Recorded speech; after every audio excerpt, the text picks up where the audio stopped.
Check 1 2 3. 1 1. Check. Check. Check 1 2 3. Check. Sound. Check.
Where are the photographers?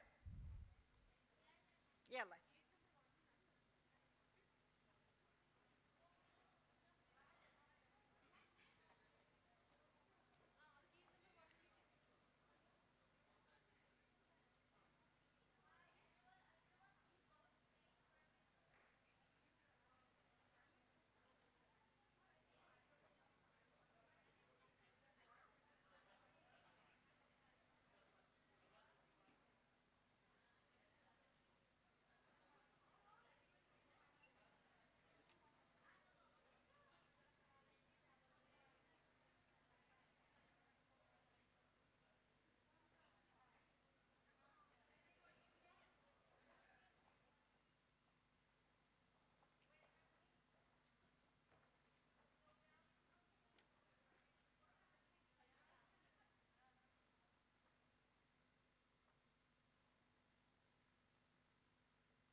Recording in الصورة أبغى progress. أشوف. ما يسمع. خلوني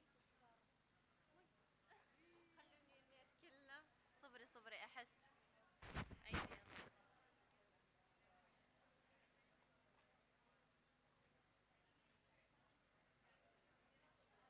خاقيت.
أول شي ضابط الحافة.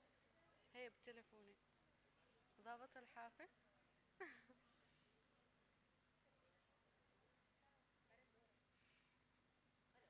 ليش ما بتليفوني؟ يلا.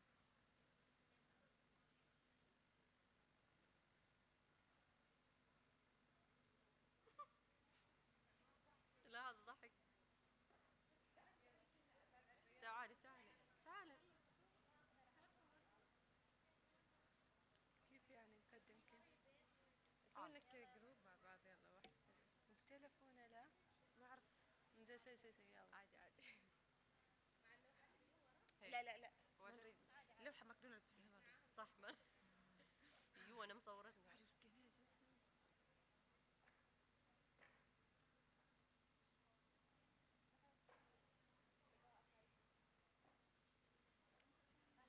سندس. صورتيني؟ اوكي.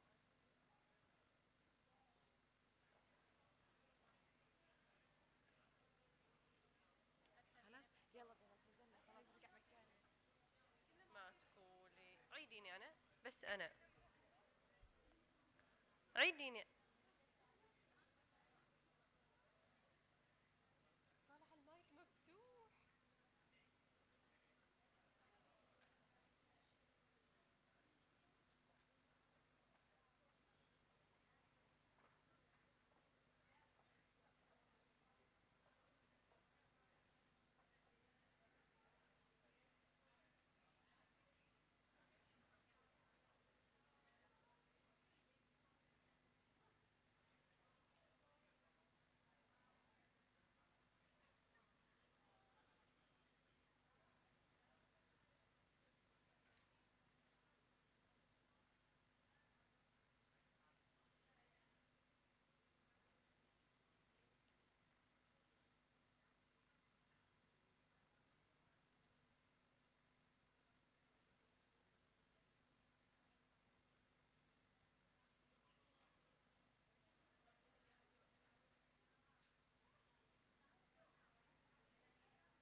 ابشر لك ابدا.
السلام عليكم ورحمة الله وبركاته.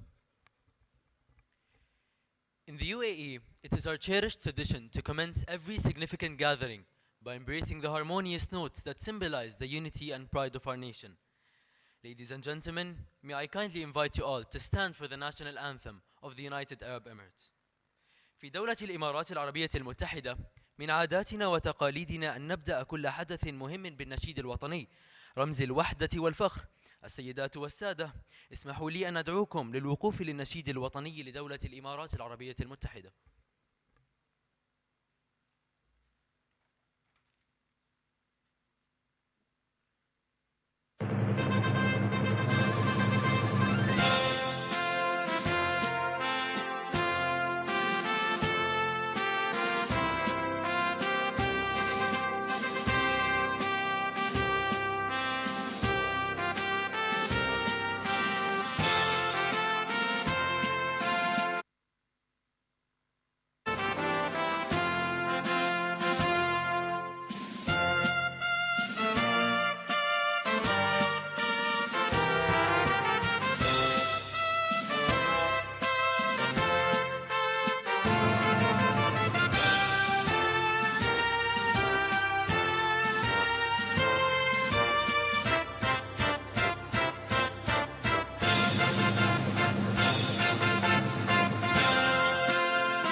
We shall embark on this auspicious day by invoking the divine blessings through verses from the Holy Quran. سنبدأ هذا اليوم بآيات من القرآن الكريم. أعوذ بالله من الشيطان الرجيم. بسم الله الرحمن الرحيم. الحمد لله رب العالمين. الرحمن الرحيم. مالك يوم الدين. إياك نعبد وإياك نستعين. اهدنا الصراط المستقيم.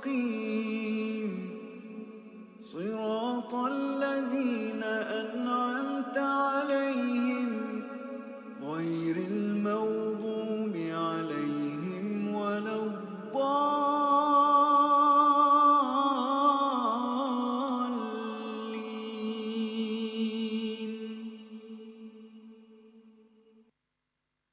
Esteemed attendees, educators, distinguished members of the judging panel, and valued peers, I extend a cordial welcome to each of you on behalf of the Emirates Environmental Group. Thank you for attending as we begin day 1 of the 24th cycle of the annual Inter-College Environmental Public Speaking Competition. الحضور الكريم، أعضاء هيئة التدريس ولجنة التحكيم وطلبة الأعزاء، نيابة عن مجموعة عمل الإمارات للبيئة، أرحب بكم وأشكركم على حضوركم، حيث نبدأ فعاليات اليوم الأول من الدورة 24 لمسابقة الخطابة البيئية بين الكليات والجامعات. I'm Mohammed Ghazal from the American School of Creative Science, Sharjah, privileged to serve as your MC for today. The Inter-College Environmental Public Speaking Competition was initiated for the first time in 2001, and since then, it has proved to be a highly popular program for the undergraduate students across the Arab region. معكم الطالب محمد غزال من المدرسة الأمريكية للإبداع العلمية بالشارقة. يشرفني أن أكون مقدم البرنامج اليوم. بدأت مسابقة الخطابة البيئية لأول مرة في عام 2001، ومنذ ذلك الحين أثبتت أنها تحظى بشعبية كبيرة بين أوساط طلبة الجامعات في جميع أنحاء المنطقة العربية. We invite you, the participants who are with us today, whether physically or virtually, to utilize the platform and to showcase your public speaking skills, to express your opinion on contemporary environmental issues, and to propose innovative solutions to bring positive change. At EEG, we believe the youth to be the future pillars of sustainability. Therefore, EEG's goal is to empower all of you to become global leaders and steer the path to carbon neutrality and free the world from climate crisis. ندعوكم أيها الطلبة المشاركون معنا اليوم سواء حضوريا أم افتراضيا للاستفادة من المنصة لعرض مهاراتكم في التحدث أمام الجمهور والتعبير عن آرائكم حول القضايا البيئية المعاصرة واقتراح حلول مبتكرة وإحداث تغيير إيجابي. نحن في مجموعة عمل الإمارات للبيئة نؤمن بأن الشباب هم الركائز المستقبلية للاستدامة، ولذلك فإن هدف المجموعة هو تمكينكم جميعا من أن تصبحوا قادة عالميين لتوجيه الطريق نحو الحياد الكربوني وتحرير العالم من أزمة المناخ. Before we start, I'd like to share some housekeeping notes. There are two emergency exits to the right and to the left. There will not be a fire drill today, so if you hear the fire alarms, please exit the auditorium safely. There are two doors at the center back of the auditorium. Please use the center left door from my perspective to enter, and please use the center right door to exit. Clear signs are placed on the door to avoid any confusion. We also highly advise you to not use the doors while presentation is ongoing. There will be 1-minute gaps between the team presentations, which you can use to exit the auditorium. There is a prayer room available. Please ask EEG team for directions. Refreshments and lunch breaks will be held outside at the Abshir Hall. There will be signage to guide you to the place. The competition is broadcast live on EEG's channel on YouTube for those who wish to view it or share it with friends, families, institutes, or peers. قبل أن نبدأ أود مشاركتكم بعض الإرشادات التنظيمية الهامة. يوجد مخرجان للطوارئ على اليمين وعلى اليسار. لن يكون هناك تدريب حريق اليوم، لذا إذا سمعتم إنذار الحريق يرجى منكم الخروج من القاعة بأمان. يوجد بابان في منتصف الجزء الخلفي من القاعة. يرجى استخدام الباب الأوسط الأيسر للدخول إلى القاعة واستخدام الباب الأوسط الأيمن للخروج من القاعة. تم وضع علامات واضحة حتى لا يلتبس عليكم الأمر. ننصحكم بعدم استخدام الأبواب أثناء العرض التقديمي. ستكون هناك دقيقة واحدة فاصلة بين العروض والتي يمكنكم استخدامها للخروج من القاعة. توجد غرفة للصلاة. من فضلكم اسألوا فريق مجموعة عمل الإمارات للبيئة عن الاتجاهات. ستقام استراحة الغداء والمرطبات في قاعة أبشر في الجامعة. ستكون هناك لافتات لإرشادكم إلى المكان المخصص لها. سيتم بث المسابقة مباشرة على قناة المجموعة على اليوتيوب للراغبين في مشاهدتها ومشاركتها مع أصدقائهم أو عائلاتهم. Before we commence today's proceedings, let us celebrate the triumphs of the past. Our in-house creative team has meticulously crafted a video highlighting the remarkable successes of last year's Inter-College Public Speaking Competition. Let this visual journey set the stage for the inspiring presentations and achievements that await us today. قبل أن نبدأ اليوم، دعونا نحتفل بإنجازات الماضي.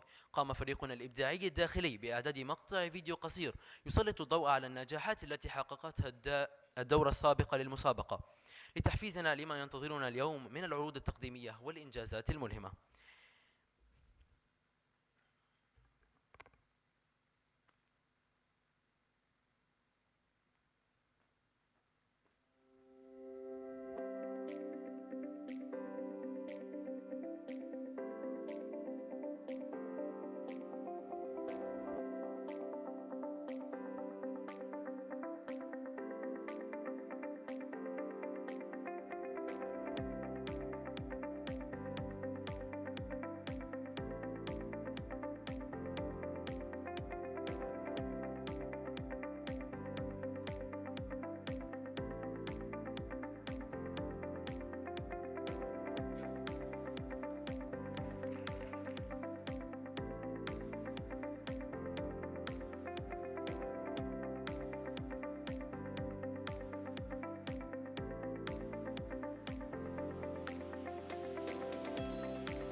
It is with great appreciation that we acknowledge the gracious hospitality extended to us today by the Higher Colleges of Technology in Dubai, our venue host for this event. We express our sincere gratitude to Dr. Yahya Al-Ansari, the Executive Director of Higher Colleges of Technology Dubai and Al Ain campuses, for his invaluable support and leadership. Without further ado, let us welcome Dr. Yahya on stage for his welcoming note.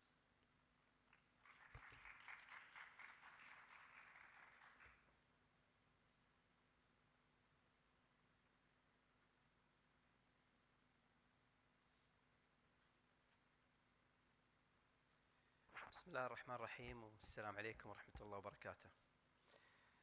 دكتورة حبيبة المرحشي, Emirates Environmental Group, our guests, our judges, our visitors from the United Arab Emirates and outside, thank you for being here today.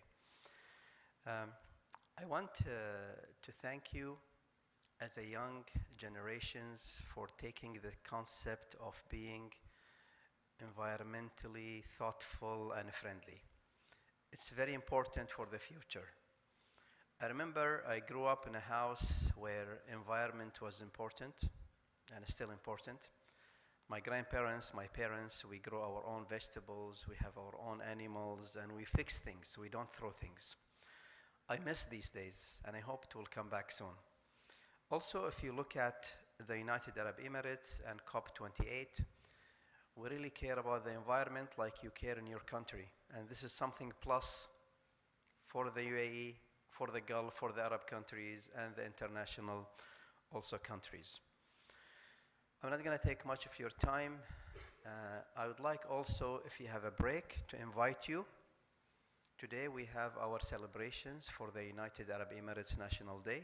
So if you have a break, come and see us, take pictures, feel the culture. If you're coming from outside the UAE. Thank you, Dr. Habib, again. I want to really wish you all the best, and please come and visit us again. Thank you.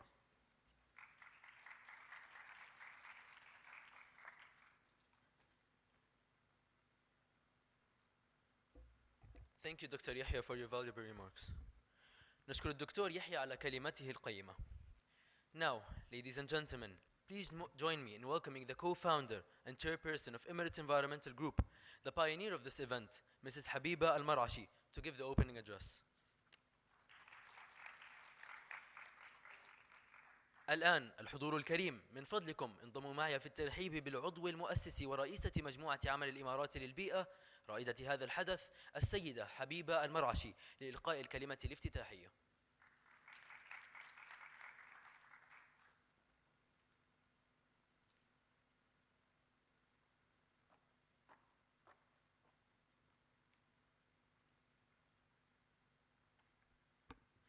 بسم الله الرحمن الرحيم. السلام عليكم ورحمة الله وبركاته. My dear students, thank you very much from wherever you are coming. It makes me very proud year on year to see how you continue holding the torch and giving continuity to this beautiful Pan-Arab program. I thank the teams outside the Arab world who have answered the call and have joined us. Thank you very much for being part of this program. As was mentioned by our wonderful MC, by the way, he's a student in a school, not even in the university. But this is how we take them into the fold, build their capacity, train them, mold them to be future environmentalists, inshallah. So I would like to emphasize the thanking of Dubai Women's College for giving us this venue for the second year. It is very important for Emirates Environmental Group to find a venue that suits the requirements of this beautiful competition. I would like to particularly thank Dr. Yahya Al-Ansari, who has really made things easy and facilitated for us and offered all the support that they could. So thank you very much for that unwavering support. I thank our dear jury members. And I promise you, UAE is a very fast-moving country, and particularly Dubai, and everybody is very busy. So to get professional subject matter experts to give 2 full days of their time to sit here and adjudicate the competition is not a small achievement. We appreciate that, and thank you very much for taking that time. Especially when the teams perform very well, it becomes such a difficult task for the jury to select who are the winners at the end of the day. I don't know how much you know about Emirates Environmental Group. Emirates Environmental Group is the first environmental NGO established in the United Arab Emirates. It's actually the first environmental body in the United Arab Emirates. We established in 1991 as a group of like-minded people from different nationalities wanting to protect the environment. Our main aim was to continues to be to raise awareness and build the capacity. This is a platform of raising awareness and of building capacity. We have several platforms of this type. We have a similar program that is for the student community in the schools. We have many other programs, we have workshops, we have competitions, and the list goes on of how we continue to build the capacity of you, the future generation. And I'm proud to say that all these programs are more than 2 decades old. The continuity is very important as well. The consistency is what gives this program its value and its depth and its strength. So from a small organization in 1991, today we stand tall amongst very strong NGOs around the world. We were the first NGO to be accredited to United Nations Environment Program in Nairobi, UNEP, in 2005. We were the first environmental NGO to be accredited to United Nations Convention to combat desertification in 2003. And in both bodies, we play a very active role. We are members with so many other international platforms, but we pick where we want to be involved and what we want to be involved in. So we are members of the UN Global Compact. We actually brought UN Global Compact to the GCC region in 2006. We are members of Global Urban Development, Global Investors for Sustainable Development Alliance, World Packaging Organization, and World Green Building Council, amongst others. As was mentioned, this program was designed in 2001, but it has gone through so many levels of revamping, updating, streamlining it, making it more relevant to the time that we are in, and that is very, very important. And it has been strengthened by the feedback that we receive from you, the student community, from the jury members who really enrich, from the faculty members who join us year on year and give us selflessly their feedback and their input to help us really build on what we have and to strengthen it and make it accessible and suitable for the teams as they come year on year. Last year, the United Arab Emirates announced the year to be the year of sustainability. It was extended to this year as well. So this program gains that extra importance on the national level because of this national phenomena.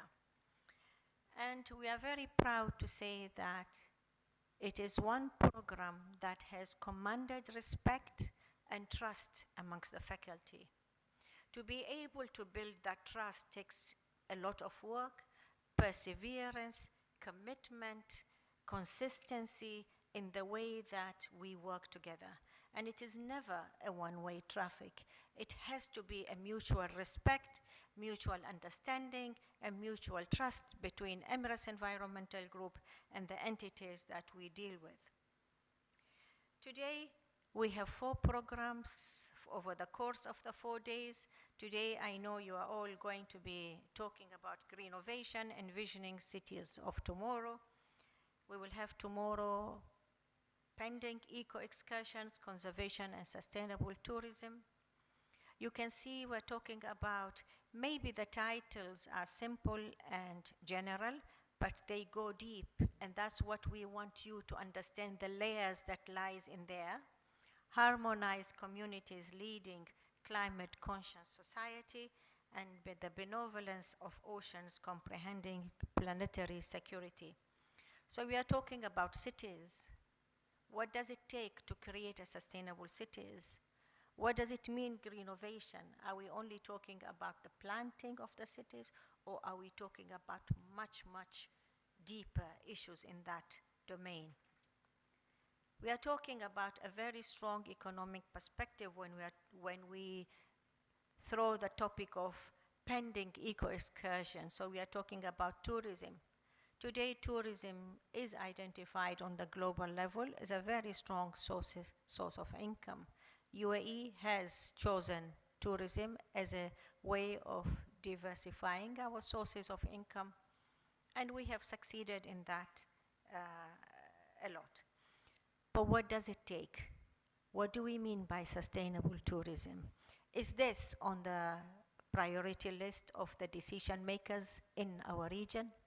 This is an issue that needs to be understood because of the impact of this industry. We talk about climate change. Climate change. What do we know about climate change? How are we dissecting this issue? And how is it impacting our everyday lives? Is it in our curriculum? Is it in our boardrooms? Is it in our discussions? Is it in our dining tables? Is it in our majlis? Is it an issue that has taken priority the way that it should? Do we understand our impact as individuals on this whole global issues? Then we bring to one of the most important issues, water. Everybody knows about the importance of water, but we are taking it from the source, particularly for the GCC region. We drink from the sea. We eat from the sea. Our business runs through the sea. What are the seas of today and oceans of today telling us? This is a very, very important issue. So I'm really very excited myself that I will be sitting there enjoying your presentation and seeing what was the mindset, what was your line of thinking when you prepared your materials for these presentations. And I am sure we will be mesmerized by what you will be giving us. And through these platforms, I always say, do not take this just as a competition. Take it as something much deeper than that. A career path change for you maybe. Looking at issues that will change your lives and change you in the way you think and you act. Maybe change even your major that you are taking. We all know in 2015, the United Nations launched the 17 goals. They told us that these are the 17 Sustainable Development Goals, and that we, as the global population, we are supposed to deliver on them by 2030. We are almost end of 2024, so we have 5 years. Where are we from that? How are these goals integrated into your curriculums? Do you understand them? Do you really take them seriously? Do you connect with them? Which one is your favorite? How are you implementing any of these goals under any circumstances, whichever level that you choose to be involved in? So this program, like any of our programs, since 2015, we started mapping them. Every single program that we have done from 2015 until today, they have been mapped against certain sustainable development goals. So for this particular competition, the 24th cycle, we have taken goal number 3, good health and well-being, goal number 4, quality education, goal number 6, clean water and sanitation. Goal number 7, affordable and clean energy. Goal number 11, sustainable cities and communities. Goal number 12, responsible consumption and production. Goal number 13, climate action. Goal number 14, life below water. Goal number 15, to protect, restore, and promote sustainable use of life on land. And last but not the least is goal number 17, how do we build the effective partnerships to be able to achieve these goals? So today you are not just competing, you are actually contributing to building a very strong, resilient, committed, knowledgeable societies. And I hope that you will take your standing on the stage seriously, and I am sure you have given it all your best. We are having, over the course of 4 days, 88 teams participating, and I look forward to listening to all of you, inshallah, and I'm sure that whoever is sitting in this auditorium will enjoy. So we have to be mindful of our colleagues as they stand on stage to present their cases. We have to be very respectful, and we have to follow the guidelines that was shared with us by our MCA this morning. So without further ado, I would like to announce the opening of this competition. Let's see what our dear students have for us this morning on the topic of Greennovation, envisioning cities of tomorrow. Thank you.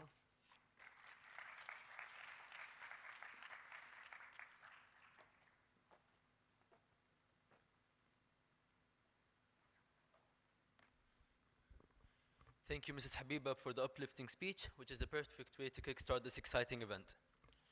شكرا للسيدة حبيبة على كلمتها المشجعة التي تمهد الطريق المثالي لبدء المسابقة. Every year, our commitment to maintaining the highest standards in judging remains unwavering.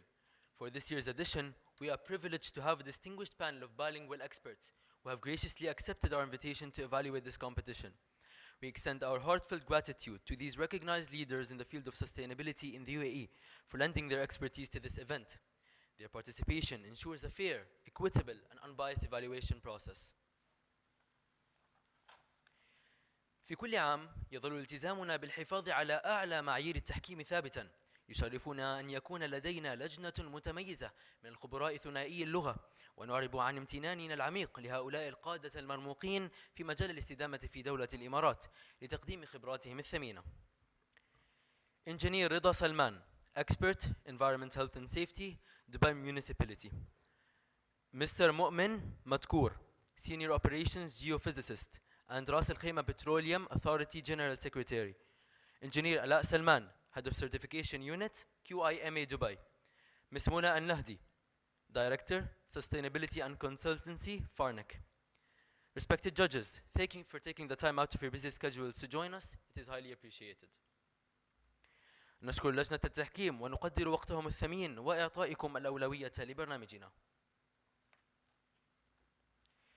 Now, dear students, it is with great anticipation that we await your presentations today.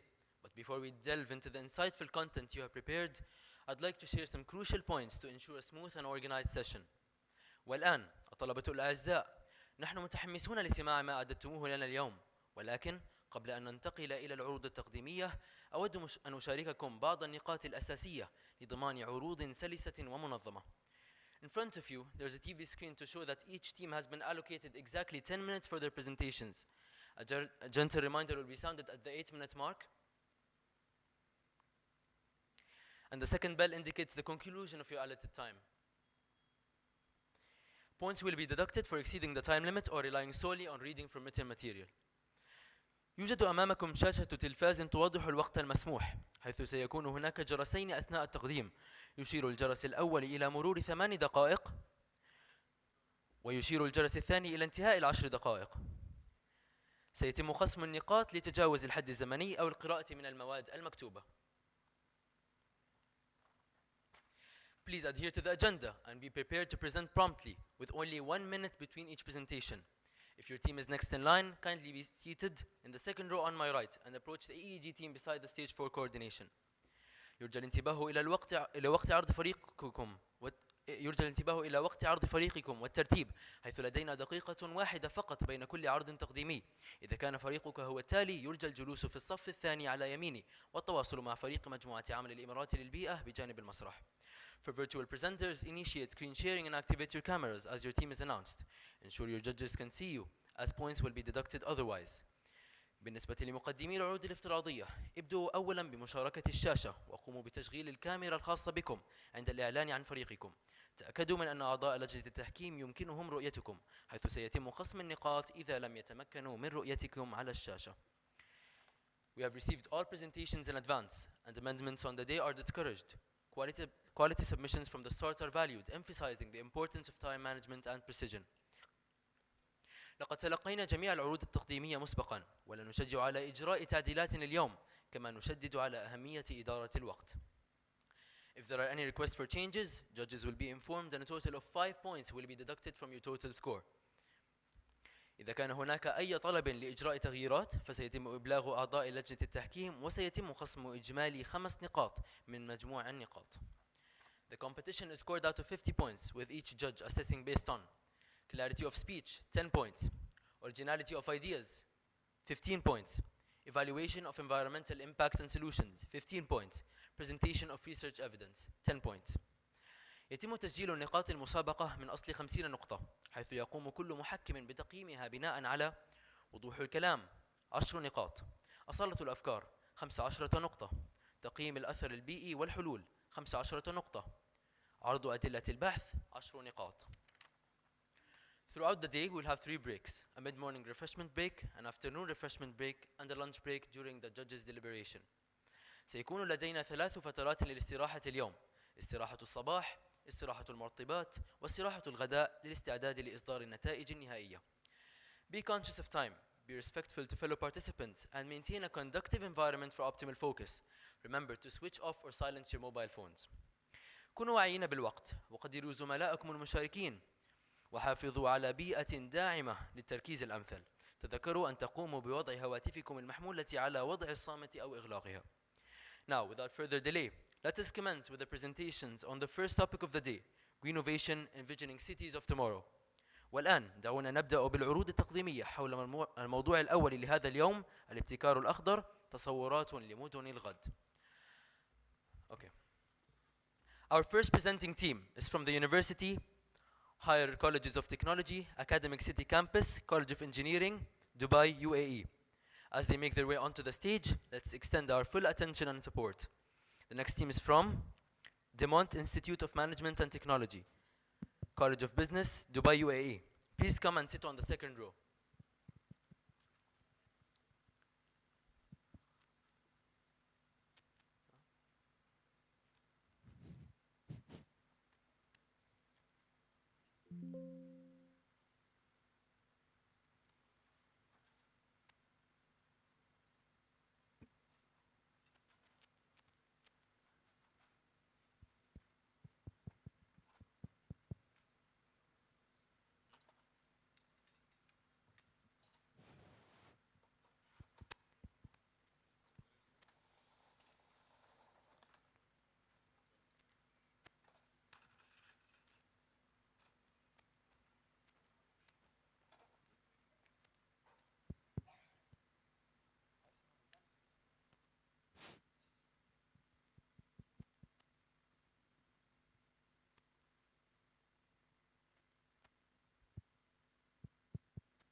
Good morning, esteemed guests, judges, colleagues, and everyone that's here. It's a very big pleasure to be among you here today to tell you about something interesting, ambitious, and efficient for today's life. You should have guessed it already, right? It's about Greennovation, envisioning the cities of tomorrow.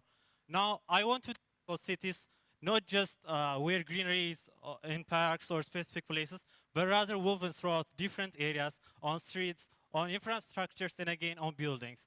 This is not just a dream, it's a vision to a sustainable future. Today, we are here to share with you what we thought is very important and what Greennovation could mean for urban life. My name is Fraun, and alongside me are my friends Milky, Jafi, and Barakat. And today, we'll tell you what challenges cities might face and how we can rise to this challenge with nature-inspired solutions. So let's kick it off with urbanization. What's urbanization? For most of us, urbanization is the luxurious, the vibrant lifestyle that cities offer, right? And we are very attracted to it. But if you think about it, why wouldn't we? Because cities offer us with different amenities, developed infrastructure, and ways to connect with like-minded people. Being close to cities means being close to work, being close to jobs, being close to school, and again, being close to an endless amount of entertainment. So you should be able now to understand why more and more and more people are coming to cities to live, right? So according to UN or the United Nations, currently over 4.7 billion people, that is 58% of the world's population is living in cities. This is a very big amount, but when you check it again, this number is estimated to rise to 5.3 billion. That is 7 out of 10 people living on Earth will be living in cities by 2050. A very huge amount, right? So from all this, you can understand that cities are very good. Like, they are so beneficial for us. But can you conclude that cities are all good, Milky? Not exactly. As amazing as cities are, they also cast their shadows. Urbanization comes with not just opportunities, but serious drawbacks. For a moment, let's picture the vibrant activities and the continuous development of our cities. And now, consider what it takes to sustain that. Factories pumping out emissions, vehicles crowding the road, excessive waste, pollution, and clear loss of green area. That's why we're saying urbanization is not all glamour. While many problems need our attention, few of them are too critical to ignore. So let's start with the silent crisis of habitat loss. So in expanding of urban area, deforestation is often unavoidable. Researchers show that about 50% of our local biodiversity are being lost in highly urbanized area, in addition to 38% decline in species abundance. Now, let's take Binhai, China as an example. So, as you can see from the picture, in just a matter of 2 decades, the green and lively landscape has transformed into conquest of jungle, showcasing the effects of unchecked urbanization. So, urbanization does not affect plants and animals only. It also affects our climate and our health. About 70% of global carbon dioxide emissions are from highly urbanized area, which is the main ingredient for global warming. And with so much concrete, cities absorb heat. This is a phenomenon known as urban heat island effect. This, in addition to the emission, will highly impact our climate. Also, living in these environments will significantly impact our health. The poor air quality, the constant noise, and the clear loss of green area will increase our asthma rate by 30%, heart disease by 10%, and mood disorder by 39%, according to World Health Organization and American Heart Association. I mean, that's so much problems, right? It's almost overwhelming. So here is where the big question comes. What should we do? Imagine if you can solve all our problems like in a snap of a finger. Well, we don't have the magic for that, but we do have some powerful solutions.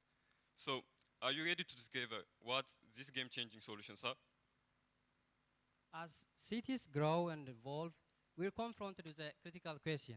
How can we balance urban development with environmental preservation? And the answer lies in Greennovation. Imagine cities where nature isn't relegated to the outskirts but thrives alongside us. Lush green rooftops, tree-lined streets, and eco-friendly buildings, all seamlessly integrated into the urban fabric. Greennovation also aligns with key UN Sustainable Development Goals, like good health, clean energy, affordable energy, and life on land. In the UAE, it offers a practical path to building resilient and sustainable cities that balance urban growth with environmental preservation. While city life offers excitement and opportunity, it often comes with challenges like stress, noise, and limited access to nature. But imagine a different kind of city, one with shaded pathways and serene green corners that encourage relaxation and physical activity. And research shows that green spaces reduce stress and improve mental health and promote physical activity. And our concept of wellness corridors brings this vision into life. Well, greening cities requires water, and how can we ensure that? And water scarcity is a growing challenge, particularly in arid regions like the UAE. However, innovative solutions offer hope. One approach is gray water recycling, where water from sinks, showers, and laundry is treated and reused for purposes like irrigation and cleaning. Another is rainwater harvesting, capturing and storing rainwater during rare downpours. And imagine buildings equipped with these gray water recycling and rainwater harvesting systems. These innovations reduce dependence on freshwater resources and promote urban greenery and agriculture. Well, water is one piece of the puzzle. Now let's explore the energy aspect. Energy is essential for urban living, and one breakthrough is transparent solar windows, which allow skyscrapers to generate electricity while maintaining natural light and aesthetics. These buildings can become self-sufficient power sources. And beyond architecture, solar technology can extend to public spaces like car parks, bus stops, and park benches. These innovations create clean and abundant energy, which is a key step towards a greener tomorrow. So let's start with the UAE, with a $160 billion commitment to renewable energy over the next 3 decades, is setting a global example. So this bold step shows how nations can prioritize clean energy while maintaining while shaping greener and healthier cities. So another powerful story, Ethiopia, the country where we came from, also has another powerful story to offer. According to The Guardian or any other source you know, 350 million trees. That was the number of trees planted in a single day. A single day. A world record. You see, this and other initiatives restore the ecosystem, balance the air quality, and also shows how localized activities, so localized actions can drive a global impact. So it's a model of what's possible if people in government unite together. So, scaling these efforts globally is platforms like COP28 come in. You know, these summits unite government and nations from around the world to produce actionable plans and policies for urban sustainability and climate resilience. So, collaborations like this are key to making Greennovation a reality. So we can see across the globe, cities are already taking the lead. Vienna excels in green urban planning. Munich pioneers in renewable energy. And also Stockholm inspires us environmental innovations. So what more can we do? Here's one idea that came to our mind. Integrating smart biopanels into buildings.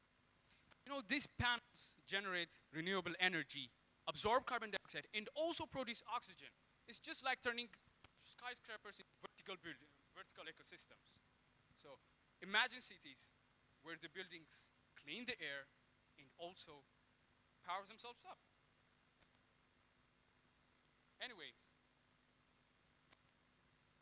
some might think, maybe a lot more might think, green cities are not, or maybe does not make much of a difference. But let's see. You see, everything looks good in green. Green cities are not just sustainable. They are live, they are vibrant, they are inspiring. And that's the vision of Greennovation. Greener, healthier cities for everyone. Thank you. Thank you.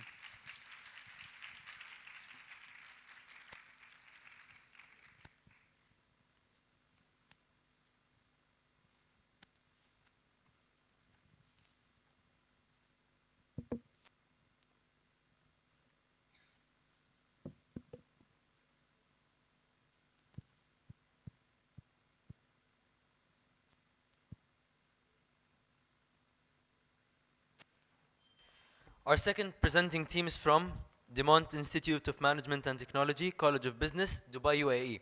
Please make your way onto the stage. The next team is from University of Dubai, College of IT, Dubai, UAE. Please come and sit on the second row.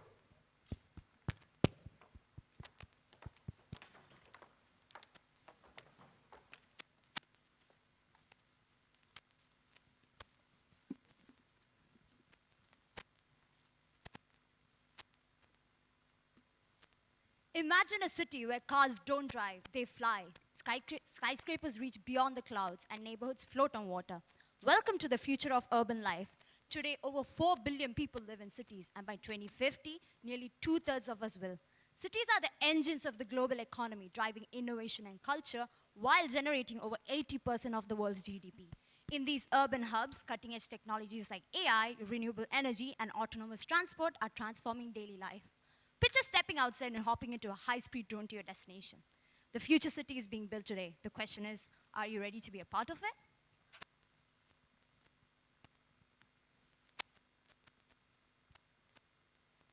Ugh, the city is crazy today. It took me forever just to grab coffee through the traffic. I gave up on coffee and got a smoothie instead. It's wild how we're surrounded by so many stuff, but we barely get any real nature anymore. The closest I've come to nature lately is the fake plant section at the store. And don't even get me started on the air quality today. Enough now, let's get started with our game. Clicker.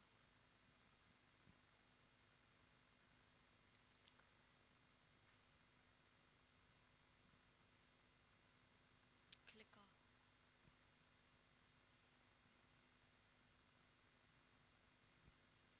Oh.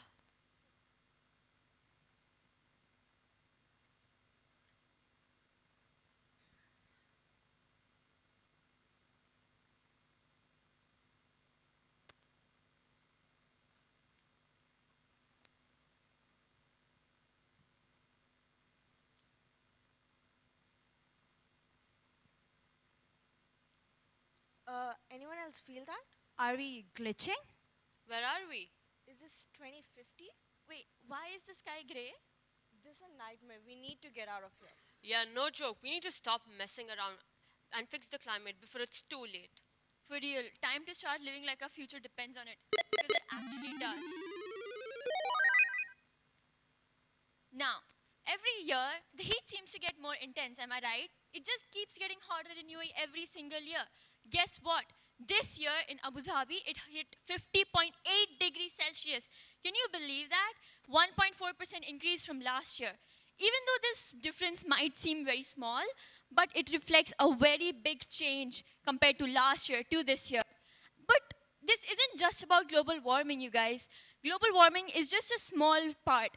A major part is climate change. When we talk about climate change, we realize there's so many facilities which empower it, such as traffic, population, heat, and these all make it more polluted and hot.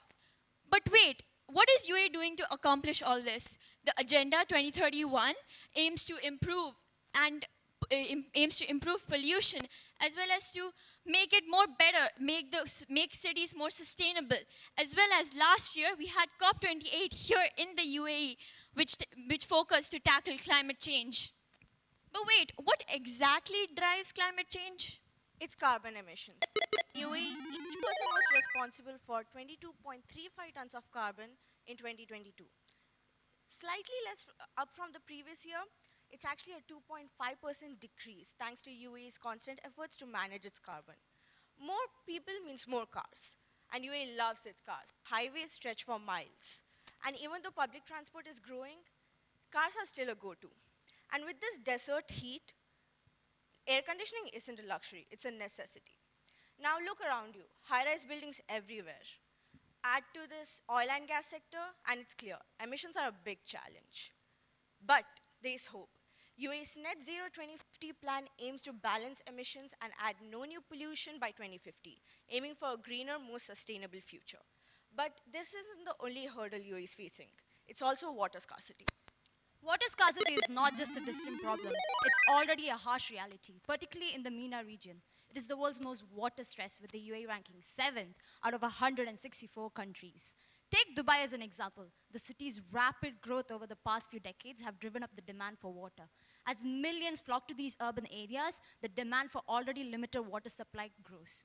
The root causes are clear. The region is inherently arid, having prolonged droughts, high population growth, and rapidly expanding cities. The UAE, situated in one of the driest parts of the world, have very limited freshwater resources. The catastrophic flooding of April 2024 shows how cities are unprepared to face the extreme weather events driven by climate change.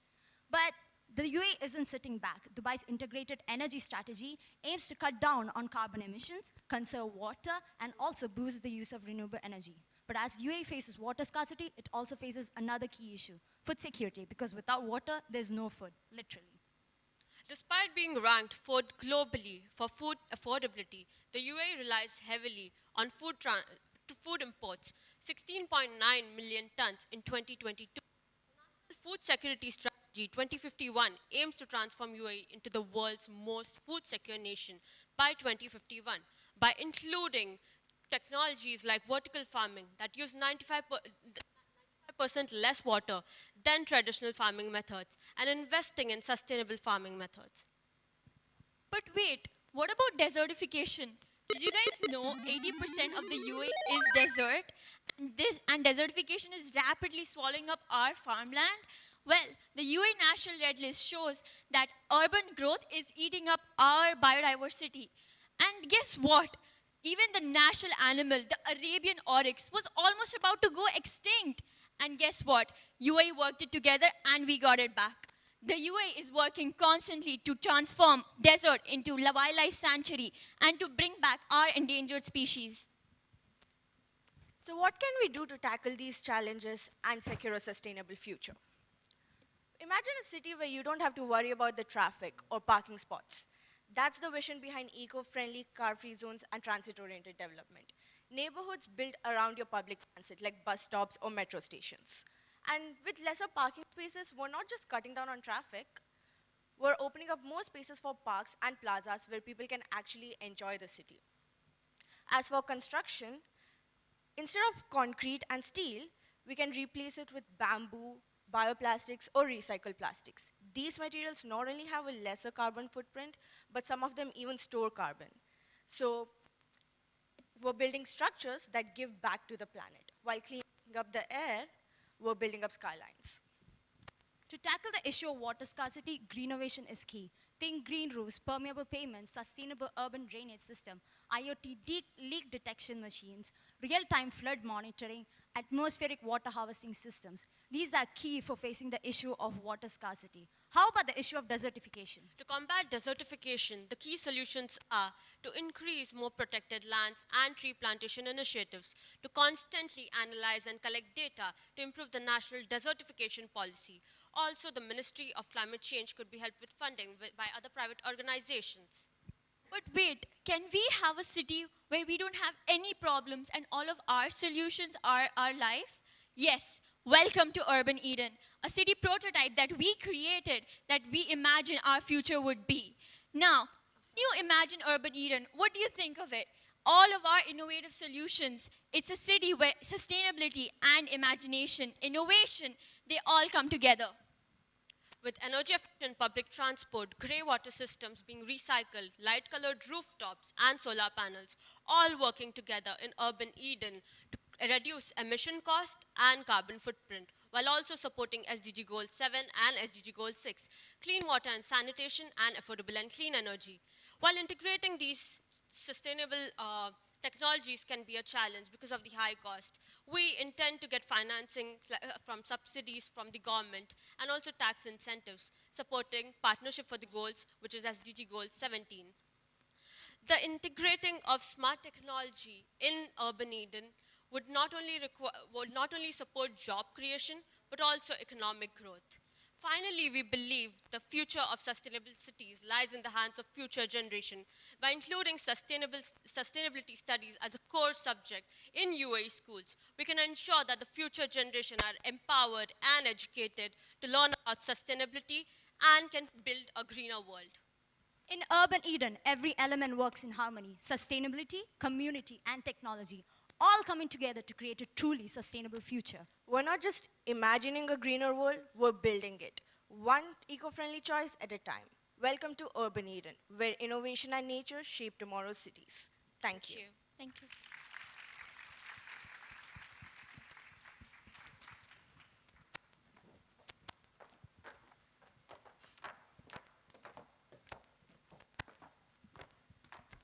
Thank you to our third set of presenters. Our third presenting team is from University of Dubai, College of IT, Dubai, UAE.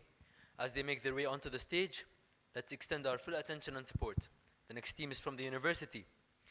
International University for the Humanities and Development, International Economics and Management, International Law and International Relations. Ashgabat, Turkmenistan. Please come and sit on the second row.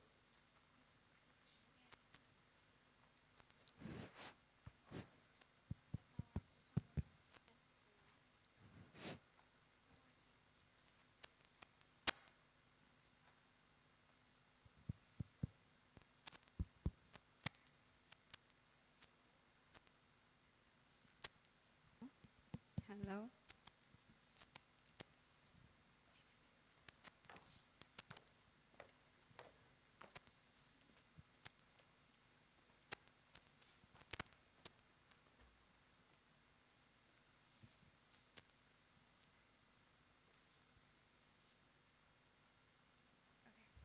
Picture a world where cities are pushed to their breaking point, overcrowded, polluted, and unable to provide basic necessities like clean water and safe spaces.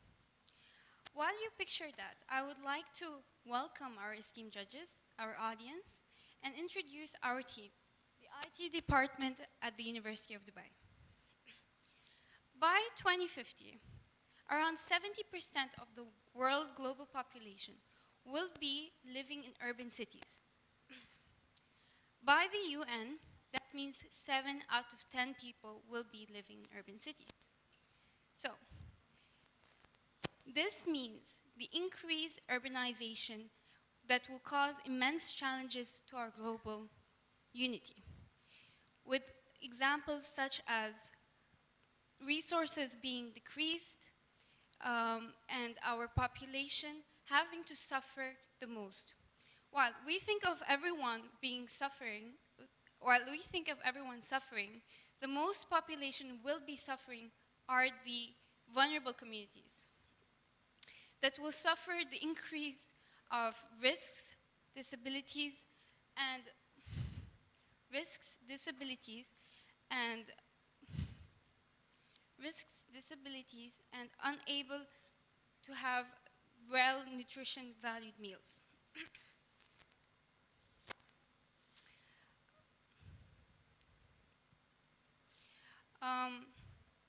But here's the good news. This doesn't have to be our reality. Enter Greennovation, a fusion of green and innovation. Enter Greennovation, the fusion of green and innovation, where our cities will be, where it's a vision of cities reimagined to be healthy and sustainable for the later futures. This is our moment to introduce urban livings to our future generation. As cities grow, they seem to stretch further and further into the natural world. But at what cost? One major cost is habitat loss. When cities expand into forests, wetlands, and other natural areas, we're not just losing green spaces, we're disturbing entire ecosystems. These places are not there just to look pretty. They have a purpose. They help clean our air and support the countless species that in turn support us. I mean, can you even imagine a city where there's no birds in the trees or insects in the soil? Ugh, that's an absolute nightmare. But that's not all. There's another issue: land degradation. When urban areas extend into farmlands and forests, the soil suffers.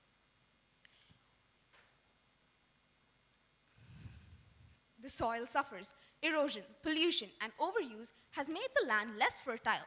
which makes it very hard to grow food. But this in turn makes the cities depend on resources from far away, which again contributes to pollution. So, what can we do to respond to these challenges? Resilience. We need to create cities that embrace green infrastructure, parks, green rooftops, and natural areas that allow people to access clean air and safe spaces. Imagine a city where everyone has access to affordable living spaces and enjoy nature. But that's not all. We need equity. Public health must be at the core of our design to ensure that everyone has access to these spaces. Together, these strategies help us create a future where cities help people grow, but also thrive in a way that benefits everyone.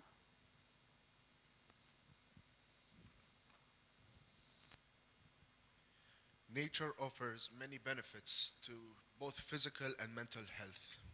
Research shows that people and families who have made gardens have an increase in confidence, reduced stress, and a generally better mental and physical health. Imagine cities designed with green spaces, creating healthier and happier communities for everyone. Cities need innovation to battle against the growing climate changes. Take flooding, for example. This year, Dubai was hit with heavy rain and flooding, causing massive blockage in streets and public transportation. Streets made with porous concrete can reduce flooding in vulnerable areas. Another example is earthquakes. For that, we look to nature for our answers. By researching how trees survive seismic activity, we designed these techniques for our buildings to make our buildings more resilient. By seeing this, we show how nature and innovation work together to create a more resilient city.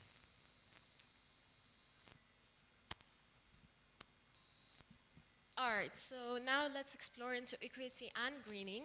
So equity is making sure that everyone has access to green spaces, but it doesn't just stop there. It's also about supporting the projects that protect the ecosystem, biodiversity, and also sustainable land use.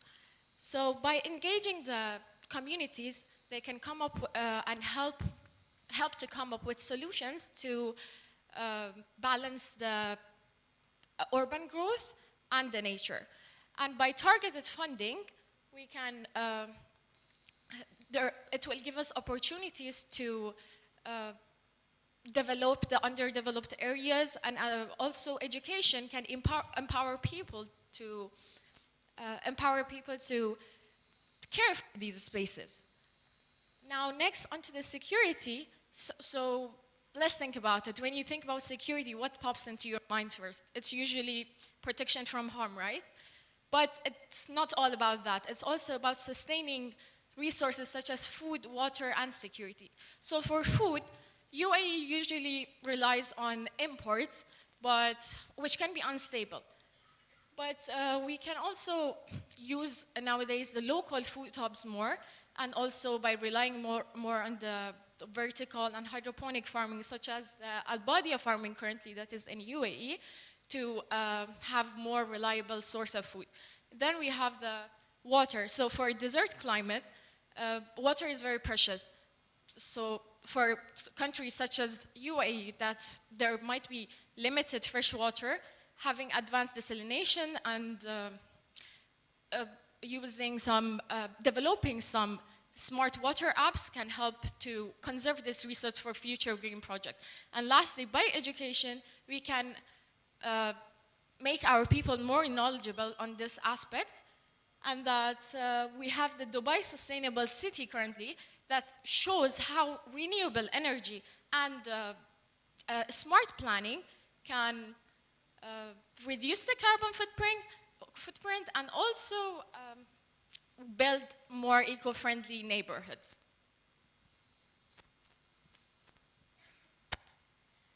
The first idea is teamwork. A collaborative approach of green innovation is all about people coming together. It could be by recycling, cleaning up spaces, or even sharing ideas. Now imagine a community where everyone works together to help solve environmental problems. It could be by recycling or planting trees even. It is important to know it's not just about fixing things today, but it's also about building and creating habits, eco-friendly habits that last a lifetime. So let's think bigger. To solve global problems, we can focus on 3 important goals. The first one is good health and well-being. Good health and well-being, when we have a clean environment, there would be lesser diseases and healthier and happier lives. Next we have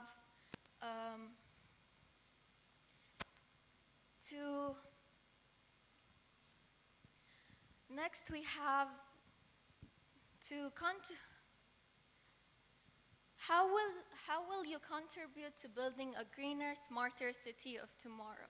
Thank you.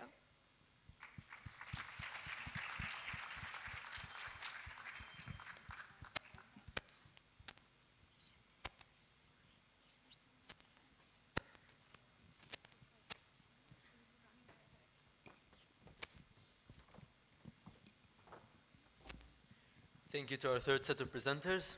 Let's welcome the International University for the Humanities and Development, International Economics and Management, International Law and International Relations, Ashgabat, Turkmenistan. The next team is Suhar University, College of Engineering, Suhar, Oman. Please come and sit on the second row.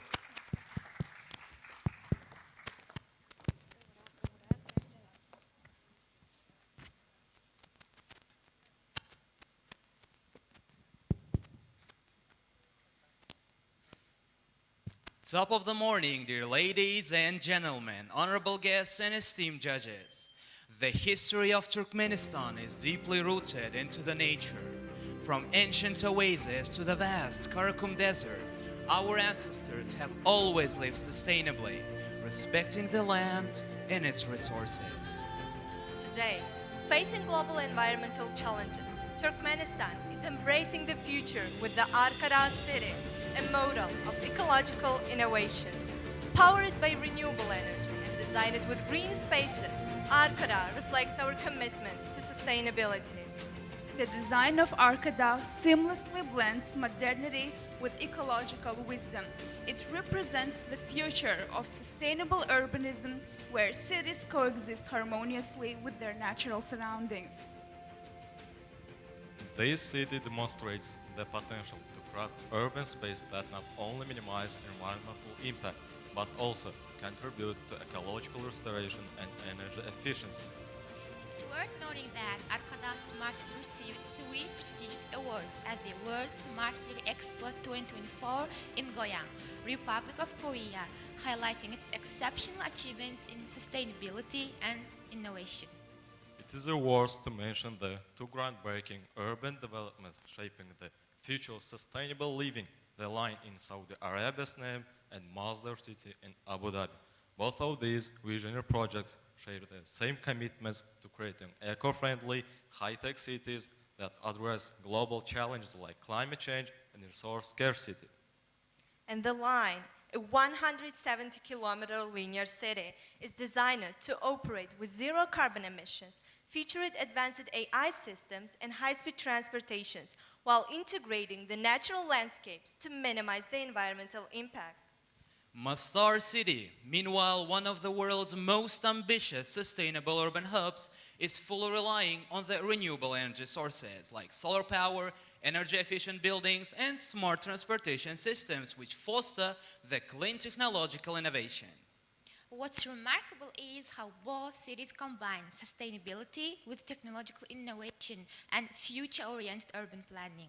They serve as models for how we can reduce our environmental footprint without sacrificing modern conveniences. Furthermore, these projects are economically strategic for their nations, helping attract investment and placing Saudi Arabia and the UAE as global leaders in sustainable development. And recently, firms, various international organizations. Our engagement underscores a collective dedication towards the rising global challenges. And aligning with the United Nations Sustainable Development Goals, we're especially focused on a goal number 3, good health and well-being. Goal number 6, clean water and sanitation. Goal number 7, clean and affordable energy. Goal number 11, sustainable cities and communities. Goal number 13, climate action. Goal number 15, life on land. And goal number 17, partnership for the goals. Therefore, it is important to understand the openness and the interest of the young generation towards the rising global challenges, because we are the future workforce of our countries, and only we can influence the adoption of these rules. In this regard, we introduce Eco Youth Forge, our initiative aimed at cultivating sustainable leadership among university students of Turkmenistan by introducing recycling, environmental education, and community engagement. We aim to instill a culture of sustainability across campuses and beyond. Our aim is to reduce the campus waste by 20% by the end of the year, diverting it up to 5 tons of the waste from the landfills annually. And of course, by leveraging university resources like recycling bins, composting, and solar systems, the initiative minimizes costs and generates up to $3,000 annually from recyclables. And that's not all. Composting organic waste can save an additional $1,500 in landscaping and waste disposal costs. With over 70% of students willing to engage in our sustainability activities, we aim to introduce a course on sustainable development, run workshops, and launch a sustainability hobby club, increasing green spaces on campuses by 10% through tree planting. By focusing on sustainability and youth leadership, Eco Youth Force supports the SDGs and promotes a cleaner, greener future for Turkmenistan. And now, it's time for algae, an incredible, versatile resource with the potential to revolutionize the industries worldwide. It's cheap, grows quickly, contains more protein than soybeans, and can even be used to make a biodegradable plastic. In our lab, we're conducting an extensive research in cultivating the algae under the controlled conditions to maximize both yield and efficiency. In our lab, we're especially focused on cultivating it. This research is paving the way for algae to become a cornerstone of sustainable innovation, particularly in vertical farming and renewable energy systems. Beyond laboratory cultivation, algae is already being incorporated into various products such as biodegradable plastics, cosmetics, and food items.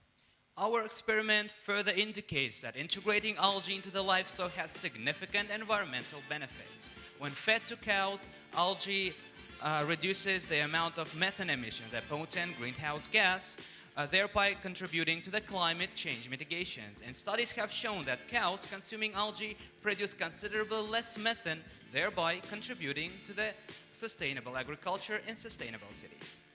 Another area of algae research lies in urban design.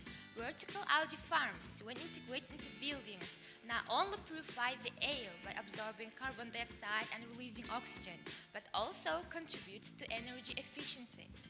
Through the photosynthesis process, algae can convert solar energy into biomass, which can be harnessed for heating into biofuels. This dual role of air purification and renewable energy generation is being explored as a solution for reducing heating costs densely in populated urban areas. And as we continue our research, it becomes evident that algae can serve as a key resource in multiple sectors, from reducing livestock emissions to providing sustainable food sources, producing biofuels, and contributing to urban energy solutions. With its ability to thrive in various environments, algae offers a viable and scalable solution in some of the world's most pressing environmental challenges. And now, it's time for algae to step into the spotlight as the future of sustainable innovation. It is great to think about the future, but let's start changing the world from today. Thank you for your attention.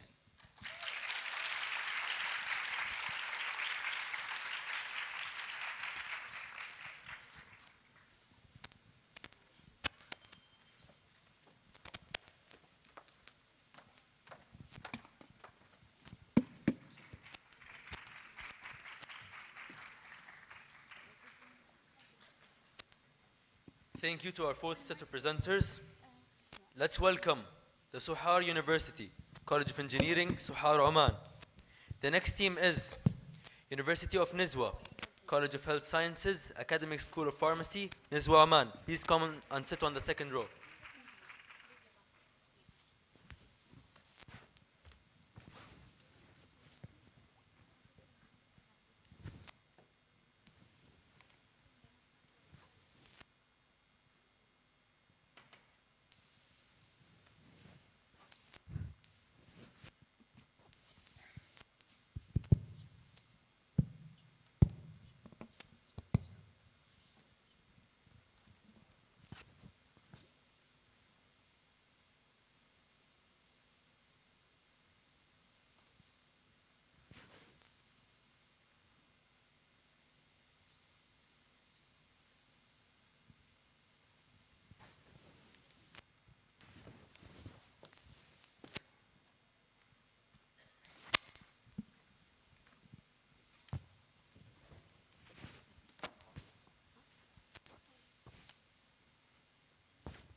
في بلاد الرجل الذي سمي برجل البيئة الأول، في بلاد الذي يرى أن الحفاظ على البيئة عمل إنساني نبيل ومسؤولية فريدة.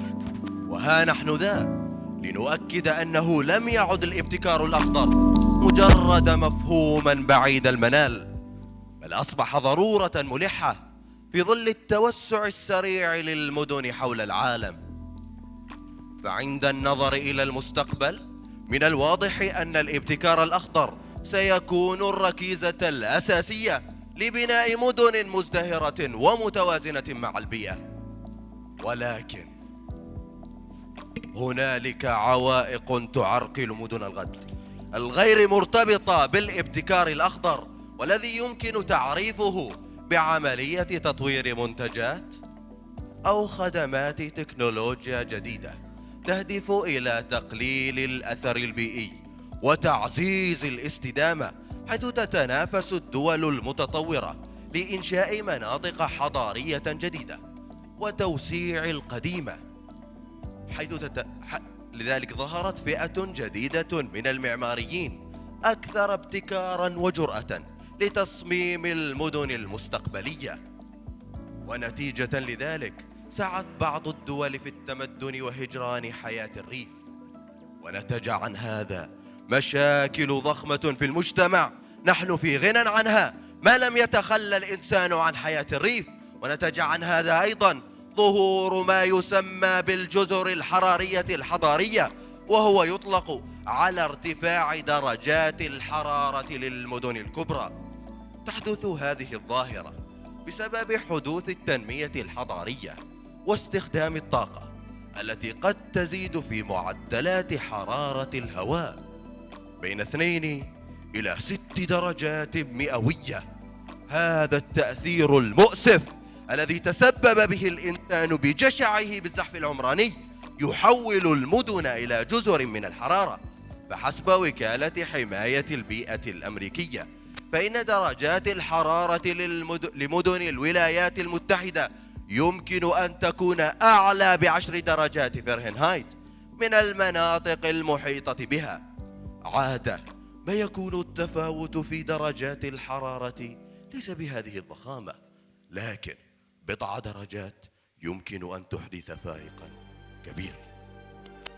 هذه أرضنا فلها حق العيش مثلك، فإن لم تكن تتحمل الحرارة فغادر المدينة، غادر وقم بالبحث عن غذائك. يا ترى هل ستجده؟ هل ستجده بعدما تخليت عنه؟ هل تعتقد أن الطبيعة بذاتها ستقدم لك الغذاء على طبق من ذهب؟ البيئة تصرخ، البيئة تستنجد، تطلب الرحمة من نقص الموارد الغذائية وتلوث المياه. بالتالي ماذا؟ أصبحنا نحن البشر نعاني من انعدام الأمن الغذائي وتلوث المياه، الأمر الذي جعلنا نحن والدول نسعى لإيجاد الحلول الجذرية أكثر من أي وقت مضى. أنت وأنت وأنتم وحتى هؤلاء كلنا متسببون في كل هذه المشاكل وأكثر، وهذا ما أثبتته الدراسات الصادقة التي أخبار البيئة ومنصة سيجمارث بأن مياه الأمطار أصبحت تشكل مصدر قلق بيئي بالغ لاحتوائها على ملوثات كيميائية مثل الزنك والرصاص الضارة بالبيئة والإنسان. نتج عن ارتفاع التلوث هذا تأثير على جودة الغذاء، مما جعل السكان يتجهون إلى الأطعمة المستوردة. يا سادة، هذا التأثير لا يحول فقط على الصعيد الإنساني أو البيئي، بل إنه أيضا يؤثر على الصعيد الاقتصادي الذي يؤثر على اقتصاد الكثير والكثير من الدول. وإن رجعنا بحديثنا للخلف فإن ارتفاع التلوث وتأثيره يشكل نسبة كبيرة تهدد الصحة البشرية. بعد رحلة طويلة من البحث والتقصي أدركنا في النهاية أن أيدينا ليست بريئة تماما، وأننا جميعا كنا أحد الأسباب التي أوصلتنا لهذه المشكلة. لذلك حفاظا على توازن البيئة وجدنا أن اللجوء إلى التصميم المستدام والتبريد الطبيعي هو الحل الأمثل. سلطنة عمان، أرض اللبان، المملكة العربية السعودية، موطن الحرمين، الإمارات العربية المتحدة، واحة الابتكار، الصين واليابان، وغيرها الكثير والكثير من الدول التي وضعت التصاميم المستدامة والتبريد الطبيعي نصب أعينها. ففي المملكة العربية السعودية أخذت الاستدامة بعين الاعتبار في جميع مشاريع المملكة ذات الصلة برؤية 2030. وكما نرى أيضا بأن سلطنة عمان من الدول السباقة، فقد تم افتتاح متحف عمان عبر الزمان في 14 من مارس 2023، ويهدف المتحف إلى إبراز الهوية العمانية وثقافتها وغيرها من التراث باستخدام تقنية تفاعلية حديثة لا تضر البيئة. حيث يقوم المبنى، فقد تم تصميم المبنى بتصميم مستدام واعتمد على الإضاءة الطبيعية بنسبة 90%، واعتمد أيضا على التبريد الطبيعي. كل هذا وأكثر سعيا إلى تقليل استهلاك الطاقة والحفاظ على البيئة. فقد تم تصميم مبنى متوافقا مع البيئة الجغرافية ملائما مع الطبيعة المحلية باستخدام مواد بناء صديقة للبيئة بتصميم مستدام. ليس هذا فحسب، حيث يقوم المتحف بإعادة تبريد الهواء الحار الخارجي ليكون هواء باردا في المتحف، مما يقلل الحاجة إلى أنظمة التبريد الميكانيكية، كما أنه يوفر عازلا حراريا. إضافة لذلك ساعدت المساحات الخضراء المحيطة بالمتحف في تبريد الهواء المحيط به وزيادة نسبة الرطوبة الطبيعية، مما يحسن من جودة الهواء المحيطة بالمتحف ويقلل من آثار الجزر الحرارية الحضرية. يعود هذا التأثير الإيجابي على البيئة في التقليل من الانبعاثات الكربونية والتقليل من استهلاك المياه والطاقة والحفاظ على البيئة الخضراء. وفي اليد الأخرى قامت السلطنة بالإدارة المستدامة لحفظ مياه الأمطار في السدود نزولا إلى إنشاء الأفلاج في المزارع. لم تكن هذه الطريقة في إدارة مياه الأمطار غريبة على السلطنة، فقد تم إنشاء الأفلاج منذ الأزل، وقد بلغ عددها أكثر من 4000 فلج، وشكلت نسبة 49% من جملة الأفلاج الذي يكون مصدرها مياه الأمطار. وانتقالا من سلطنة عمان إلى شقيقتها دولة الإمارات العربية المتحدة، تحديدا في متحف اللوفر، حيث تم تحسين كفاءة استهلاك الطاقة بنسبة تصل 30 إلى 40%، كما أنه قاموا باستخدام التدفئة والتبريد الطبيعي بكفاءة عالية باعتمادهم على الطاقة المتجددة مثل أنظمة الجو الحرارية لتقليل الاعتماد على الوقود الأحفوري. ولا ننسى جهود منظمة الأمم المتحدة في تصميم كتاب اليونسكو بعنوان مدن الغد، حيث تحدث الكتاب بضرورة قيام الثورة الخضراء في حلول تناولت قضايا بيئية. تم ذكر الحدائق المعلقة في العاصمة النمساوية فيينا، حيث تزدهر الأسطح الخضراء فيها منذ سنوات فوق قمم المباني، دلالة على أهمية الابتكار الأخضر لمدن الغد.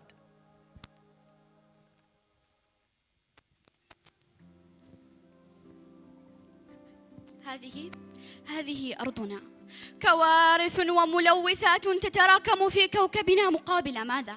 مقابل سيارتك التقليدية التي تعمل بالوقود الأحفوري، أو منزلك الذي في وسط المدينة الذي تتمنى ولو للحظة تجمع شتلاتك بحديقة منزل، تجمع شتلاتك المفضلة وحياة طويلة وصحية تنعم بها أنت وأطفالك. ولكن يا سادة، كل ذلك مستحيل باستمرار همجية الزحف العمراني الذي يتسبب البشر فيه بجشعه يوما بعد يوم. لن نستسلم لتلك العرقلات، بل سنسعى بتطبيق الحلول بالحفاظ على أمن كوكبنا، بالابتكار الأخضر. إن كان للبيئة صوت فنحن صوتها وشريانها.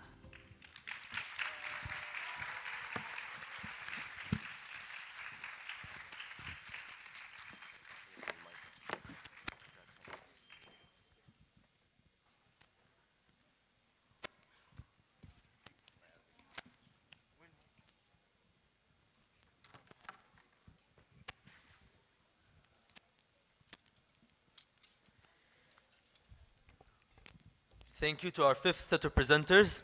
Let's welcome University of Nizwa, College of Health Sciences, Academic School of Pharmacy, Nizwa Oman, onto the stage.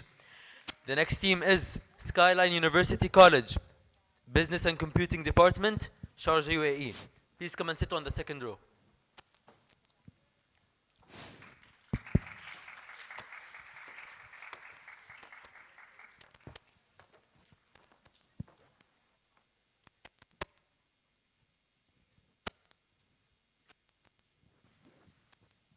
بسم الله الرحمن الرحيم، والسلام عليكم ورحمة الله وبركاته. معكم نورهان هشام، الرئيس التنفيذي لشركتي انبيمكس وإيكو فيجن. دعوني لا أطيل عليكم الحديث، ولكن دعونا كذلك نتخيل عندما كنا صغارا كيف كنا نبني من الطين بيوتا، ونتخيل أنها ستصبح مباني في الغد. لذا جئنا اليوم لكي نعرض فكرتنا البحثية وأعظم المشاكل البيئية التي تكون في كوكبنا هذا.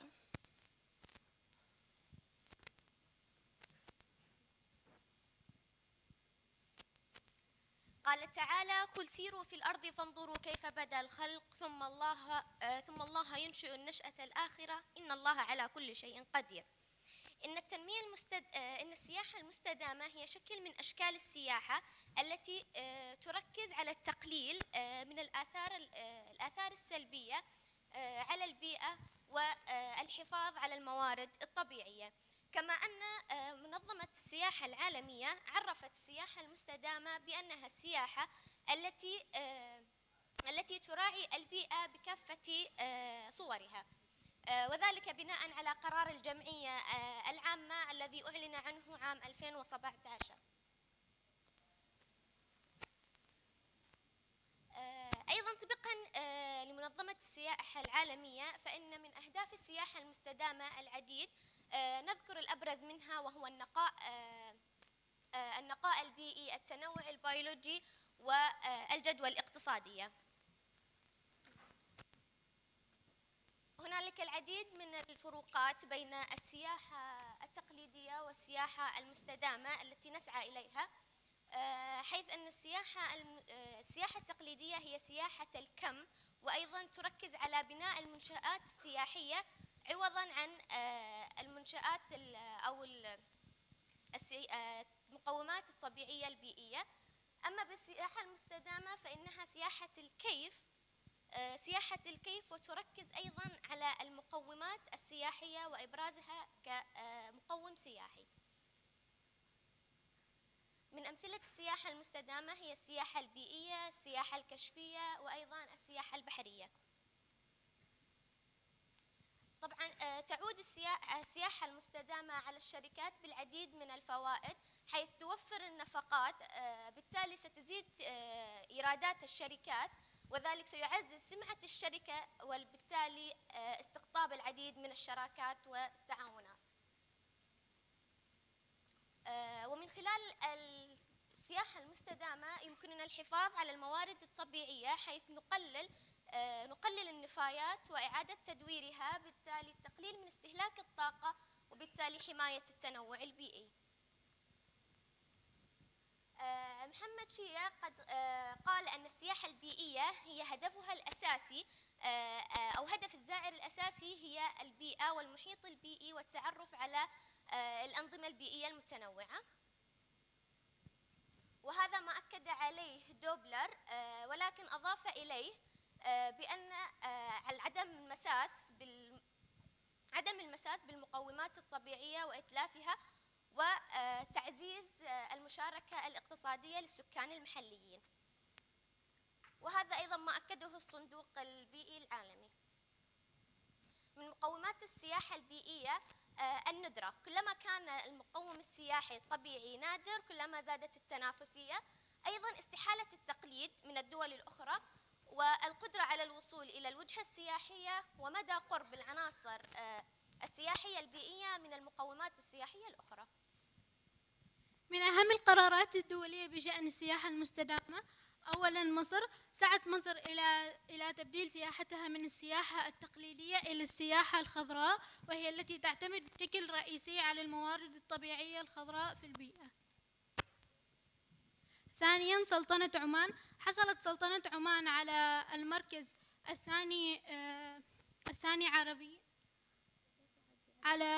الثاني عربياً وال57 عالمياً في مؤشر الاستدامة. في دولة الإمارات العربية المتحدة شكلت حملات وسعت إلى إبراز أهم الجوانب والمناطق الخضراء في بيئتها، كذلك عملت على إنشاء المحميات التي تحد من انقراض الكائنات المهددة. إن المشكلة الأساسية هنا هي التلوث البيئي وتراكم النفايات، وعدم توافر مباني يعاد تدوير بها تلك النفايات. ومن هنا جاءت فكرتنا، وهي إنشاء فندق يوفر الطاقة وينتج هذه الطاقة من خلال الآلات التي قمنا بصناعتها، وكذلك من خلال تبني مفهوم الاستدامة. الهدف البيئي مثل ما ذكرت سابقا المساهمة في حل المشاكل البيئية والاحتباس الحراري و استبدال المواد البنائية العادية بالمواد المعاد تدويرها.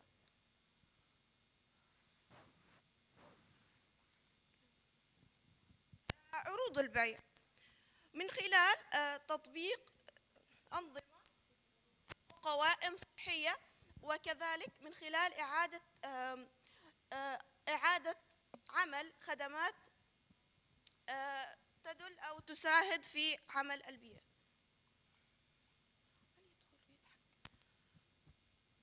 أيضا نحن نشجع على السياحة البيئية ورفع المستوى الاقتصادي المحلي. قد قمنا باختيار محافظة صور أو ولاية صور ليكون هذا المنتجع هو محل الإقامة. طبعا هناك العديد من الحفلات الترفيهية والعديد من القاعات والمؤتمرات، ويوجد رحلات بحثية أخرى. هذا نموذج العمل التجاري. قد قمنا أيضا بدراسة الجدوى، وسنحقق الاستدامة من خلال عمل هذا الفندق وتبني مساحات خضراء أكثر. الخاتمة: نحن نعلم جميعا بأن الإنسان هو العنصر الأساسي لمشكلة تلوث البيئة، فعليه كذلك أن يساهم في عمل إسهامات لإصلاح ما نتجه هذا ما نتجه الإنسان.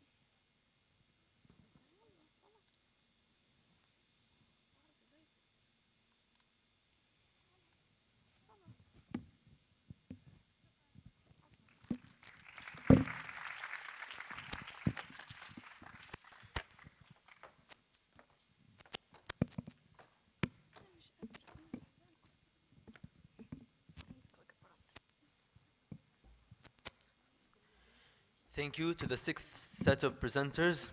Let's invite Skyline University College, Business and Computing Department, Sharjah UAE, onto the stage. University of Sharjah, Dean of Student Affairs, Officewoman, Sharjah UAE, please join us on the second row. Let's keep our phone over here. Let's keep our phones over here.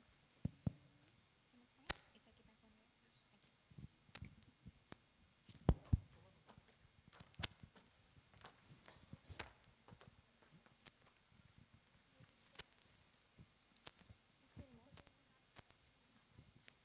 Good morning, everyone, and thank you for joining us. Before we start, I would like to thank you for this opportunity we have here to organization about our innovation idea. So we are from Skyline University College. We will talk about innovating tomorrow. So before we start, would you like to take it from you some confidence, guys? So would you like to clap for us after 1, 2, 3? Thank you very much. Imagine if the cities of the future could breathe like we do. Where will these streets and neighborhood look like?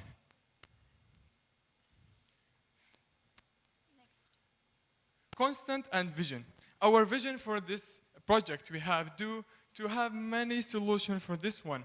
So the vision for we do have here for this presentation is Generez is not just a building cities for the future, is measuring urban with a life, retail urban life, natural create cities that induce inspired and there.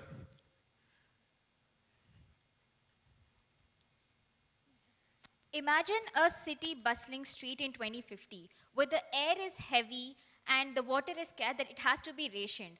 This isn't a dystopian fiction, but a potential reality that we are heading towards. As we can see that air pollution contributes to 4.2 million premature deaths annually, which is roughly equivalent to New Zealand population getting distorted annually. Then 1/3 of urban dwellers face water scarcity, which has chances that it will go by 40 per second. Now, let us do some math with this equation. So, if according to RTA report, 730,000 people use metro daily. If we multiply this by 0.1, it gives us around 73,000 watts per second. Now, let's convert this into day. Now it total produces 20.3 watt hours per day. Now let's convert this into days by multiplying it by 30, and in a month it gives around 609 watt hours, lighting up any devices for sustainable cities. Moving on to the next solution, the vertical forests. So basically we have 3 parts for the vertical forest solution. The first one is the CO2 absorption. So it differs from trees, plants, and shrubs. So mostly plants, leastly or unlikely trees. Basically, the absorption of CO2 is 30 tons of CO2 absorbed per year and produce 19 tons of oxygen among a year. The second solution we have is the biodiversity support. Basically, we have 2 categories, birds and insects, from 15 to 20 species for birds and hundreds of species for insects. According to Puri, there are hundreds of birds, more than hundreds, 1,600 total species inhabiting over the towers. Lastly, and for the last part, we have the temperature reduction. So a study from Stefano Paiori showing us that a facade or the facade of cooling surrounding and microclimating reduces from 2 to 3 Celsius from the atmosphere among it or the surrounding atmosphere. Coming to our third solution, which is decentralized wastewater treatment. As we know, in cities, there is a centralized treatment of water where the water is taken from distant locations to treatment plants and then to our homes. This is very costly as well as energy intensive. So thus, this comes into place, a decentralized wastewater treatment, which shows that it enables 30 to 50% less energy as per the US Environmental Protection Agency report. And also a report by the Pacific Institute found that there is a reduction of approximately 10% in terms of the transport cost. And decentralized wastewater treatments also tend to be resilient since they're distributed into small localities. So in that sense, since they're distributed in that way, even if it is extensive, the urban cities do not run out of water easily. We conducted a survey for 57 people. We had 57 responses about how pragmatic, scalability, and how to implement those ideas and solution. If it was the piezo tiles or the vertical forest. Those are some of our responses. This is a glimpse of our vision, a city where nature and technology coexist together. Let me walk you through our integrated solution. You see the roadways and the walk paths. Therein we have the piezoelectric tiles placed, which through the footfalls and the vehicular movements tend to adapt kinetic energy and convert into clean energy, which further power the infrastructures nearby. Then we have the vertical forest, greenery on the buildings, as you can see, that is optimizing the limited urban space to produce fresh produce. And lastly, we have the decentralized wastewater treatment, which locally treats the wastewater and further provides it to the cities. Now for this slide, what we've done is that first we identified UN SDG goals related to sustainable cities. And we identified these 7 goals. And based on these goals, we founded our solutions. Our solution addresses all the UN SDG goals for sustainable cities. Now, let me engage you guys. We're gonna do, me and my colleague, a quick myth and fact. So we're gonna state the phrase, and you guys could tell us if it was a myth or a fact. Okay, Noor, the first one, the centralized wastewater system require more maintenance that centralized system, making them less able for urban area. So what do you think? It's myth or fact? Okay, thanks. It's a myth. Piezoelectric tiles can function indoors as well as outdoors, unaffected by weather conditions. A myth or a fact? That's true, it's a fact. Decentralized systems can be used to recover nutrients for agriculture use. A myth or a fact? That's very true. And this is the most important point. Piezoelectrical tiles are only effective when installed in high traffic areas. So what do you think? Is fact or myth? Correct. Lastly, so vertical forests reduce noise pollution by absorbing sounds through their displayed layers. A myth or a fact? Thank you guys, it is a fact.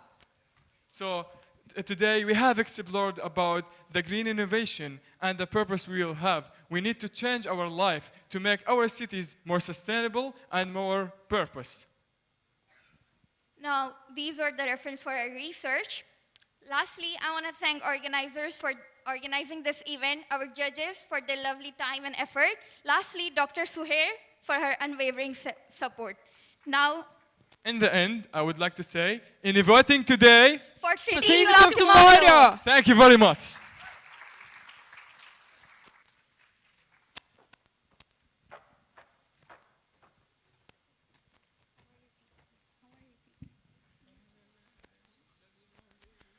Thank you, Skyline University College, Business and Computing Department, Sharjah, UAE.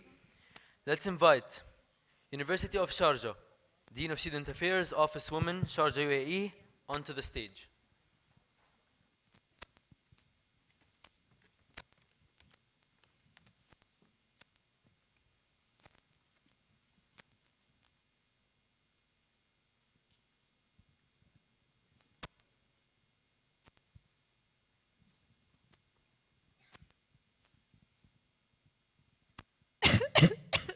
Tahreem, are you okay?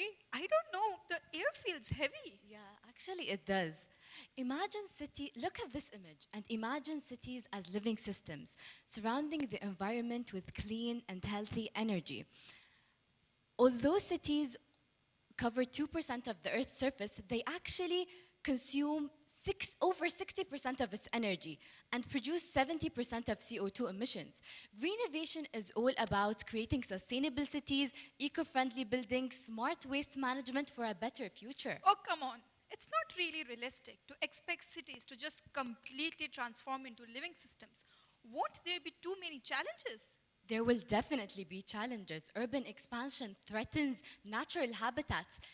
Natural habitats leaving over 1 million species at risk, and CO2 emissions increases the risk. And by 2030, a third of the world's population might struggle with water scarcity. So pollution, limited green spaces, extreme weather are all factors affecting urban health and resilience. The future demands urgent solutions, and cities are at the heart of this transformation. Well, I hear all the talk about getting people and governments to work together. But to me, it nearly sounds impossible to align everybody on a single goal like this. That's the thing. We have an innovative and modern way to combine all these complex organizations and provide them with a platform to create a positive environmental change together. And so, we have created an application, EcoLink. It's a tool to create change where users can track their eco-friendly actions, earn rewards and points, and also gain access to local events and governmental resources, etc., so that we can build a culture of sustainability. And the thing is, our app is accessible to all. Even if you're a government or an organization or even individual residents of the city, you can access this and it caters to your specific need. Of course, users can have and build profiles. In their profiles, they will earn also certificates. For these certificates, they will convert it later to points and then to levels. For each activity they are participating in, whether it is a big activity or small, they will earn points. Why? Because we believe that every small step counts. But no, can you explain me what can we achieve from the points that we just collected? Of course. Actually, the points are not just a beautiful number in your profile. They are actually directly linked to the level system we just mentioned. As you know, our main focus are on 3 main categories. All categories at the first level will have the access to the basic features like attending the events and also access to the shared information from other users. Then, as users will level up, more and more interesting opportunities will open up for them. For example, the governments and organizations can secure funding for their sustainability projects. And also they can attend a global summit.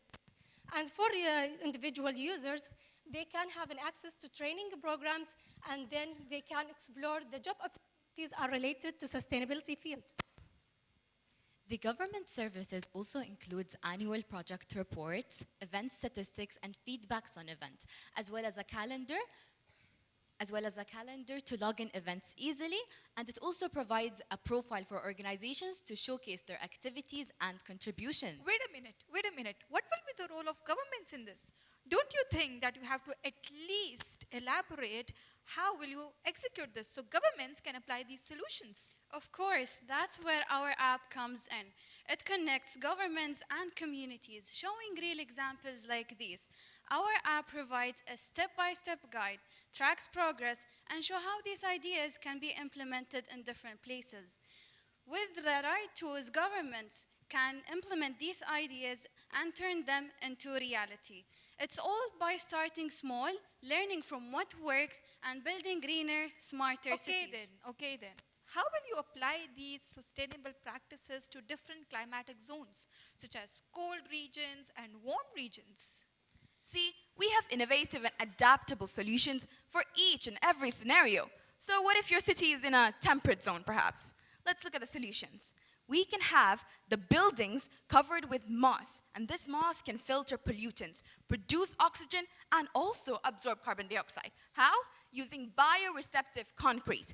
We can turn the walls of the buildings into lungs for cleaner air. Another thing that can be implemented is, of course, we can use the potential of tidal waves in the city, and we can use sea wave energy converter. It can dance with the rhythm of the ocean and turn the waves into a renewable source of energy. And we believe that further enhancements can be done on the converter, such as solar panels on the pads, and an AI tracking system can be implemented. What else can we do? We can have electricity generating walkable paths where each footstep will generate electricity using piezoelectric materials, perfect for crowded areas. Oh wow, you're saying energy will be generated when I'm walking like this? Yes. Okay then, what about hot regions like the one we are living in right now? Of course, we didn't forget our tropical region. Actually, when talking about green cities, the best example comes from this region. Yes, everyone, welcome to Singapore. In Singapore, everyone works hand in hand together to achieve sustainability.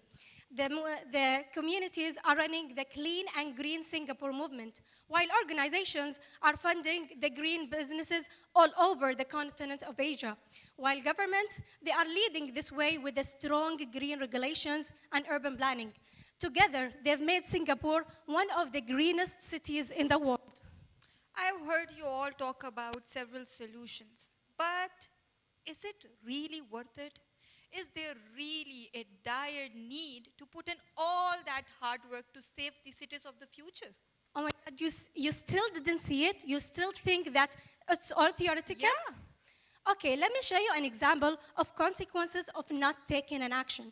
See how much air pollution has destroyed their lives and their health and well-being, leaving them live with hazardous air levels. And see how much they are struggling right now because they didn't work on resources security. As you can see, the water shortage is not a joke. It is the source of life. And also, see how much change has happened in only 10 years, leaving them struggling with habitat loss, which will increase the temperature of cities, then it will lead to increasing energy demand to cooling these homes. Everyone, if we didn't take an action, we could be the next to face these problems today or tomorrow. I hope you see now, Tahrim. Oh my God, I'm shocked at the intensity of the destruction. The situation is grave. EcoLink empowers individuals, connects communities, and supports governments. It's a digital ecosystem in a world where every action counts. Our Envision aligns with the following sustainability goals. Goal number 3, good health and wellness. Goal number 6, clean water and sanitation. And goal number 7, affordable and clean energy. Goal number 11, sustainable cities and communities. Goal number 13, climate action. And goal number 15, life on land. And 17, partnership for the goals. The cities of tomorrow depend on what we do today. Greennovation isn't just a concept, it's a call to action. Every idea, every thought, and every action counts. Let's work together towards building innovative cities, powered by our shared commitment towards a brighter, sustainable future. Thank you. Thank you.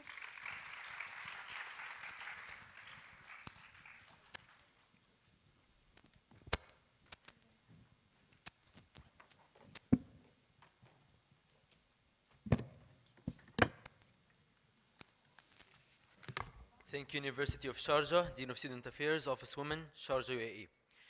Ladies and gentlemen, we have a short refreshment break now for 20 minutes. I request you to please return to your seats by 11:25 a.m. to ensure that we are on track for the day. الحضور الكريم، سيكون لدينا الآن استراحة قصيرة للمرطبات لمدة 20 دقيقة. أطلب منكم العودة إلى مقاعدكم بحلول الساعة 11:20 دقيقة للالتزام بالوقت المحدد. Before we proceed to the refreshment break, please everyone. Before we proceed to the refreshment break, we have a special campaign for you. All you have to do is follow 3 steps and you could earn a chance to participate in our biggest community initiative, Clean UAE. For those of you who do not reside in the UAE, fear not, we have an opportunity for you as well to create a unique video that we will share in the social media pages. قبل أن نتحدث عن استراحة المرطبات، لدينا حملة خاصة لكم.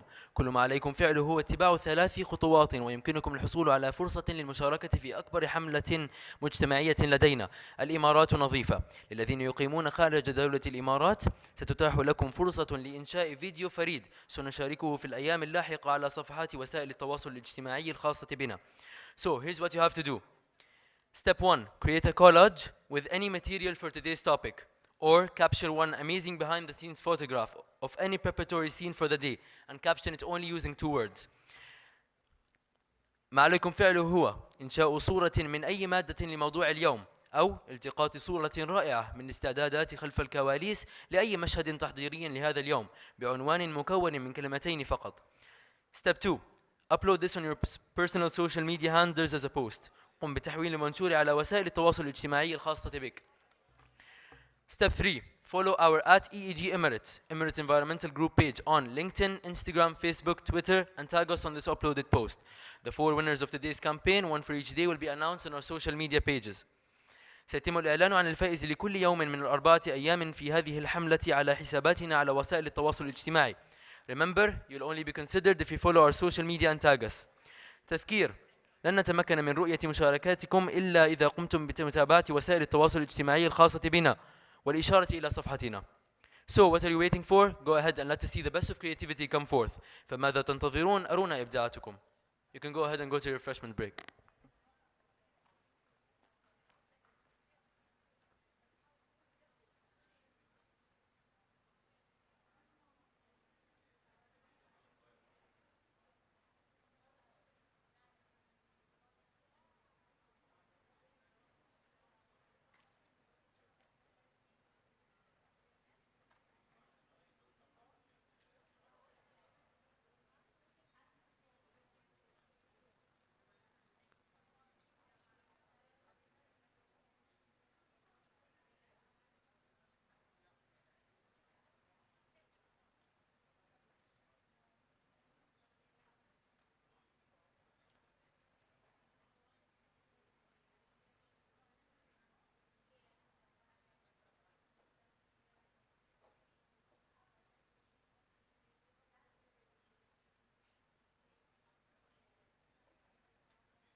Brother, play.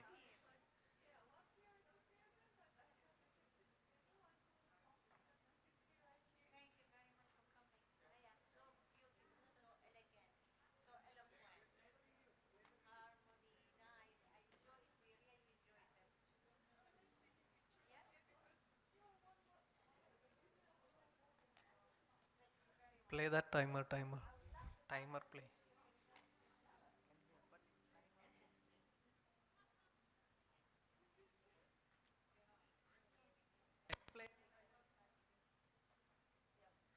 Can you play the timer?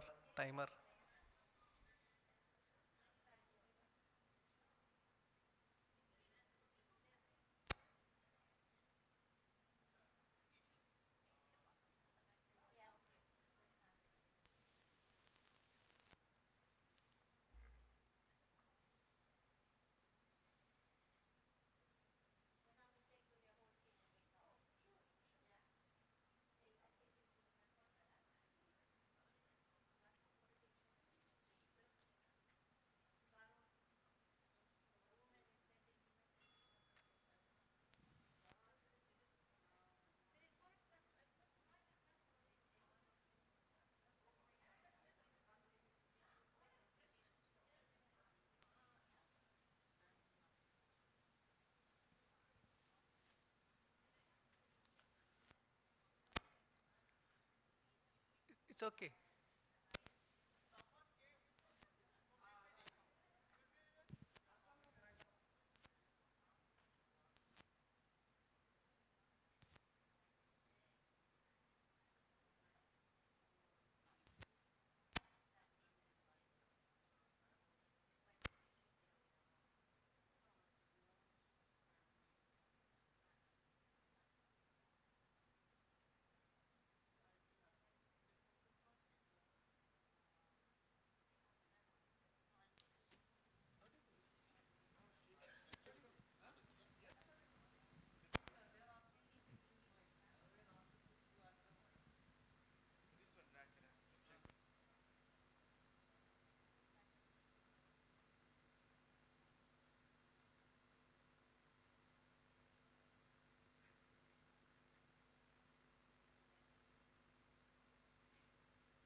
Just sound check 1 2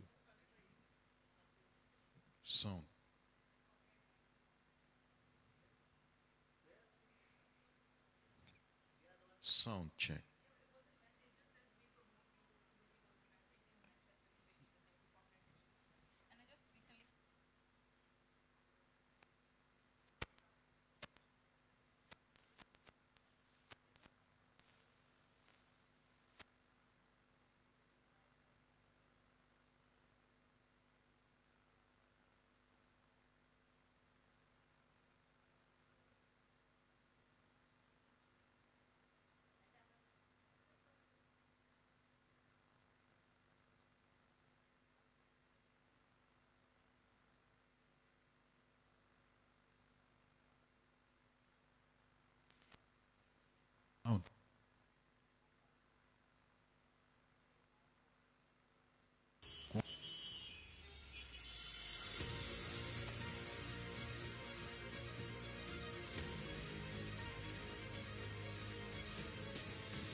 Just sound. Sound. Sound check. 1, 2. Sound check. 1, 2. Just.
Welcome back everyone. We will continue with the topic Greennovation Envisioning Cities of Tomorrow.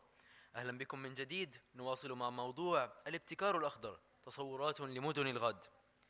Our ninth presenting team is from University of Bahrain, College of Engineering, Department of Chemical Engineering, Zallaq, Bahrain. Please initiate screen sharing and activate your cameras. University of Bolton, Mechanical Engineering, Ras Al Khaimah, UAE. Please join us on the first row.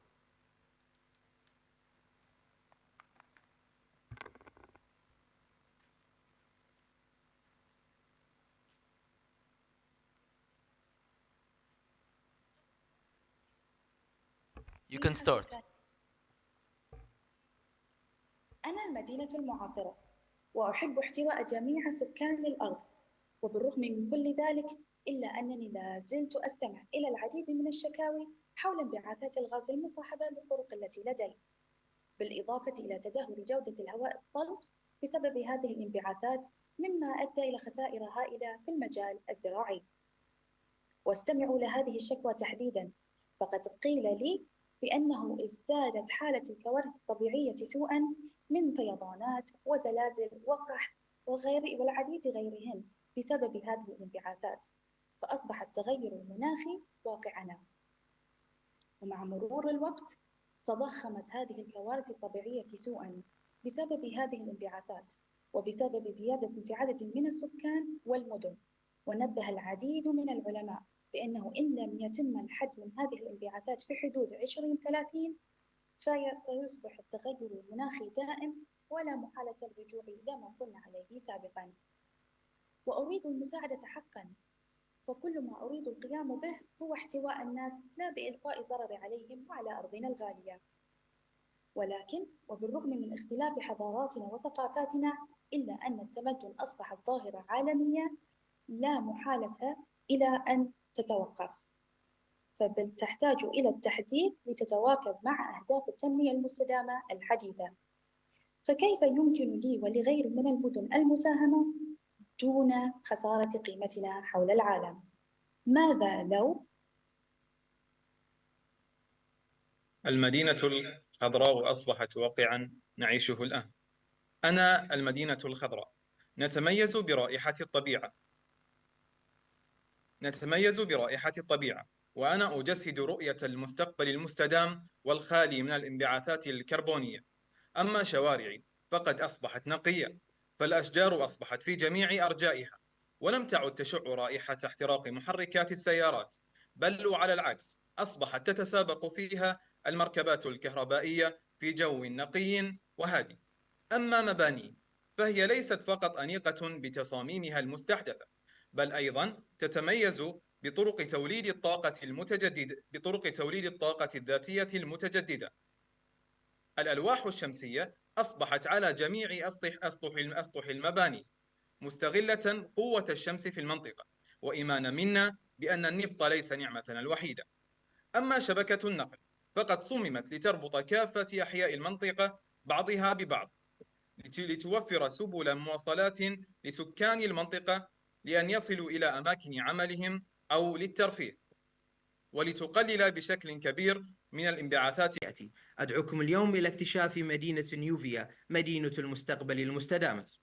أما نيوفيا فهو اسم استوحى من دمج كلمتين تعبران عن رؤية المدينة المستقبلية المستدامة.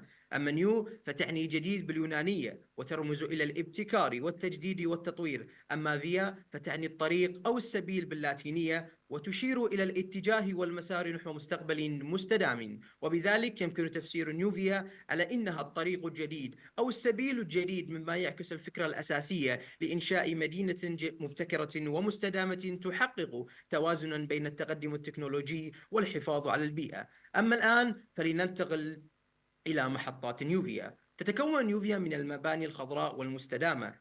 ففي نيوفيا تبنى المباني باستخدام مواد مثل الخشب المعاد تدويره ومواد مستدامة والخرسانة منخفضة الكربون. ثانيا أنظمة الطاقة المتجددة، فلا أنشطة بدون طاقة. تعتمد نيوفيا على الألواح الشمسية المثبتة على أسقف المباني لتوليد طاقة كهربائية من الطاقة الشمسية، وتستفيد أيضا من توربينات الرياح في المواقع المناسبة لتحويل الطاقة الحركية إلى طاقة كهربائية نظيفة ومستدامة. ثالثا إدارة النفايات وإعادة التدوير. تطبق نيوفيا مفهوم الاقتصاد الدائري الذي يشجع على إعادة استخدام المواد وتدويرها لتقليل النفايات، وبرامج التسميد التي تحول النفايات العضوية إلى سماد يستخدم في الزراعة الحضرية. رابعاً، النقل المستدام.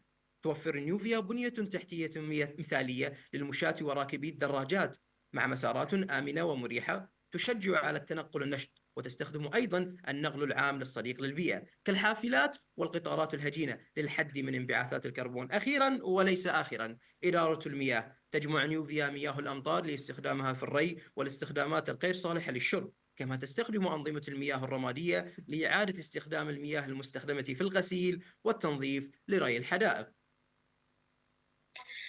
الزراعة الحضرية. تضم نيوفيا مزارع رأسية لزيادة إنتاج الطعام الطازج وتقليل البصمة الكربونية للنقل، كما أنها توفر مساحات لزراعة الفواكه والخضروات والنباتات الطبيعية.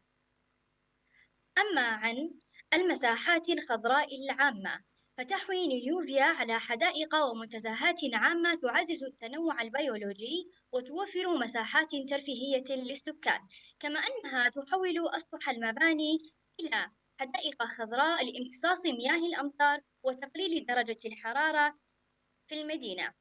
وعند التنقل النشط والمستدام، نرى بأن نيوفيا توفر محطات شحن للسيارات الكهربائية، كما أنها تشجع على استخدام السيارات الكهربائية وتعزيز أنظمة تأجير الدراجات بأسعار معقولة.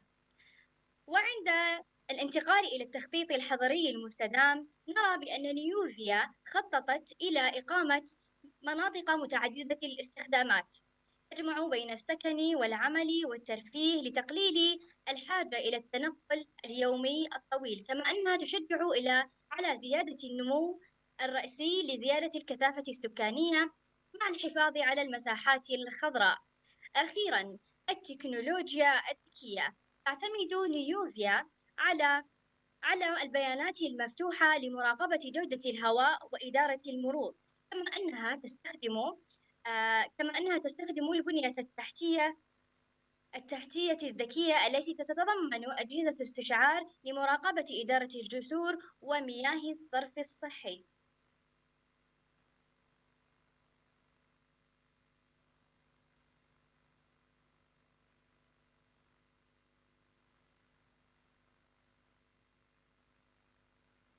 أربعة آلاف وأربعمائة وستة عشر مدينة حول العالم تحوي أكثر من 150 ألف نسمة.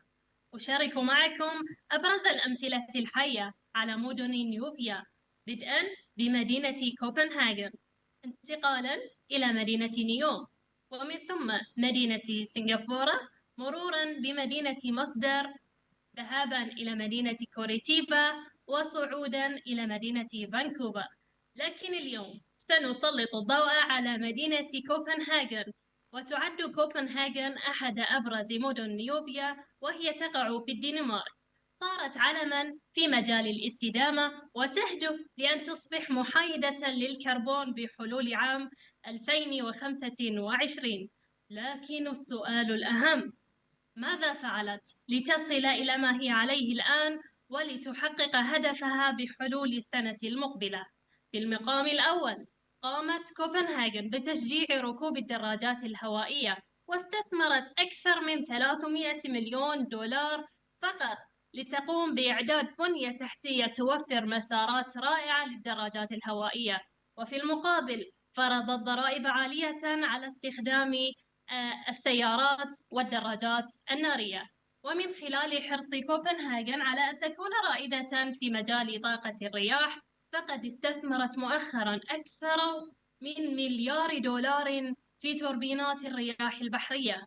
أما في ظل التحركات التطور العمراني في كوبنهاغن والتي تضع البيئة نصب أعينها، فقد تم تغليف مبنى المدرسة الدولية بألواح شمسية تقدر بأكثر من 12,000 لوح شمسي، واللذان يعملان كمصدر للطاقة المتجددة ويغطي نصف احتياجات المدرسة من الطاقة.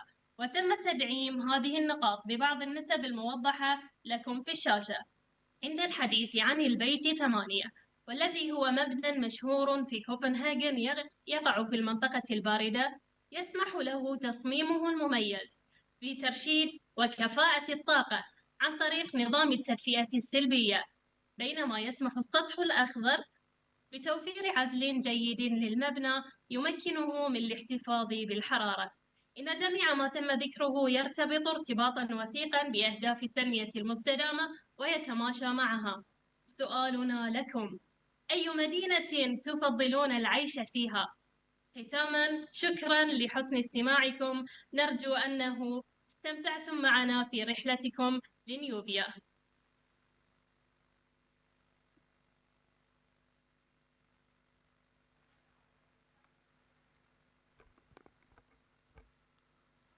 Thank you to our ninth set of presenters.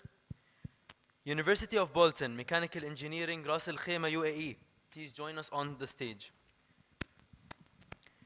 Ras Al Khaimah Medical and Health Sciences University, Department of Community Medicine, Ras Al Khaimah, UAE. Please join us on the first row. Okay, just a reminder to all the teams, when you're presenting, make sure the mic is near your mouth, as well as make sure that the main presenter is at the center of the, let's say, the stage. Thank you.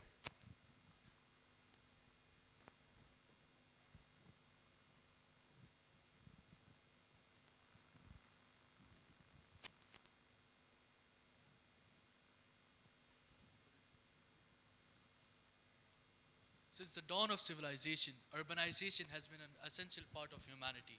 From the Roman Colosseum to the Indus Valley civilization, urbanization has helped us put food on our table, roof above our head, as well as helped us communicate with people. But as cities grew, so did its population, and along with it came many problems. Urban growth put in more pressure on our already existing natural resources. Our rainforests have been depleted and gone barren. Our coal and our oil reserves have been depleted, and if this keeps going on, our earth will be caused in irreversible damage. We are already witnessing signs of climate change. The latest WMO report shows that global air temperature could rise by 1.1 to 1.9 degrees Celsius between 2024 and 2028. Yes, a rise like that may not sound like a big deal, but our climate is far more sensitive than we think. Think of it like you're baking a bread. A few degrees can completely alter its color, texture, or even burn it. Similarly, in our climate, a few degrees don't mean a slight change. We're talking about deadly storms, more intense hurricanes, severe droughts, and devastating wildfires. Urbanization is changing our lives, but some of its effects are hidden, just like its effect on our health and our mental health. Urban life can be stressful. It limits our access to green spaces and harm our social relationships. Following this modern lifestyle can make us forget how important family and our well-being are. The stress and pressure from this urban lifestyle aren't just affecting adults, but sadly, children too. For children, the consequences of stress is much more severe. Alongside with social and academic pressure, it puts their physical health in a critical condition as it causes leukemia, cancer, and other issues. Now, besides this physical health that they may suffer, it also affects their neurodevelopment as it damages their brain development, reduces their IQ level, and even causes behavior issues. Now, this neurodevelopment doesn't remain in a classroom as it causes the child to have anxiety, depression, and behavioral issue, which is putting the children's generation at risk. Now, surveys, according to statistics, 1 in 13 suicide attempts could be linked due to these causes alone. This should be putting children at damages and issues. Now, surveys also show 73% of parents wishes that their children could attend mental counseling. Now, this might be far-fetched, but if things continues like this, we might become zombies, unmotivated and numb. If this continues, it will be the apocalyptic end of humanity. Just like how the Hollywood predicted, their vision might actually come true. But we humans, gifted with knowledge and intelligence, have always found ways to overcome adversaries throughout the centuries with the help of science, technology, and innovation, from eradicating diseases such as the smallpox to landing on the moon, we have proven time and again that ingenuity is our greatest strength. But in this century, we need something more than all of this. We need something that connects us back to our roots, to nature itself. And so humanity came up with the concept of green innovation, a way to harmonize progress with the environment. Now, where do you think the idea of green innovation originated from? So in 1962, Rachel Carson's groundbreaking book, The Silent Spring, sold around 500,000 copies in over 24 countries, promoting the effects of environment and the effect of environment on living organisms. 8 years later, the first Earth Day was celebrated, promoting an annual tradition of eco-friendly solutions. This year, we have also come up with one such solution. Before we begin, let's talk about the philosophy of grading system.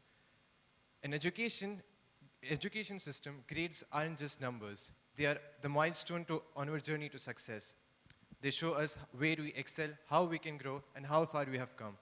Grades don't just measure progress, they inspire us to do better. In restaurant, grade A symbolizes customer confidence and business success. Now imagine cities where communities are graded not based on the progress they make, but how harmoniously they coexist with nature. We call it the Greennovation grading system, a way to reward sustainable living one community at a time. In this system, communities will be graded on critical factors such as the green spaces they provide, how efficiently they manage their waste, and the air pollution, the transport emissions, and their community engagements. Let's first start with the green spaces. So in the cities of tomorrow's, green spaces aren't just essential. They are required in every single homes. So communities will be graded on the amount of green spaces they provide, the biodiversity practices they implement, the wildlife practices, and the educational system they implement to promote awareness. This ensures that each and every criteria is graded accordingly, such as 20% for the green spaces they provide and 15% for biodiversity. Next, we tackle waste management. It is an essential component of sustainability, from recycling rates to composting programs and even e-waste collection. The scoring here will reflect on the importance of community participation. 20% for recycling rates, 15% for composting programs, and 10% for e-waste collection. Just like the air we breathe is important, so is this next category. Air quality is another category where a community will be judged upon these further subcategories. These subcategories include air quality management system, clean transportation initiative, etc. will each be allocated a specific percentage to be graded upon. The next category that we'll be focusing on will be transportation, as we keep encouraging communities to have green lanes, car-free zones, EV charging station, and public transits. As you can see through the pie chart, 20% of the grade is given for public transits and 10% is for car-free zone. Now the next part is the most important grade part, which is community engagement. So beyond any policy and system, the heart of the green innovation are the people. Communities thrive when individuals are involved. This is the reason why we encourage youth to be involved in this movement, so that we can get their feedback mechanisms and other community-led initiatives. So according to the pie chart, 30% is given by the resident involvement, 15% by community-led initiatives, and 10% by feedback mechanisms. Now you might wonder, how does this all come together? So every 5 months, data will be collected from the communities. This data will include how much the communities have scored in the respective criterias, and then finally we tally together a community score. This community score is then divided by the maximum possible points, giving us a percentage score. According to this percentage score, they will be ranked on the badges like diamond, gold, silver, and bronze, providing a clear-cut idea on how well they have performed. Solve our problems with the same thinking we used when we created them. With Greennovation, we will be providing humanity with a northern star to be guided towards a brighter and a greener future. Thank you.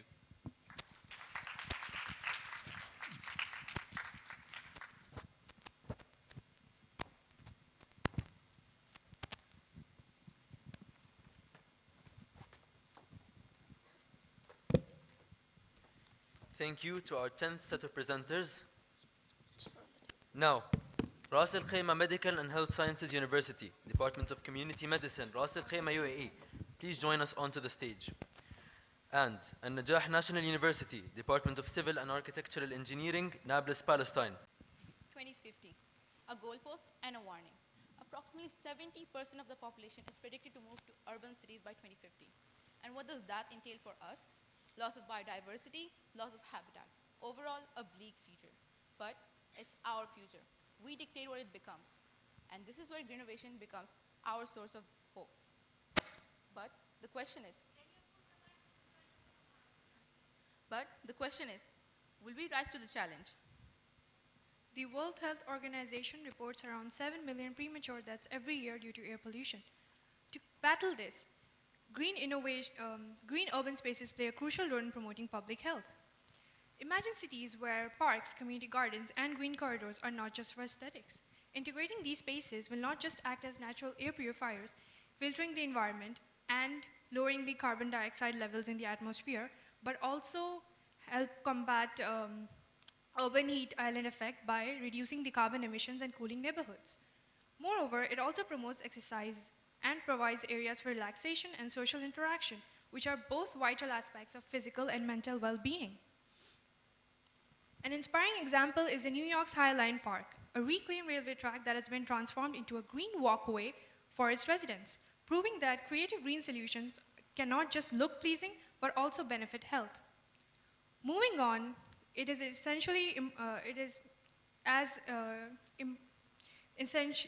as important is smart water management. It is essential as cities grow exponentially and water resources face more shortage and stress than ever before. By implementing technologies like grey water recycling, smart water management, rainwater harvesting, and smart water grids, cities ensure sustainable access to clean water while reducing waste. Singapore is a leading example as it uses smart water management by combining rainwater harvesting, desalination, and recycled water to achieve its water security. This approach not only helps the residents, but also helps urban resources decrease pollution. As we head towards the future, integrating green urban spaces and smart water management will not only help build clean and resilient cities, but also safeguard for the future. Urban infrastructure, the backbone of a city's functionality. Did you know by installing structures like solar rooftops, smart grids, and wind turbines, we're redefining our cities? Also, solar energy cuts household energy bill by 50% while boosting your property value. Wind energy, the fastest growing energy source, has already created over 100,000 jobs in the US. And smart grids, they ensure energy is distributed efficiently and cost effectively while reducing the need for expensive infrastructure. Look at Masdar City, a global example. From solar power panels to structures made with recycled materials, it has been a blueprint for sustainable living in our changing climate. Moreover, carbon neutral cities are no longer just a vision. 25 megacities have now pledged to become carbon neutral by 2050. Aligning with the Paris Agreement goal to limit global warming by 1.5 degrees Celsius. How will cities become carbon neutral? Imagine a city where bicycle outnumbers cars, where energy flows from wind turbines. That is Copenhagen. Copenhagen aims to achieve carbon neutrality by 2025. Copenhagen's climate plan includes making bicycle their main priority of transport. They also include refurbishing buildings for energy efficiency and invest in reforestation for emitting the remaining emissions. This commitment shows how cities can champion climate action while fulfilling global agreements. Cities worldwide are facing the challenges of developing sustainable transportation systems that are both eco-friendly and inclusive. Sustainable urban mobility promotes accessible transportation while reducing the environmental impact of commuting. It is not just about bringing down greenhouse gas emissions and air pollution. It's about creating safer and healthier communities by minimizing traffic congestion. Imagine in cities where activities such as walking or cycling and even public transit become our preferred mode of transportation. It not only benefits our planet, but also enhances our quality of life. Copenhagen exemplifies this vision. The city's extensive bike lane network reduces car reliance, brought down emissions, while simultaneously encouraging a healthier lifestyle. Tokyo has set a global benchmark for its public transit. Its punctual, accessible, and interconnected systems serves millions daily, easing congestion and reducing pollution.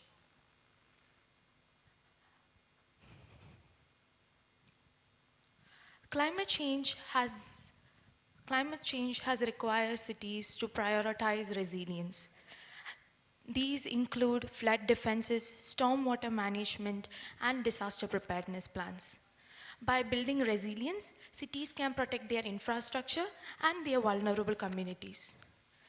By prioritizing resilience, cities not only secure their future, but also sets an example for proactive climate action.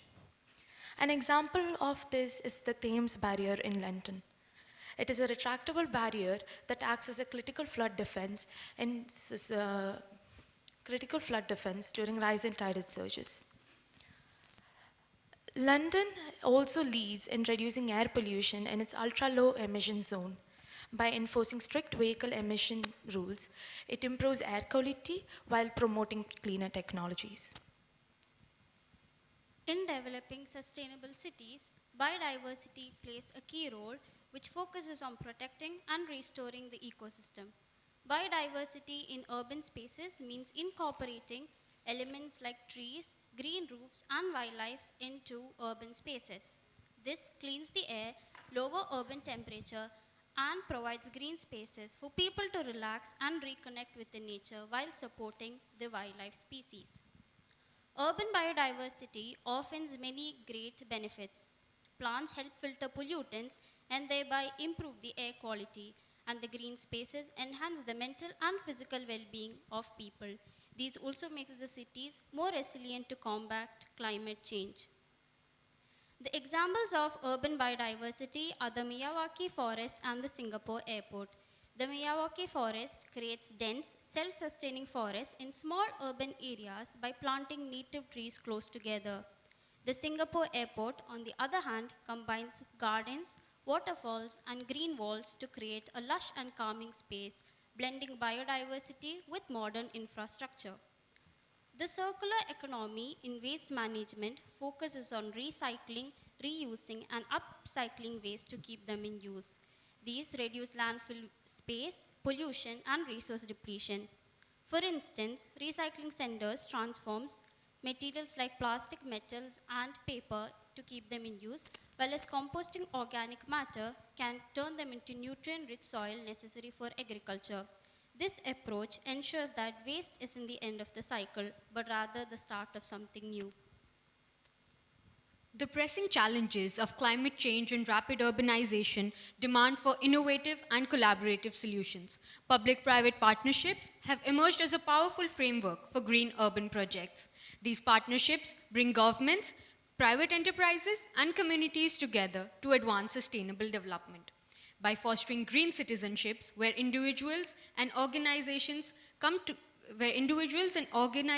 prioritize environmental responsibility, public-private partnerships can deliver transformative results. For example, governments provide for regulatory framework, private entities contribute funding and technology, and communities ensure inclusivity and grassroots support.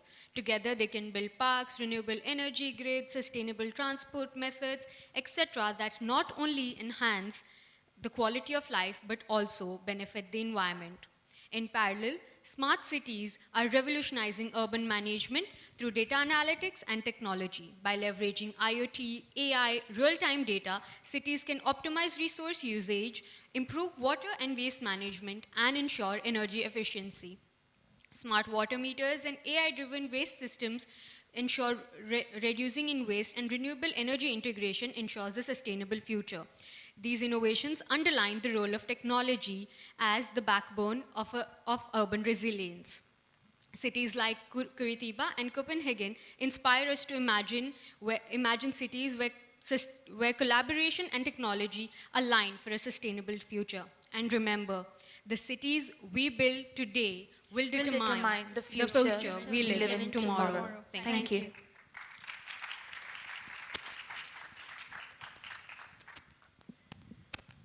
Okay. Thank you to our 11th set of presenters. Al-Najah National University, Department of Civil and Architectural Engineering, Nablus, Palestine. Please join us on stage. Manipal Academy of Higher Education, Dubai, School of Design and Architecture, Dubai, UAE. Please sit on the first row. Okay, this is just a reminder another time. When you're presenting, please keep the mic near your mouth. This is all live streamed, and the people that are watching can't hear you if there's a distance between the mic and your mouth. So please keep the mic near your mouth.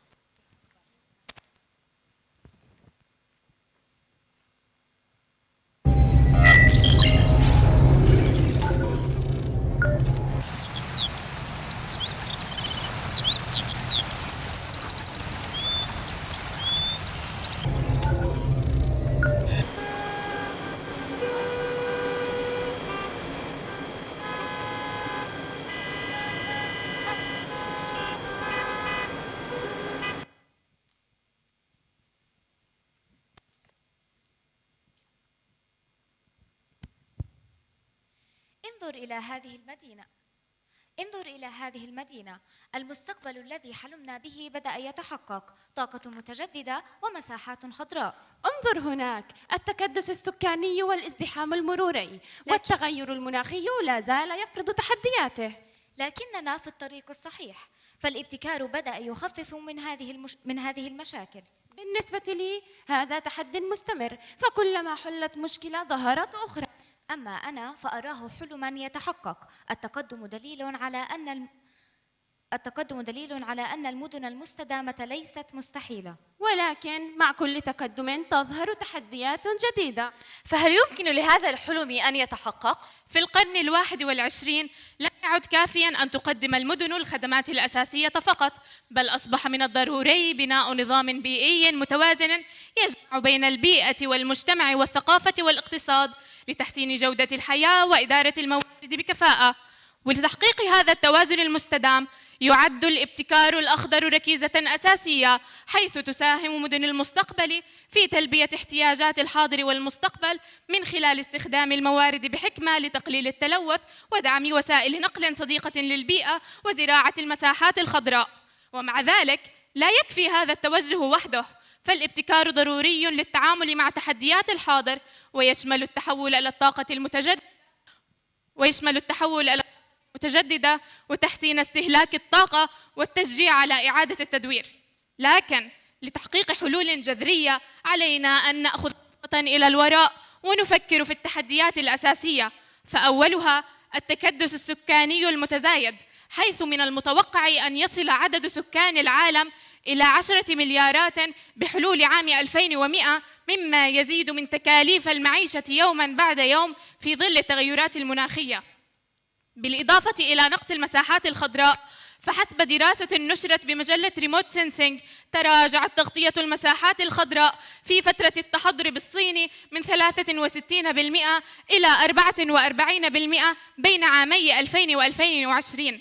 كذلك يزداد التحدي بسبب الازدحام المروري إلى جانب التلوث البيئي الناتج عن انبعاثات الغازات.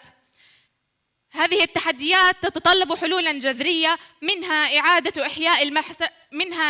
إحياء المساحات الحضرية المهملة، وذلك بتحويلها إلى حدائق صغيرة ومزارع، وتخصيص مسارات للدراجات والمشاة. ومن هنا بيئياً ستساعد في تعزيز التنوع البيولوجي. أما من الناحية الاقتصادية فستخلق فرص عمل، واجتماعياً ستعزز الشعور بالانتماء. مثلما تسعى المدن إلى إعادة إحياء مساحاتها المهملة، هناك جهود موازية نحو إدارة مستدامة للمياه عبر تكنولوجيا أجهزة الاستشعار وتحليل البيانات، مما يقلل هدر المياه ويوجه الموارد بكفاءة، إضافة إلى أنظمة الصرف الصحي المتقدمة. إن تحقيق الهدف السادس من أهداف التنمية المستدامة يبدأ بإدارة مستدامة ومبتكرة. بسبب التطور الحالي أصبح بإمكاننا استخدام المياه المعالجة بطرق فعالة وحماية الأنظمة البيئية، بل ونذهب أبعد من ذلك إلى حصاد مياه الأمطار. إن هذه الإدارة ليست مجرد حلول، إنما نهج شامل يعزز جودة الحياة عبر تحسين الصحة العامة والمحافظة على الموارد الطبيعية ودعم الأمن الغذائي بإنتاج مستدام وتشجيع الابتكار الأخضر. تحقيق التنمية المستدامة. الإدارة المستدامة للمياه تحقق الهدف 11 من أهداف التنمية المستدامة بتطوير مدن آمنة ومستدامة، وتدعم الثالثة عبر إدارة المياه العادمة، وتساهم في تحقيق السادس عبر تحسين جودة المياه وتقليل تلوثها. إن تحقيق الإدارة في الاستدامة المائية إن تحقيق إدارة استدامة المياه يتطلب جهدا مشتركا، لكن التحدي يمتد إلى التغيرات المناخية. تغير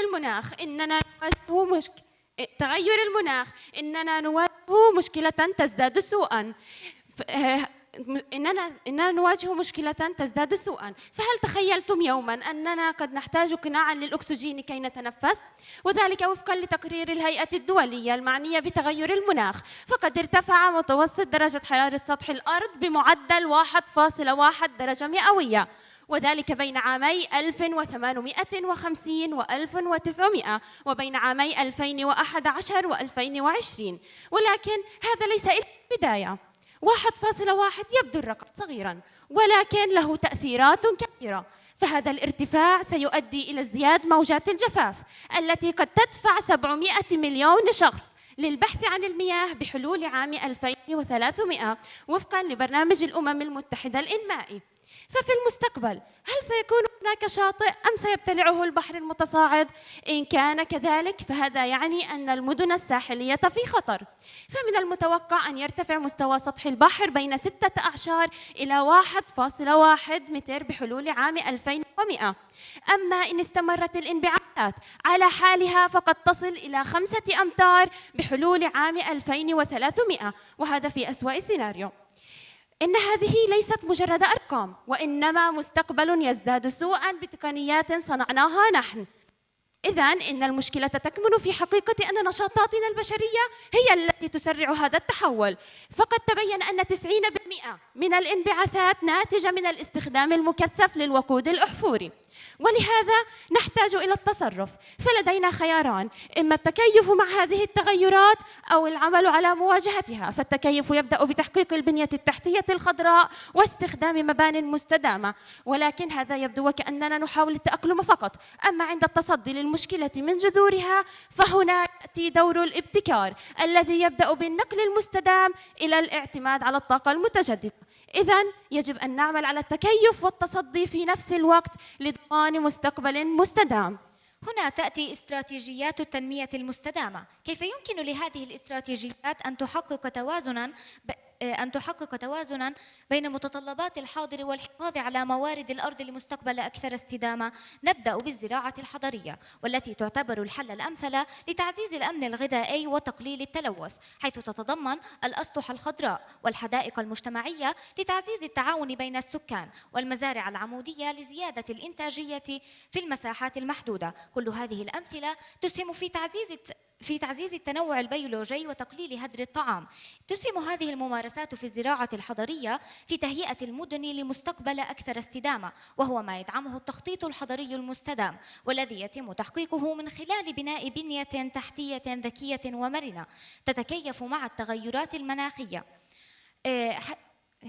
كما يتطلب إشراك المجتمع المحلي في اتخاذ القرارات لتعزيز المسؤولية والانتماء.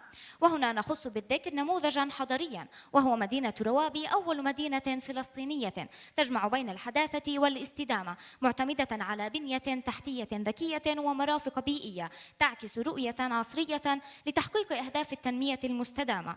إن هذه الممارسات وغيرها تفتح المجال أمام مدن ذكية تستخدم تقنيات مثل الذكاء الاصطناعي وإنترنت الأشياء لتوفير بيئة معيشية صحية وآمنة. تمثل المدن الكربونية السلبية نموذجا مستداما التي تمتص كميات من الكربون التي تفوق انبعاثاتها، مما يعزز الهدف 11 من أهداف التنمية المستدامة، وذلك بالاعتماد على الطاقة المتجددة وزيادة المساحات الخضراء باستخدام تقنيات ذكية، إلى جانب دعم الجهود العالمية لمكافحة تغير المناخ. وفي إطار سباق المدن نحو الصفر، التزمت 240 مدينة بتحقيق الحياد الكربوني بحلول عام 2050 للميلاد أو ما قبل ذلك. وفي سياق تحقيقنا للهدف 15 من أهداف التنمية المستدامة، والذي يظهر دور الإدارة المستدامة للغابات، وذلك من خلال عدة استراتيجيات متبعة، ومن ضمنها الحد من سياسات الرعي الجائر وتحسين أنظمة الري، كما أن وقف تدهور التربة يعتبر جزءا مهما في تحقيق هذا الهدف، وذلك عن طريق عدة استراتيجيات يجب اتباعها، ومن ضمنها تحسين أنظمة الري وتقليل الحرث الزائد. إنها دعوة للجميع ليكونوا جزءا من هذا التحول الملهم الذي يتحول فيه التحديات إلى إنجازات والمستحيل إلى ممكن. يعطيكم العافية.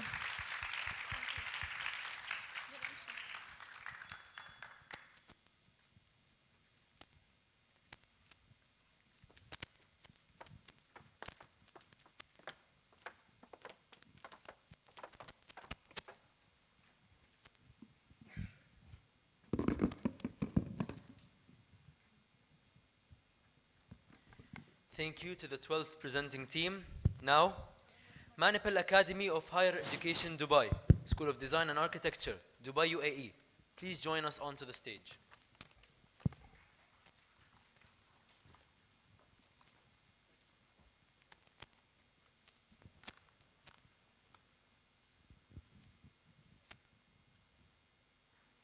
Make them more resilient and sustainable.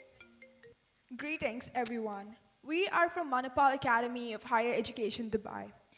This challenge presents itself to us, the youth, as an opportunity for innovation and creativity, which is why we have formed the Urban Revival Task Force to tackle this. Let's meet the team.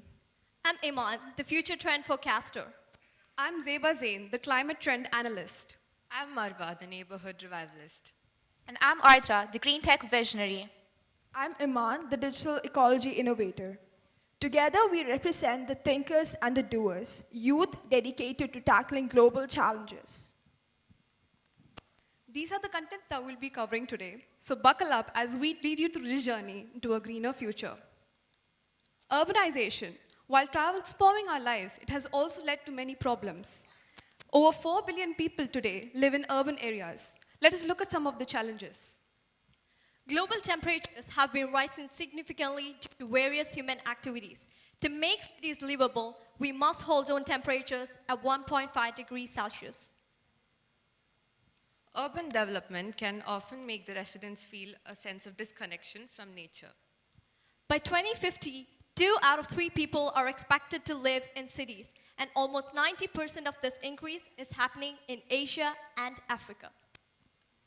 Urban sprawl drives car dependency, increases material use and energy demands, and also leads to loss of carbon sinks.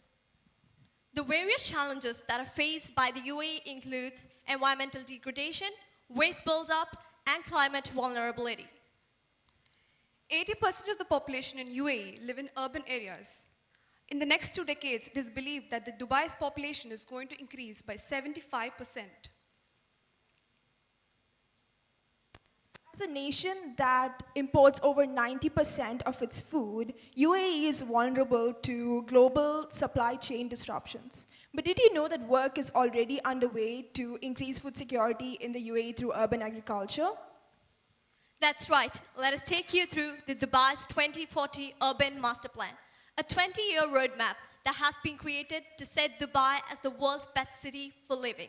It will maximize public transit investment and also increase urban green spaces. This plan also aims to transform Dubai into a 20-minute city so that everyone is able to meet at least 80% of their daily needs within a short walk or a bicycle ride. As a climate trend analyst, I can assure you that climate-aligned urbanism changes the way residents move, consume, and live for the better. Cities in Dubai have 50% of their spaces dedicated to public spaces like malls and parks. These are often inaccessible or unaffordable to the low-wage workers. Micro-urban spaces are predominantly found in areas like Satwa, Bar Dubai, Karama, and Al Khus. As a neighborhood revivalist, I would like to present to you all a case study that we have done on the community of Satwa. Satwa is a high-density community in Dubai located on the southwest of Bar Dubai and is home to many low-wage workers, especially from South Asia. Challenges faced in this area include significant littering, inadequate parking spaces, vandalized walls, and improper maintained spaces between buildings. Based on a survey we conducted among the workers in a laboratory in Satwa, the workers have expressed dissatisfaction in the lack of public transportation, lack of third places, and overcrowding. As the Urban Revival Task Force, we knew something had to be done. So here are a few strategies that our team has brainstormed to transform Satwa into a greener community. We proposed transforming the parking lot located next to the Satwa Mosque into a green mobility activity hub. So this green parking building features solar panels, which powers the services, green walls and green roofs, which provide shade and insulation to the building. Bringing color to the streets, utilizing the plain walls on streets to showcase artworks as a form of appreciation to the laborers can make the city more lively and happy. Adding bicycle lanes, pedestrian-friendly streetscape, as well as green buffer zones can help reorient the city around its people instead of cars. Narrowing roads will also help slow down vehicles. Upgrading the existing urban furniture by adding shaded seating areas, green roofs, and walls can help enhance comfort. As well as having grey water recycling for irrigation and plastic bottled water refilling stations can help reduce the local plastic pollution. Including green roof spaces on the existing buildings can help increase the communal gathering spaces for the laborers in Satwa, as well as improve thermal insulation. Dubai's 2040 plan not just considered Dubai as an eco and pedestrian-friendly city, but also a city with high yields from urban agriculture, which brings us to our next section. The UAE recognizes the challenges in its food sector with its recent Plant the Emirates initiative, which aims to increase the number of organic farms by 25%. The UAE also aims to be the first country in the world's food security index by 2051. To bolster this vision, the students of Manipal have designed an app. As your green tech visionary, I'm more than excited to share this digital greennovation with you. Ladies and gentlemen, I present to you Manzil Al Mazra'a, or Farmhouse, an app that helps people to grow their own organic edible gardens. You can scan the QR code here to access our app prototype. Now let us take a closer look at Manzil Al Mazra'a. Manzil Al Mazra has a gamified leveling system where users can level up by completing garden tasks. Our app also directly addresses SDG 2, Zero Hunger, SDG 4, Quality Education, SDG 11, Sustainable Cities and Communities. Our app also provides learning modules on vertical hydroponic farming as well as organic farming.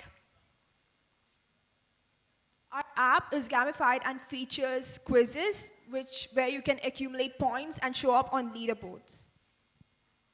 As the digital ecology innovator, I was very much inspired by cognitive cities. So our app has AR integrated garden feature where users can monitor a real-world garden plot and receive AI-driven insights on plant health and plant growth. Imagine a city where every bite is a step towards a healthier, greener future.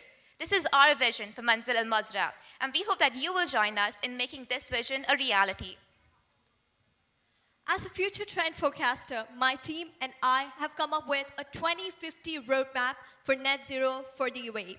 We start by identifying places in communities like Satwa, then we scale our green efforts in Satwa to other nationwide communities.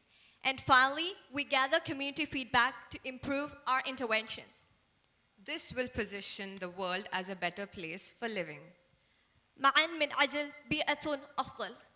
Together for a better environment. This Thank was you. the Urban Revival Task Force. We hope we have served our time well. Thank you. Thank you. Thank you.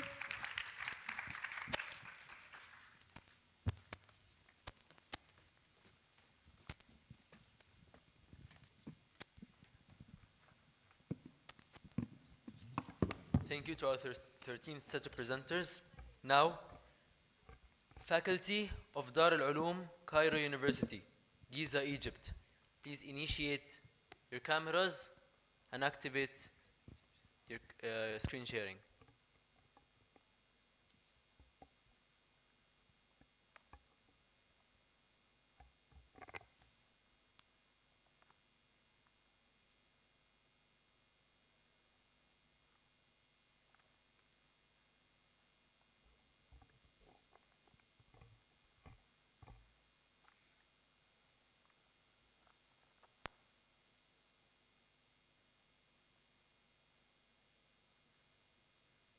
المدن الخضراء هو مجتمع مستدام. التعريف بالمدن الخضراء وأسباب إنشائها. عبد الله سامعني؟ إن الاتجاه السائد العالمي بليز. صوت مسموع؟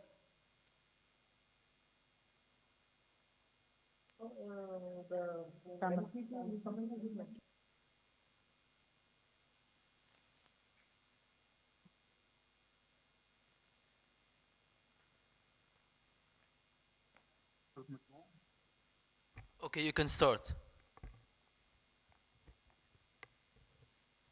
المدن الخضراء ومجتمع مستدام. التعريف بالمدن الخضراء وأسباب إنشائها. إن الاتجاه السائد في العالم في هذه الفترة هو بناء مدن خضراء ذكية نظراً لما يشهده العالم كله من تغير في المناخ نتيجة للتلوث البيئي وزيادة معدل انبعاث الغازات الدفيئة وتوقع ارتفاع عدد سكان العالم إلى ما يقارب من 10 مليارات نسمة بحلول عام 2050 وسوء استخدام الموارد الطبيعية والاعتماد على الطاقة التقليدية كالغاز والبترول وغيرهما. من هنا نشأت فكرة المدن الخضراء المصممة لتكون صديقة للبيئة من خلال شبكة البنيات التحتية المستدامة الخضراء من وسائل النقل وأنظمة الطاقة النظيفة ومواجهة الاحتباس الحراري وتحسين جودة الهواء. Can you pause? طاقة مستدامة. You need to turn on your cameras. والحصول على مياه نظيفة وتربية مناسبة للزراعة وزيادة جودة يجب عليكم الحياة تشغيل من خلال الكاميرا. توفير الحاجات الأساسية. يجب عليكم تشغيل الكاميرا. والله بيقول الكاميرا مش شغالة.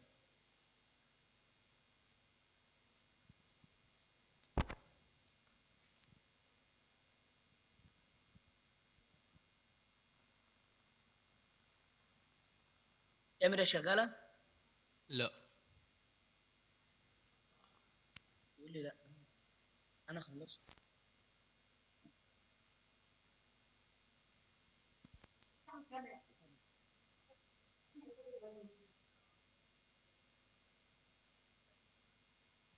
المعايير الرئيسة لبناء المدن الخضراء الذكية.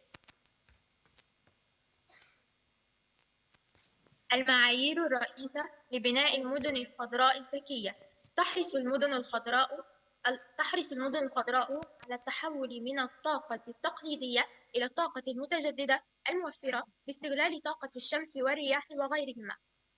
والتي تقلل من انبعاثات الغازات الدفيئة والتي تسبب الاحتباس الحراري.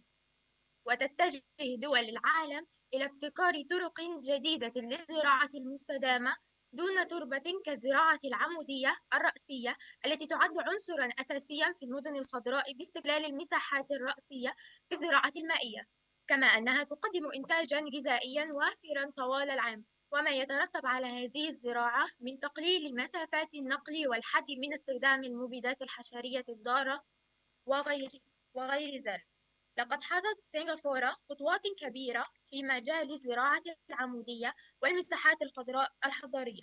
أما عن إدارة المخلفات وإعادة التدوير فهي محور مهم في المدن المستدامة، فبدلا من دفن المخلفات إلى مدافن النفايات نقوم بإعادة تدويرها واستخدامها، وبالتالي تسهم المدن الخضراء للحفاظ على الموارد والحد من التلوث البيئي.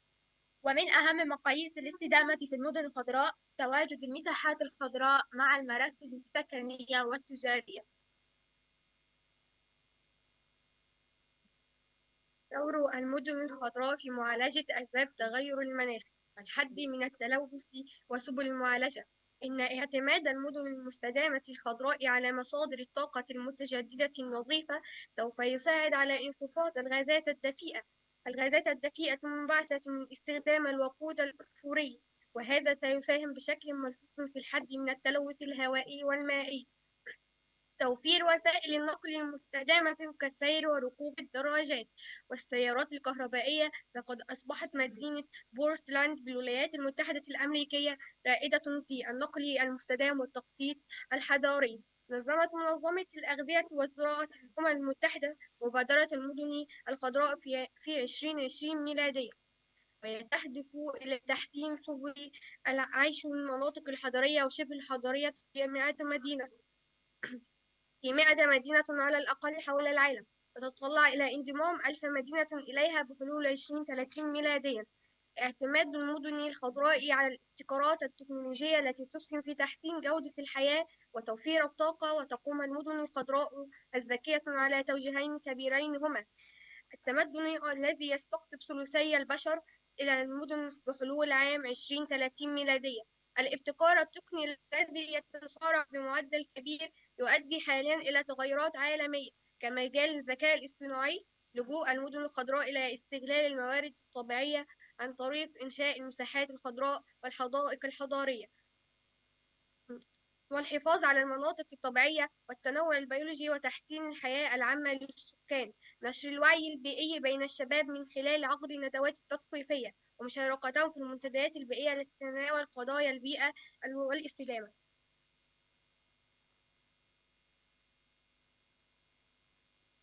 السلام عليكم ورحمة الله وبركاته. مهام المدن الخضراء للبيئة الحضرية والحفاظ على الطبيعة. توفر المدن الخضراء فوائد عديدة لكل من البيئة الحضرية والحفاظ على الطبيعة من خلال دمج المساحات الخضراء مثل المتنزهات والحدائق العامة حدائق الأسطح، وبالتالي تسهل هذه المدن للمقيمين إمكانية الوصول إلى الطبيعة وتحسين الصحة العقلية والجسدية. ويعزز وجود أشجار الظل والنباتات في المناطق الحضرية الصورة الجمالية العامة للمدينة، وما يترتب على ذلك من توفير الظل وتقليل استهلاك الطاقة في التدفئة والتبريد. كذلك تقوم المدن الخضراء على تعزيز الشعور بالتماسك الاقتصادي والاجتماعي وتشجيع السكان على المشاركة في الممارسات الصديقة للبيئة. وأيضا تحقق التنمية المستدامة استثمارات وعوائد اقتصادية ضخمة، كالاستثمار في البنية التحتية للطاقة المتجددة، خلق فرص عمل في قطاع الطاقة النظيفة وغيرها، تحفيز النمو الاقتصادي والاتجاه نحو الاقتصاد الأخضر، أيضا تقليل التكاليف طويلة المدى من خلال وسائل النقل المستدامة والزراعة المبتكرة، وأيضا التشجيع على الاستثمارات والسياحة.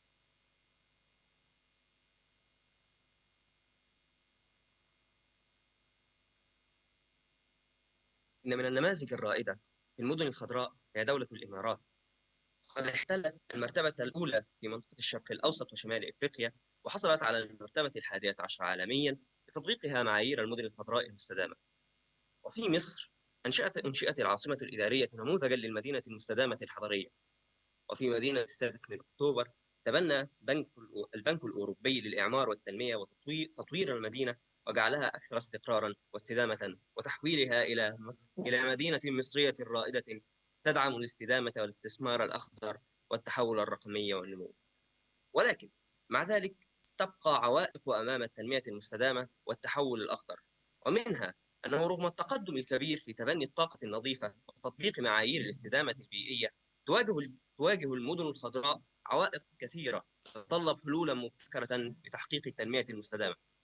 أولى هذه العوائق هي التكاليف الباهظة، فإن إنشاء وتطوير البنية التحتية للطاقة المتجددة يحتاج إلى موارد لازمة ضرورية لتمويل مشاريع شبكة البنية التحتية الخضراء. ثانياً، حاجة البنية التحتية في المدن القديمة إلى التحديث، وهذا التحديث يتطلب مجهودات ضخمة ويتطلب أموال ضخمة وموارد عملاقة حتى يتم. ثالثاً، التغير المناخي، فيشكل التغير المناخي تهديدا مباشرا للمدن، إذ قد تؤدي الظواهر الجوية الحديثة والاحتباس الحراري إلى ارتفاع درجات الحرارة وحدوث الأعاصير والزلازل والسيول. وبعد، فإن الانتقال للمدن الخضراء خطوة مهمة وعاجلة نحو تحقيق مستقبل مستدام يعيش فيه الأفراد والدول في استقرار اقتصادي.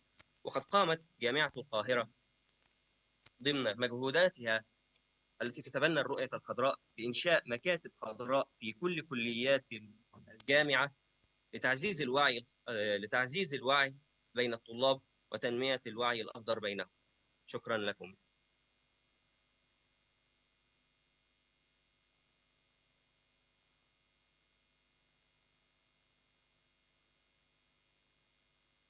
Our 14th set of presenters.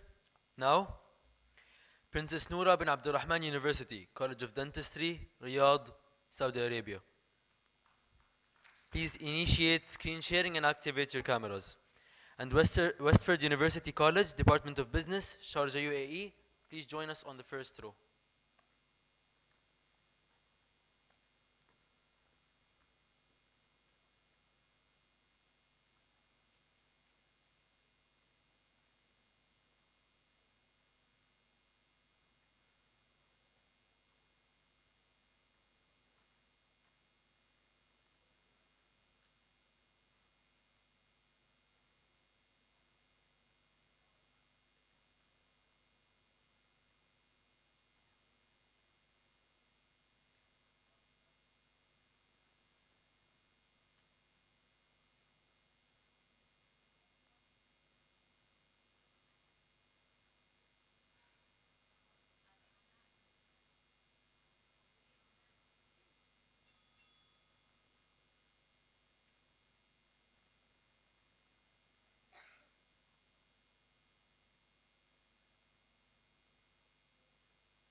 Please share your screen.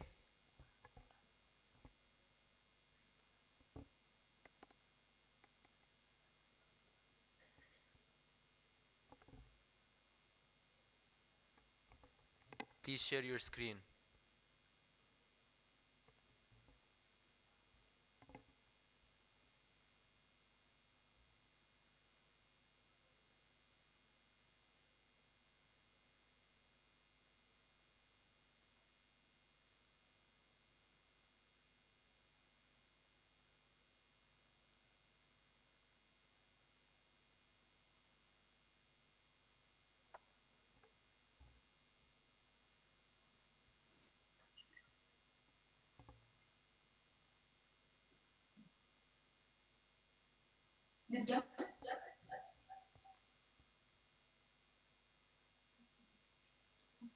أيوة ابدأوا.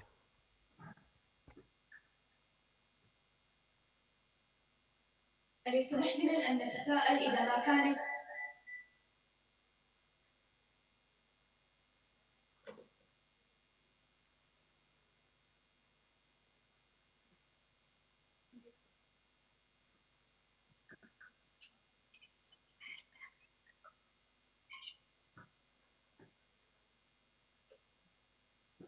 أليس محزنا أن نتساءل إذا ما كان ازدهار مشاريع مدينتنا سيضيق تنوع آفاق طبيعتها يوما ما؟ أيقتل ثمر فصل بمجرد مرور فصل آخر؟ هل سنصحو يوما لنجد شجرة شهدنا نموها وقضينا أوقاتا تحت ظلالها تتحول إلى فراغ يستعد ليكون مبنى شاهقا آخر؟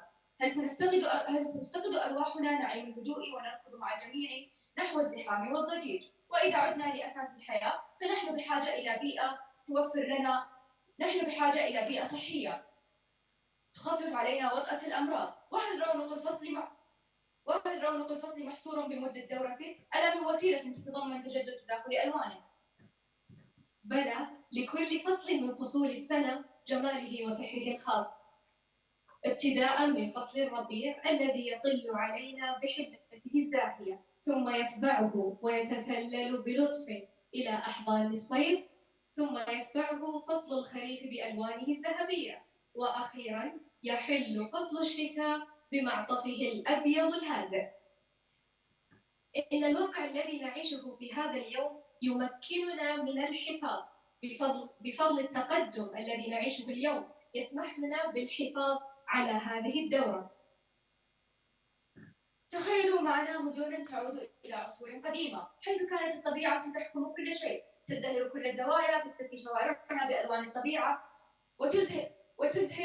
وتزهر النباتات المحلية جماليتها وتفرضها بشتى أنواعها. إنها ليست مجرد عناصر جمالية، بل هي ملاذ يرجعنا إلى عالمنا المصغر، وهي ليست فقط عناصر جمالية من المكان، بل هي روح المكان. إن وجودها بين هذا التناغم ليس وليدا للصدفة، بل هو نتيجة تفاعلات طبيعية دقيقة. إن وجود النباتات يخلق نظاما بيئيا متوازنا بفضل تأثيره على مناخنا، مما يدعم حياتنا الصحية. ما هذا الخيال الواسع؟ تتحدث وكأننا نعيش في نعيم الأجواء الباردة، تتكلم وكأن الشمس تدللنا بأشعتها بدل من حرقتها، تتحدث وكأنك بعيد عن أرض الخليج الحارة. الناس قد أرهقتها أشعة الشمس الحارقة، فانعزلوا في بيوتهم، تفاقمت المشاكل النفسية من توتر وحدة وقلق. أما نشاطهم الجسدية فحدث ولا حرج، كالأمراض من سمنة وارتفاع ضغط وداء السكري وإلى آخر ذلك من الأمراض، هي نتائج قلة الحركة، وكل ذلك بسبب الحر الشديد. إليك الحل. تخيلي معي الحدائق الزجاجية. إنها ليست مجرد حدائق عادية، بل هي واحات خضراء مصغرة داخل الأحياء تسمح بتدفق الهواء النقي ووجود الشرائح الخماسية التي تستمد طاقتها من الشمس تجعل منها واحات خضراء مكتفية ذاتية ومستدامة، ووجود النباتات في بيئتها الملائمة تجعل منها نباتات وأشجارا في حالة من ازدهار لا متناهي، وهذا ما يسمى بالاستدامة الفعالة.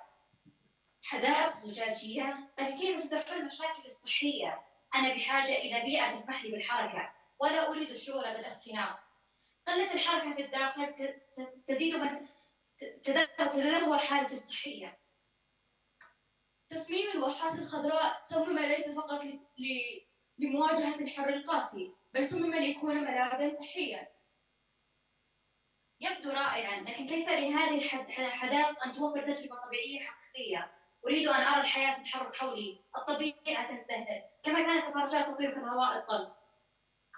الفراشات جزءا لا يتجزأ من هذه الحديقة الزجاجية، فالحدائق الزجاجية حقيقة ستحمي وتحافظ على هذه الفراشات من الانقراض، وأيضا سيكون لها دور فعال في تلقيح أنواع عديدة من النباتات التي لا نراها في أرضنا هذه ولا في مناخنا الصحراوي الجاف. إذن هذه الحدائق ليست فقط لحل مشاكل الحرارة، بل هي أيضا بيئة متكاملة تحافظ على توازن البيئة وتعيد إحياء الطبيعة. يبدو أن هذه الحدائق ستكون واحات خضراء مليئة بالحياة وليست فقط مجرد ملاذ للهروب من الحرارة. نعم، إنها ليست مجرد فكرة، بل هي استثمار في صحة الإنسان والطبيعة، ومكان يسمح بالتنوع البيئي.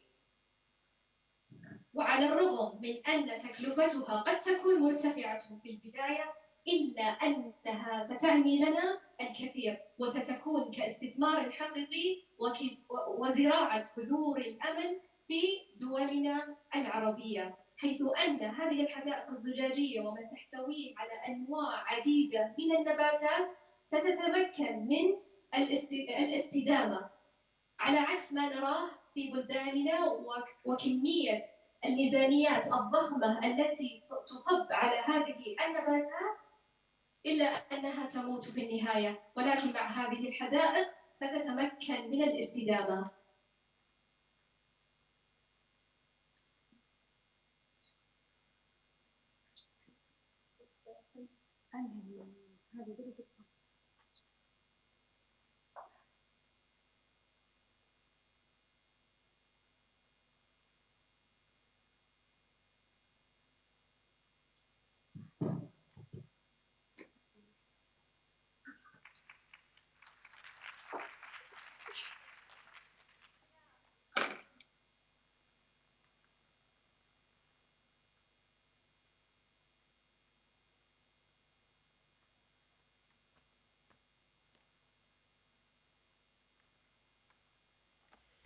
Thank you to our 15th set of presenters.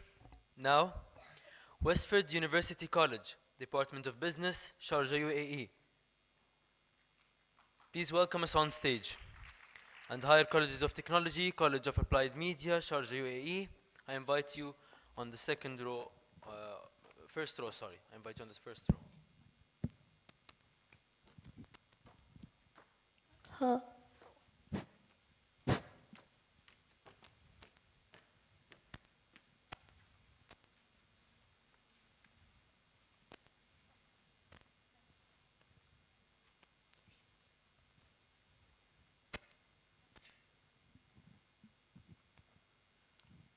Good afternoon.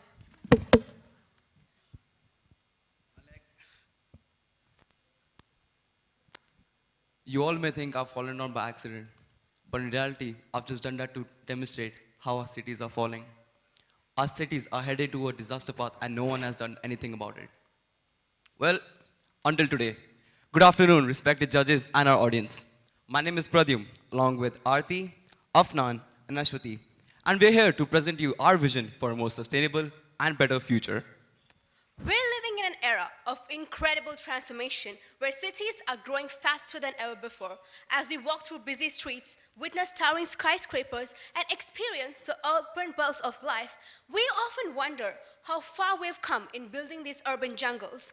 But beneath all this progress is an important question to ask. Are we building cities that truly sustain us, or are they slowly eroding the natural world we're depending on? To answer this question, let us look into the current urban landscape. Today, some 56% of the world's population live in cities. This trend is even expected to continue, with the urban population more than doubling its current size by 2050. With more than 80% global GDP generated in cities, urbanization can contribute to sustainable growth through increased productivity and innovation if managed well. However, the speed and scale of urbanization brings many challenges. Cities are a key contributor to climate change, as urban areas are main sources of greenhouse gas emissions.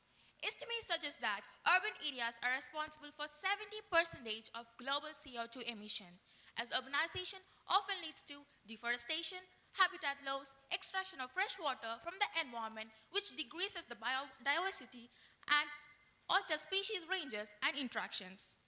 But what if every city, Ashgabat, Doha, Qatar, Delhi, could work hand in hand with nature rather than against it? This is precisely why cities need to embrace Greennovation and accelerate it at a pace demanded by the actions. Greennovation, blending the words green and innovation, focuses on creating sustainable solutions such as renewable energy, energy-efficient tech, eco-friendly materials, and green business strategies. Greennovation isn't just about technology and sustainable materials, It's about rethinking how we design our cities to work with nature. A crucial part of this is integrating green spaces directly into urban environments. According to research, nature profoundly impacts our well-being. According to research, time spent in green areas reduces stress, anxiety, and improves our cognitive function and sleep quality. They filter CO2, combat climate change, and reduce urban heat island effect, making cities cooler and more sustainable. So what steps can we take to implement these benefits? I'm glad you asked. To address the challenges we've discussed, we need solutions that are both innovative and holistic, aligning urban growth with nature's rhythm. One of our key solutions is the development of an interactive urban farm. This urban farm is designed to integrate nature directly into the city. It's not merely just a place for food production, but it will also serve as a community hub. But wait, just an interactive urban farm? That's far too simple, far too ordinary for the vision we have in our mind. We need to introduce innovative solutions that can merge innovations and sustainability. This is why we are combining innovative solutions with sustainability to introduce a very grand project. One of our standout features of our project is the EcoMist system. It is a large-scale water collection system designed to capture moisture from air in areas with high humidity. The system uses jute, which is woven into a mesh-like structure. As humidity condenses on the net, water droplets form and drip into a flat, elongated filter system with activated carbon layers positioned beneath the nets. The water gets filtered as it passes through the system, ensuring cleanliness before it falls into a collection base. This stored water will then be utilized in our very own farm for precision farming. But how can we maximize the impact of our EcoMist system and achieve true precision farming? We introduce to you Oria Pro, the AI that manages to precision farming and by making water farming efficiency to the next level. Sensors will be placed on the e-commerce system to capture real-time data. By analyzing this data, Oreo Pro will predict the best time for moisture capture based on the humidity pattern and initiate cleaning cycles to keep the nets at its peak performance. Once collected, the water will be guided by Oreo Pro's precision farming system to reach out the crops precisely when and where they need the most. Through real-time soil and air temperature data obtained from field sensors, the AI system will assist farmers with crop rotation, optimal planting times, harvesting schedules, and soil management. Let us introduce you to yet another great feature, Oria, the app which is designed to bridge the farm and the community. Through Oria, residents can purchase fresh, locally grown vegetables, reducing food miles and promoting local agriculture. But it's just more than a marketplace. The app fosters a lifestyle of sustainability by inviting users to participate in eco-friendly activities such as recycling, composting, and adopting plants. Rewards of these actions will create a strong community centered on environmental impact. Revenue will come from both targeted ads and vegetable sales, leveraging Oria's trusted user base for additional income. Our commitment to sustainability doesn't end here. We are partnering with Bia Sandif, the leading vegetation management company in the MENA region. But you may be curious, what role does Bia play in our initiative? Well, they will be collecting plastic waste and transform them into recycled plastic sheets. These sheets will then be sold to MNCs. This will not only generate revenue, but establish a circular economy, which will turn waste into valuable resources that will sustain the farm's operations. So, you all must be wondering where our base of operations are located. Well, we've picked Fujairah because it has the highest humidity levels among the Emirates. Fujairah's high humidity comes from its coastal location and the Hajar Mountains, which trap moisture, making it the ideal starting point for our project. Our operations will initially be based here with plans to gradually expand to other Emirates, bringing sustainable solutions all across the UAE. Our vision for sustainable cities is not limited to creating innovative solutions, but aligning these efforts with the United Nations SDGs, a blueprint for a better future. By focusing on specific SDGs, we aim to build sustainable cities, not just for today, but also for the future generations. So, let's take a look at how our innovations support these important goals. Our urban farm directly addresses food security by making fresh, locally grown vegetables available to all of city residents through the Oria app. This will ensure healthy residents for all the nutritions. We are not only providing fresh produce, we are enhancing well-being through green spaces and eco-friendly community activities. We promote both mental and physical health, offering a collaborative approach to urban living. Water scarcity is a major challenge, but with our eco-mist system, we capture humidity, convert it into clean water for precision farming. It's an innovative step towards sustainable water management. The EcoMist system is a prime example of this particular goal. Our system uses natural humidity, which reduces reliance on conventional water systems, which significantly uses high energy. Our AI-powered precision farming focuses on saving resources and helps minimize energy wastage. We envision cities that grow through nature by integrating green spaces and engaging communities. We are fostering eco-friendly, resilient urban communities. Climate change demands urgent action by reducing food miles, implementing urban farming, and creating green spaces. We are actively working to lower emissions and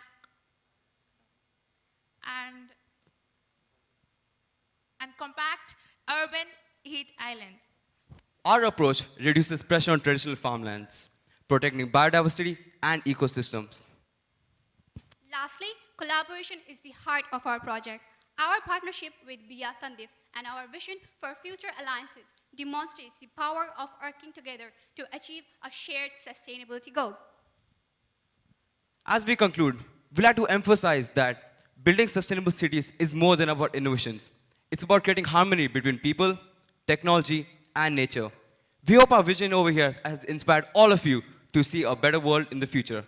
Thank you. Thank you.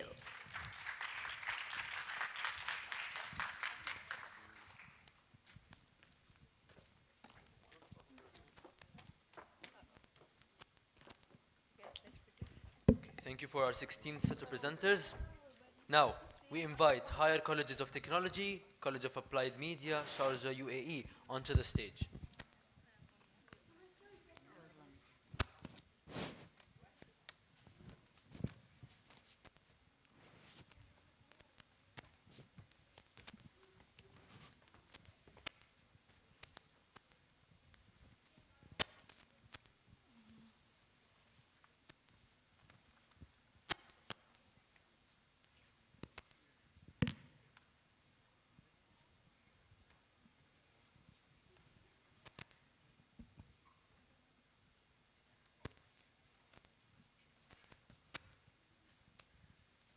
Okay.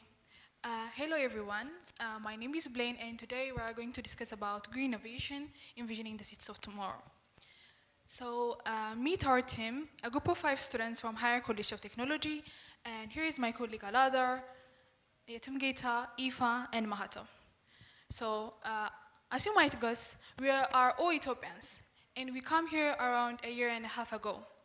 And we have been experiencing many changes since we arrived here. The weather is one example. Ifa, how do you find the weather here? I found it a lot hotter than my country. Yeah, I agree. I found it hot as well. So how are you managing? So as you know, the AC is lifesaver here, and of course I shower multiple times a day. Ah, you shower multiple times a day. By the way, you are not the only one doing this.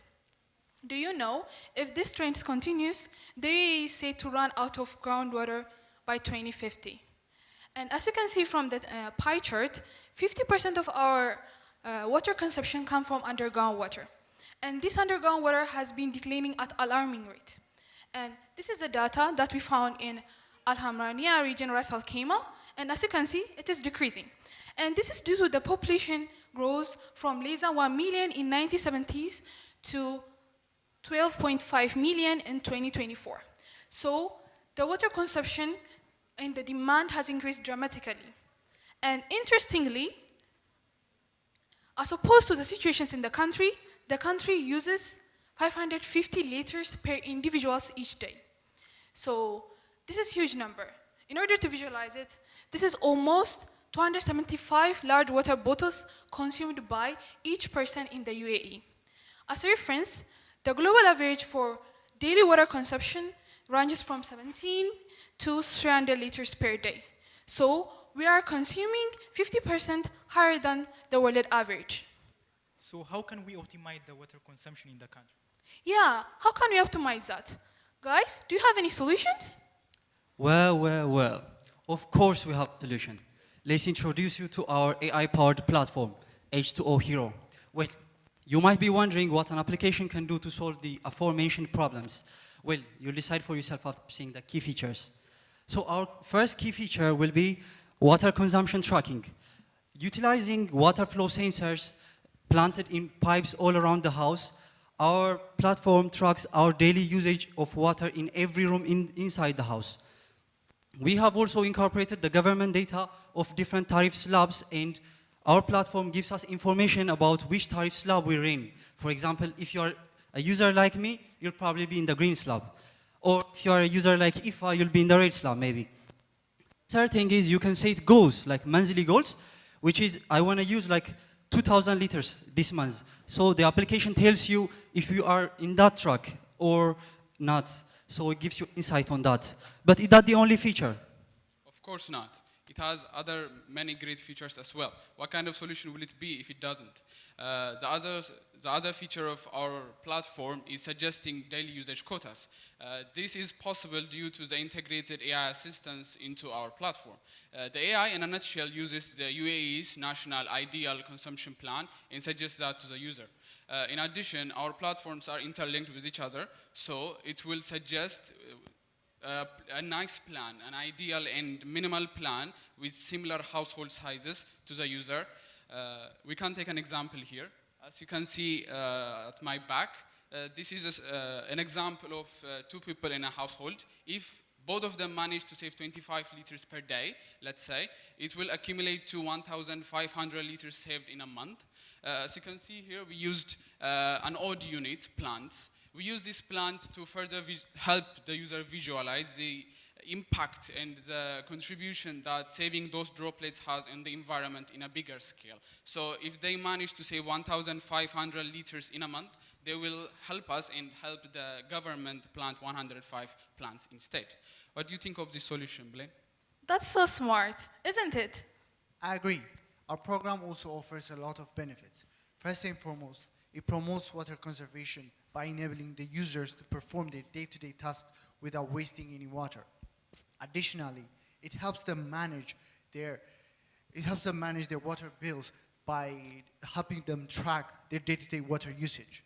And most importantly, it raises awareness about the possible environmental impact of water misusage.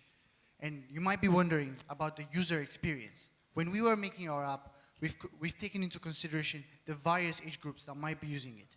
Therefore, our app is made with an easily understandable user interface.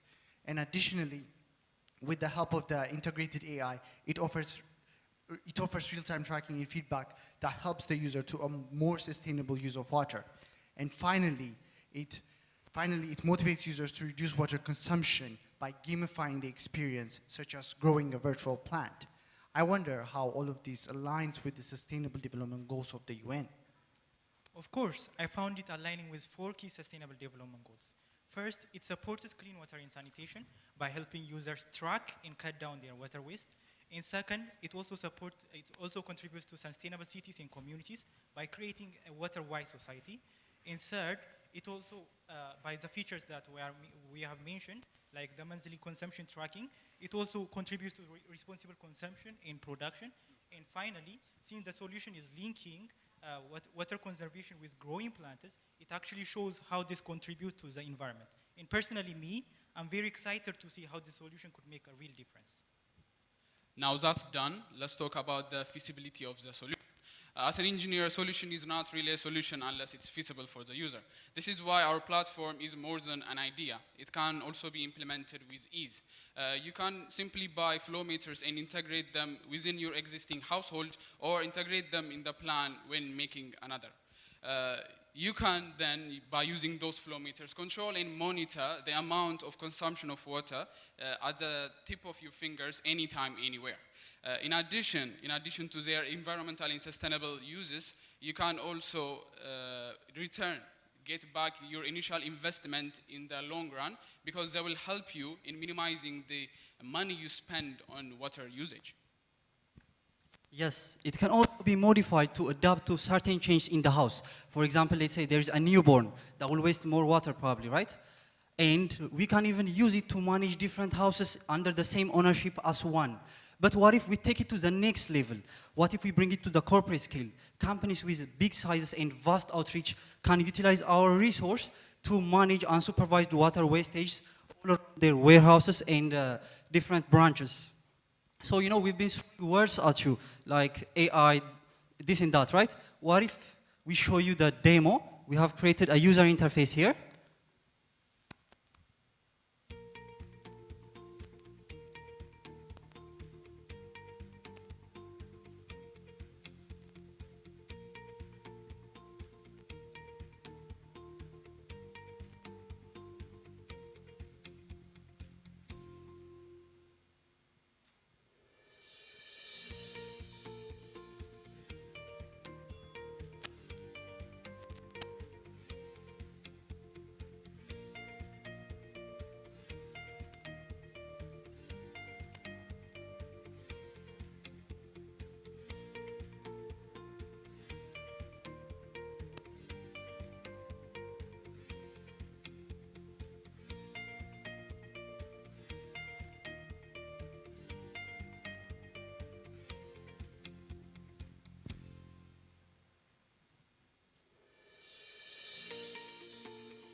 Thank you for listening. This is H2O Hero, where every droplet counts. Thank you.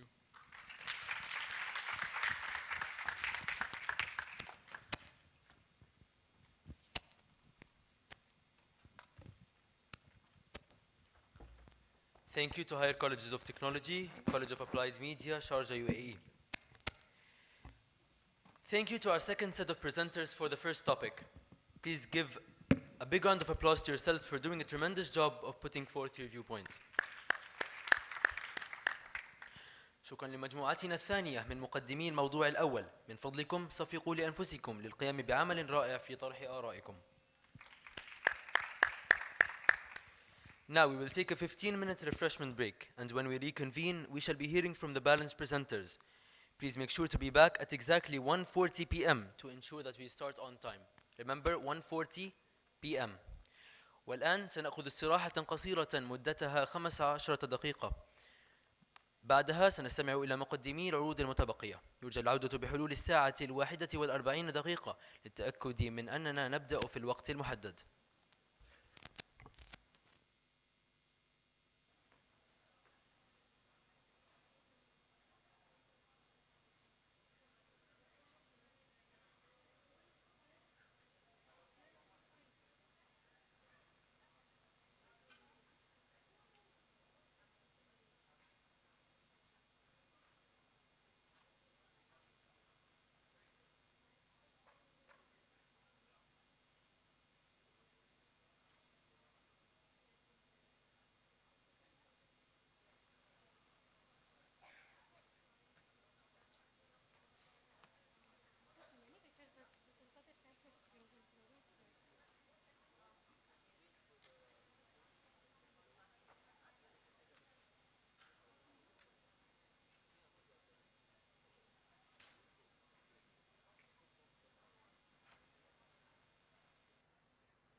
five mics. No one needs to.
See, I need one, two, three batteries.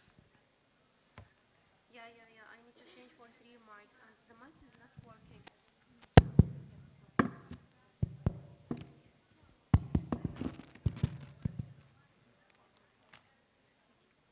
You can take, yeah.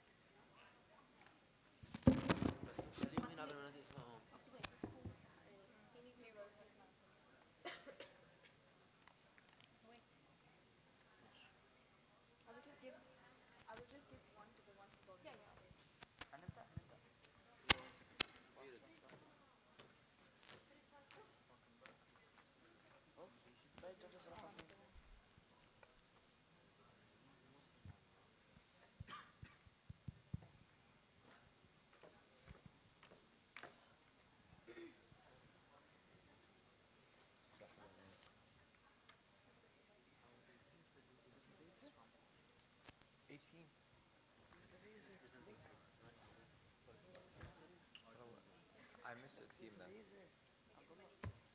Look.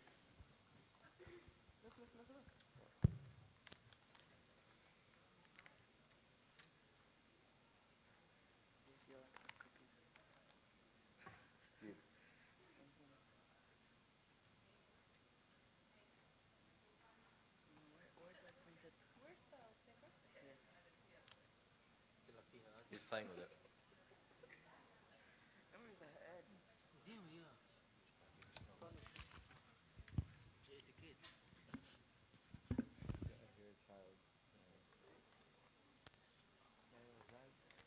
Your child.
Welcome back. We will continue with the topic Greennovation Envisioning Cities of Tomorrow. أهلا بكم من جديد. نواصل مع موضوع الابتكار الأخضر تصورات لمدن الغد. Our 18th presenting team is from Ajman University, College of Architecture, Art and Design, Ajman, UAE. Please join us onto the stage. The team from Zayed University, College of Natural and Health Sciences, Abu Dhabi, UAE. Please sit on the first row.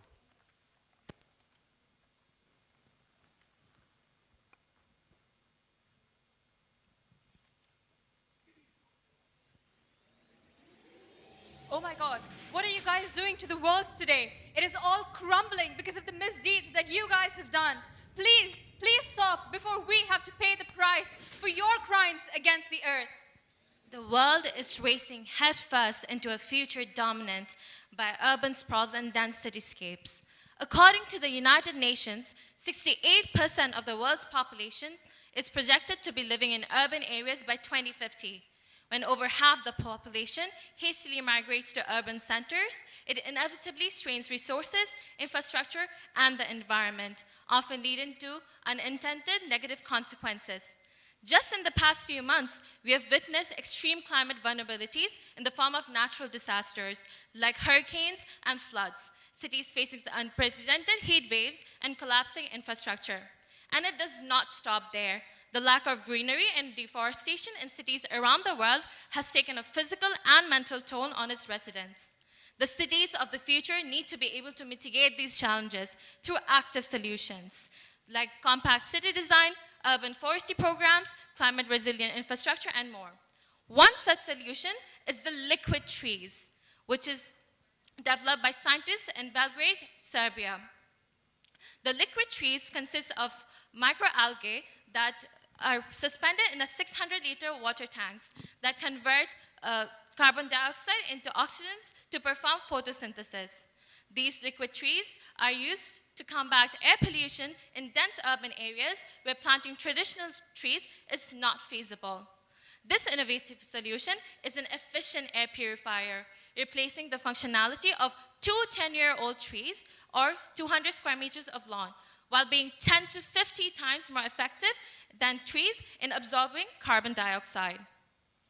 The air quality has become a huge problem in our worlds today, and the healthcare sector faces it too. The WHO reported that over 99% of the world's population lived below the healthy air quality levels, and over 15% of the COVID-19 deaths and 89% of premature deaths can actually be contributed back to this bad air quality. But what do we plan to do about this? Over 1.5 billion units of PPEs that were produced, and that owed to 87,000 tons of plastic waste. And this is a huge amount. In all urban hospitals, there is huge amounts of plastics being generated, of which only 5% are recyclable.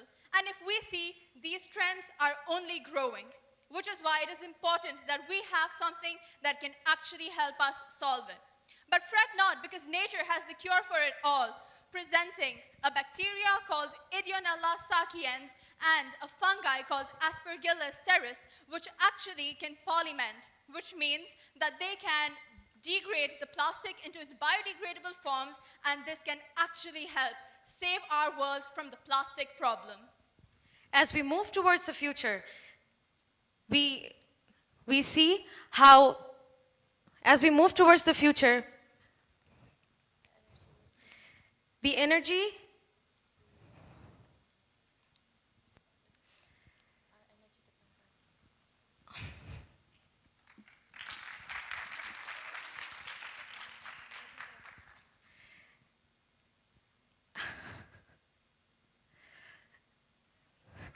As we move towards the future, the energy dependent is clear.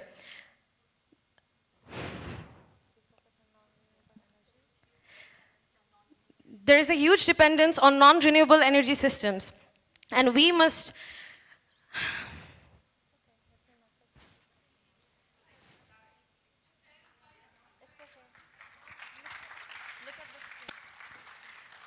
The production of energy is responsible for a staggering 87% of global greenhouse gas emissions and over 40% of carbon dioxide emissions from burning fossil fuels to meet the energy demand. What's even more alarming is the amount of energy we waste.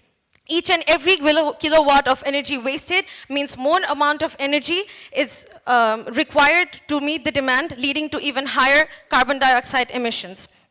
Now, in fact, 30% of the total energy consumed worldwide is wasted. This efficiency leads to an unfortunate cycle that creates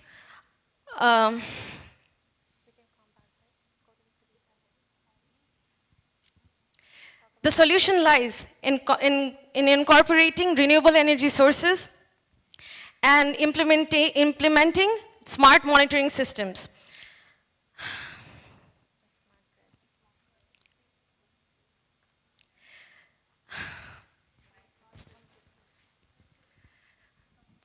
The smart grid system is a modern energy network that combines the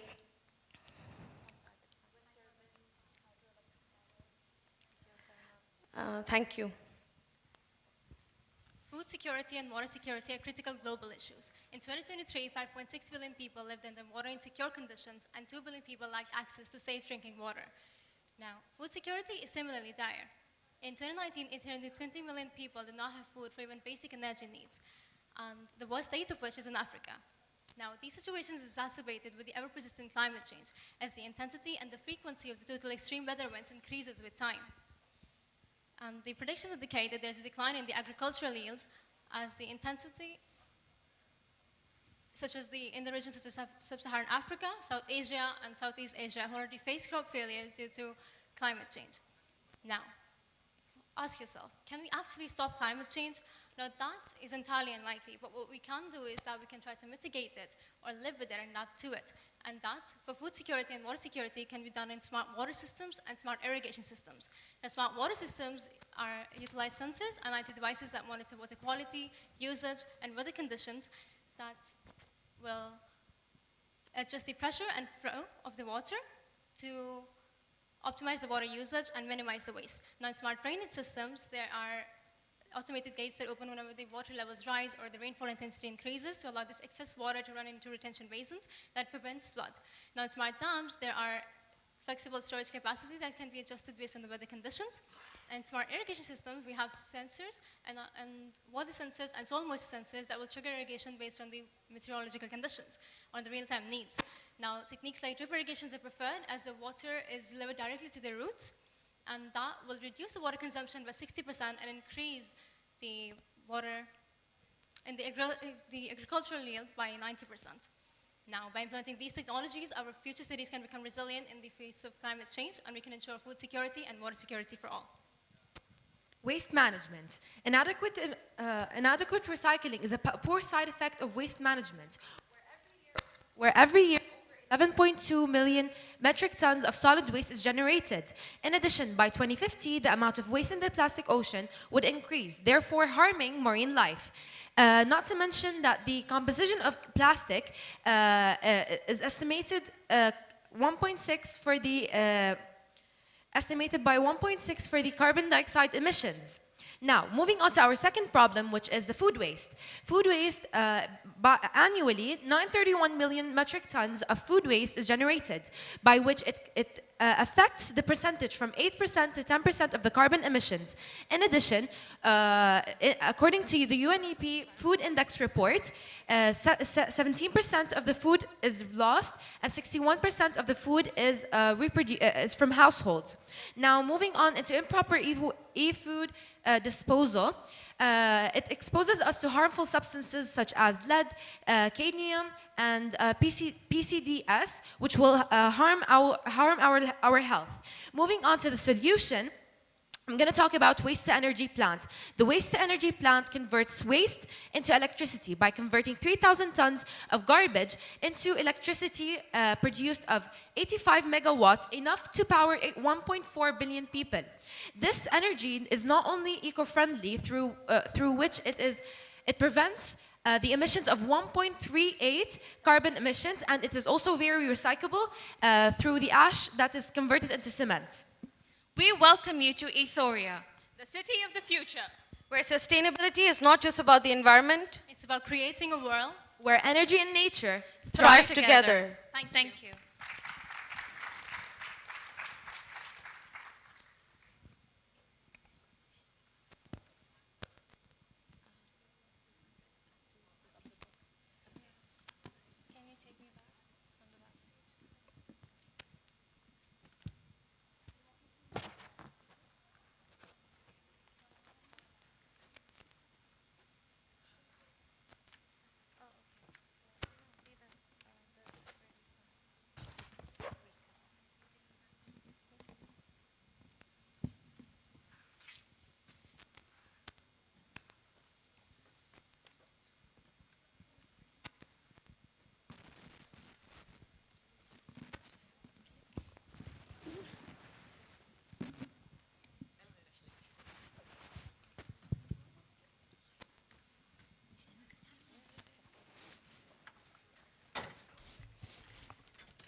Thank you, Ajman University, College of Architecture, Art and Design, Ajman, UAE.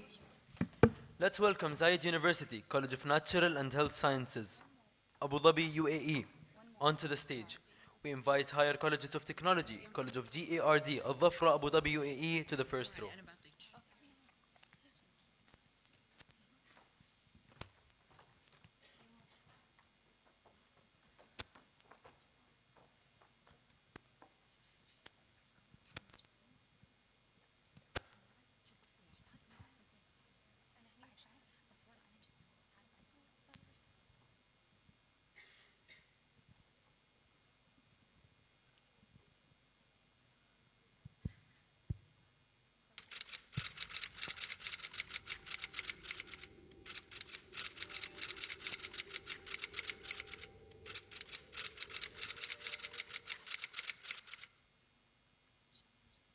Imagine this. The year is 2050, and the UAE is facing its most severe climate crisis yet. The air outside is an unbearable 55 degrees Celsius, making it impossible to breathe without assistance.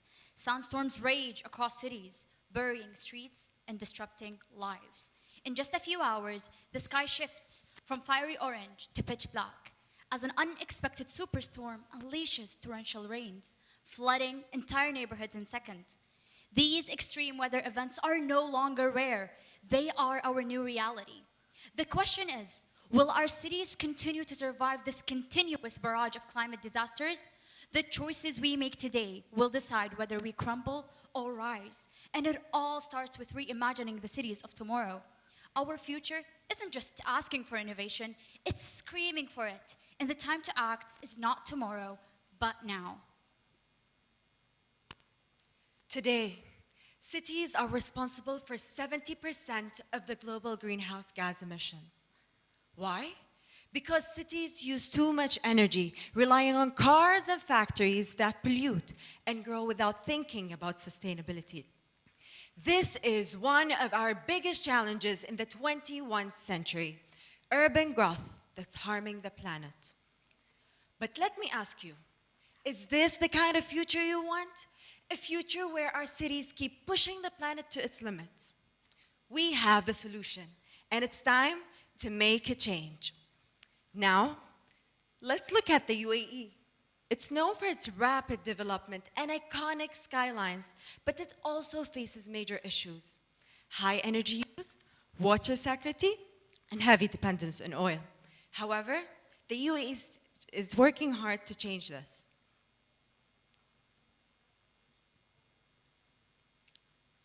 Through its Energy Strategy 2050, the UAE aims to create an energy mix that includes 44% clean energy, 38% gas, and 12% clean coal. This strategy balances economic growth and environmental protection. The UAE is taking bold steps towards a sustainable future, even though it has been a leading oil producer.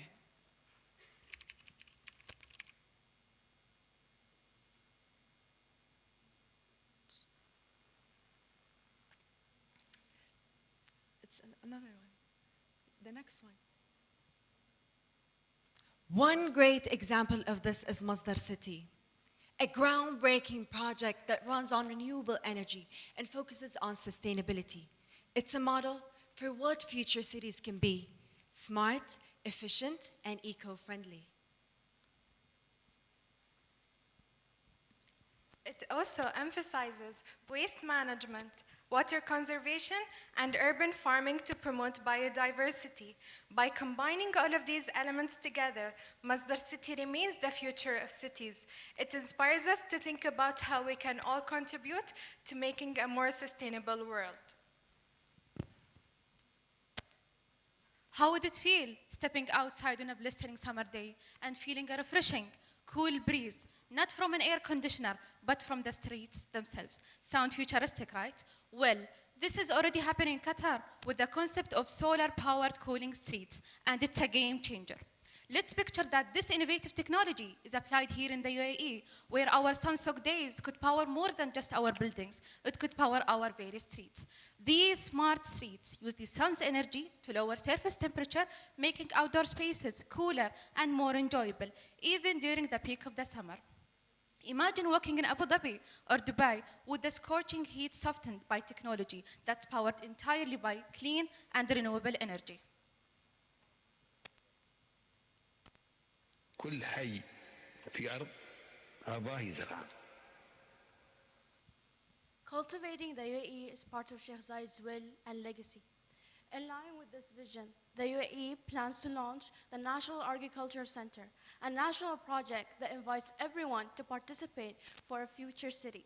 Creating a society that maintains and engages with creating a city, including with communities and cultures and educations for producing more greenery and farming into every home, street, and building. We not only beautify our surroundings, but improve air quality, reduce urban heat, and support biodiversity to thrive in harmony with both people and nature alike. You all have been stuck in traffic, right? It's frustrating, time-consuming, and polluting our environment. Well, there are ways to avoid it with innovations such as area mobility, public transit, electric vehicles, and autonomous driving. These innovations use renewable energy. They also help reduce carbon emissions, elevate traffic, and improve how we move around. For example, the UAE prepares to launch in 2026 taxi drones, as well as the Masdar PRT systems. These solutions lead a pathway to the future of sustainable urban mobility in future cities.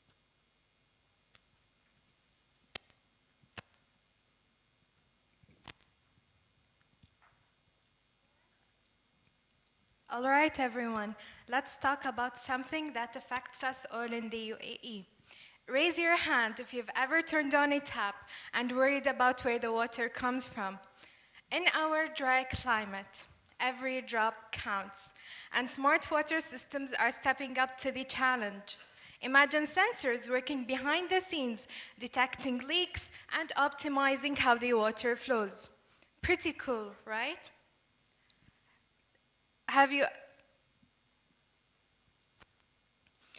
Who here loves a nice hot park on a nice day? Take Dubai Sustainable City as an example. It's using smart technology to cut down on water waste and even recycles grey water for irrigation. How cool is that? So, as we embrace today's technology, let us all think about how we can all contribute to making every drop count. Consider a city where energy flows cleanly, the air is fresh, and every system is optimized for sustainability. The UAE is transforming this vision into reality, aiming for carbon neutrality by 2050. Our cities of tomorrow will be powered by renewable energy, solar, wind, and hydrogen, leading the shift from fossil fuels to green energy. Massive solar parks like the Mohammed bin Rashid Solar Park are just the beginning. Smart grids will manage energy efficiently, reducing waste and optimizing usage. In transportation, electric and autonomous vehicles will dominate our roads, fueled by clean energy.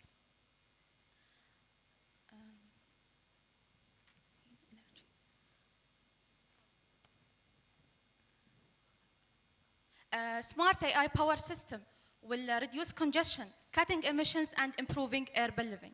These cities won't just be sustainable, they will be a sign of innovation, a model for the world to follow. As temperatures continue to rise and water becomes increasingly scarce, the UAE finds itself at the front line of climate change. Our desert climate intensifies the effects, making extreme weather events not just more frequent, but more severe. The environment is rapidly changing, and the UAE is finding itself at climate change. The consequences of inaction is clear, but it doesn't stop there. Our health and quality of life are on the line. Pollution seeps into our air, and inefficient infrastructure struggles to cope. The cost of inaction is clear, and it's not just our future, it's our environment. By working together, we can leave a legacy that'll be resilient and successful for many years to come. But The question is, do we all agree that change is needed? Let's be the ones to redefine our future and take action now. Together, we can indeed make a difference. Perhaps a huge one. Thank you for listening.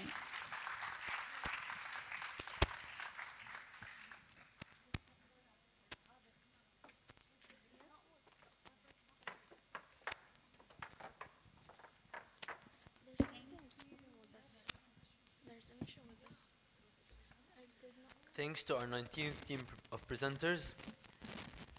Let's welcome Higher Colleges of Technology, College of GARD, Al Dhafra, Abu Dhabi, UAE, onto the stage.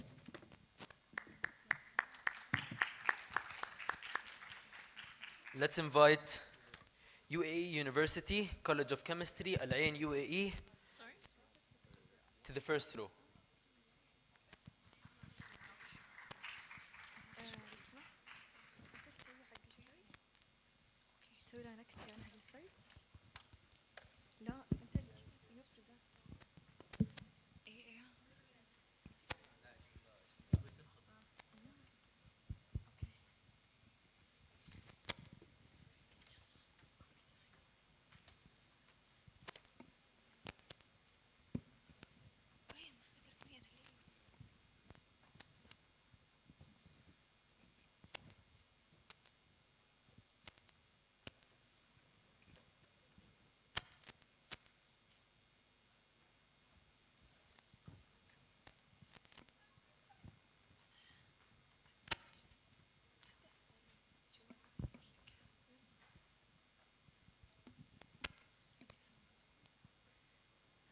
Hello, I am Sarama.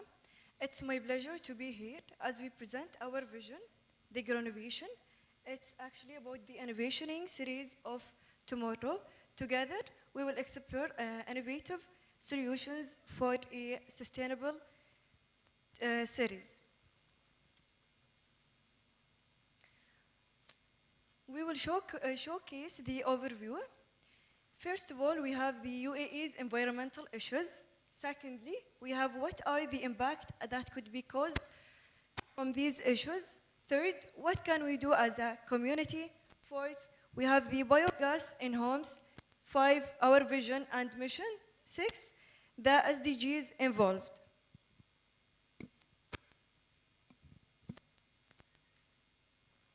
UAE environmental issue. I will highlight for you today the 4 environmental challenges, which is first water pollution. In water pollution, we are shortage water per the UAE mostly. The water is not very good, so we the environmental further we do it as a industrial waste, agriculture runoff having an impact. Secondly, food waste is major problems where a lot of food is thrown away every single day in the UAE on celebration and family gathering. So we are now improved waste management on system and awareness campaignings. Thirdly, a major I'm talking about aridity. So it's problem in the UAE because aridity is characterized by highlighting temperature when it's so low. So water shortage is a problem with it's a shortage and the certification difference on problems with biodiversity and pollution are caused by these issues. Fourthly is industrial pollution. The industrial pollution is it's not good for the people who's living in the United Arab Emirates. However, it's becoming increasing frequency.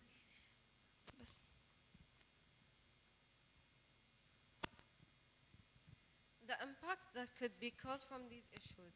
Each of these issues not only affect the environment, but also has serious implications on public health, the economy, and the future of sustainability. Water pollution or scarcity lead to significant consequences. It threatens public health as contaminated water spread diseases, and the agriculture suffers due to the lack of water, reducing food security, and marine ecosystems are damaged, disrupting biodiversity. The UAE's aridity adds further strain. It makes us incredibly vulnerable to climate change, amplifying challenges like heat waves and drought. Our water resources are under constant pressure, increasing risk of shortage. Also, desertification threatens land usability, making sustainable agriculture even harder. Food waste also has broader impacts. It contributes significantly to greenhouse gas emissions, worsening climate change, and the economy bears the burden of wasted resources and money. Additionally, landfills and waste management are overwhelmed, creating long-term environmental strain.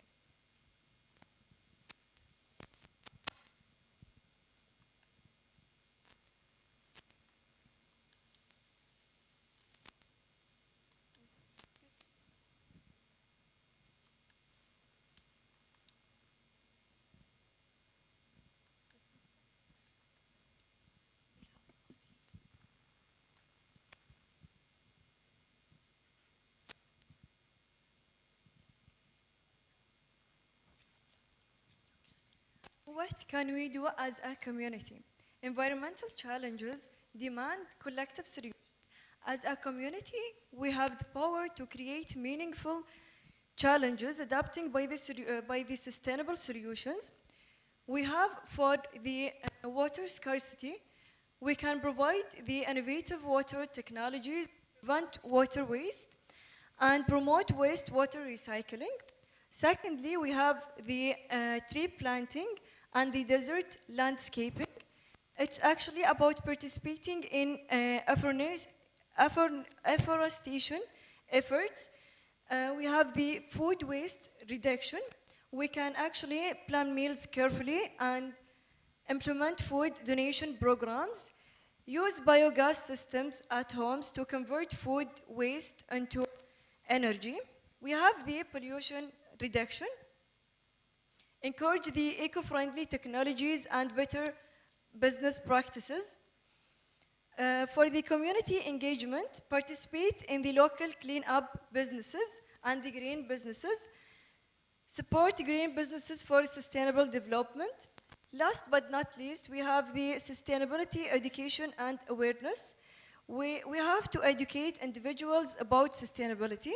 Let's make every effort count.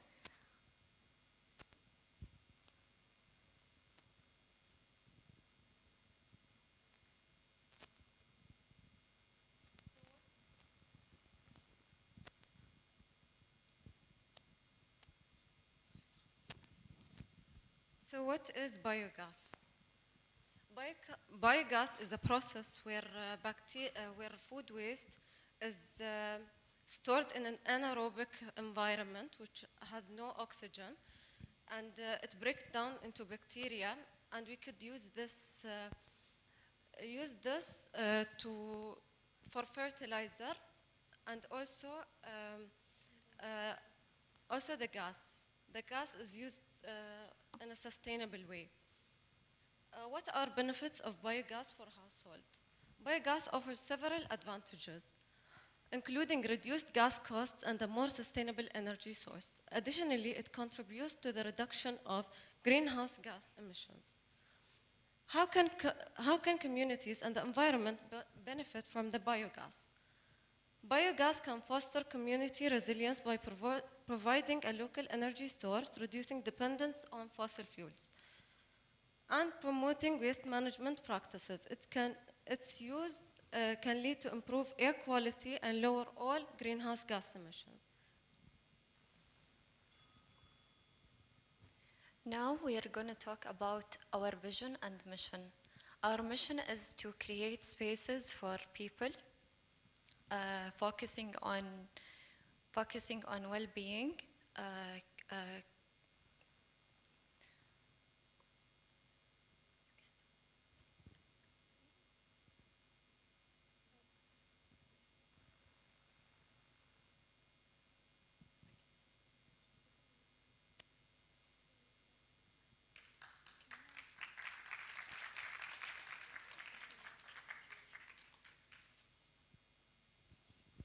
connections and accessibility.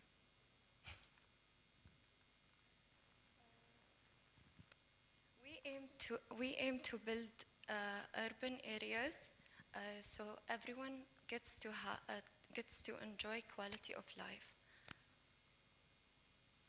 Sustainability is a key, and we are deducted to use eco-friendly practices and technologies to reduce environmental impact and achieve carbon neutrality for future generations. We prioritize empowering communities by fostering diverse, inclusive neighborhoods with equal opportunities for education, jobs, and social growth. Leaving no one behind. Using advanced technology, smart systems, and data-driven tools, we strive to make urban living easier, more efficient, and better connected. Finally, we aim to boost economic growth by creating vibrant cities that attract businesses, support entrepreneurship, and build strong, thriving communities. Together, we can shape cities that inspire growth and protect our planet.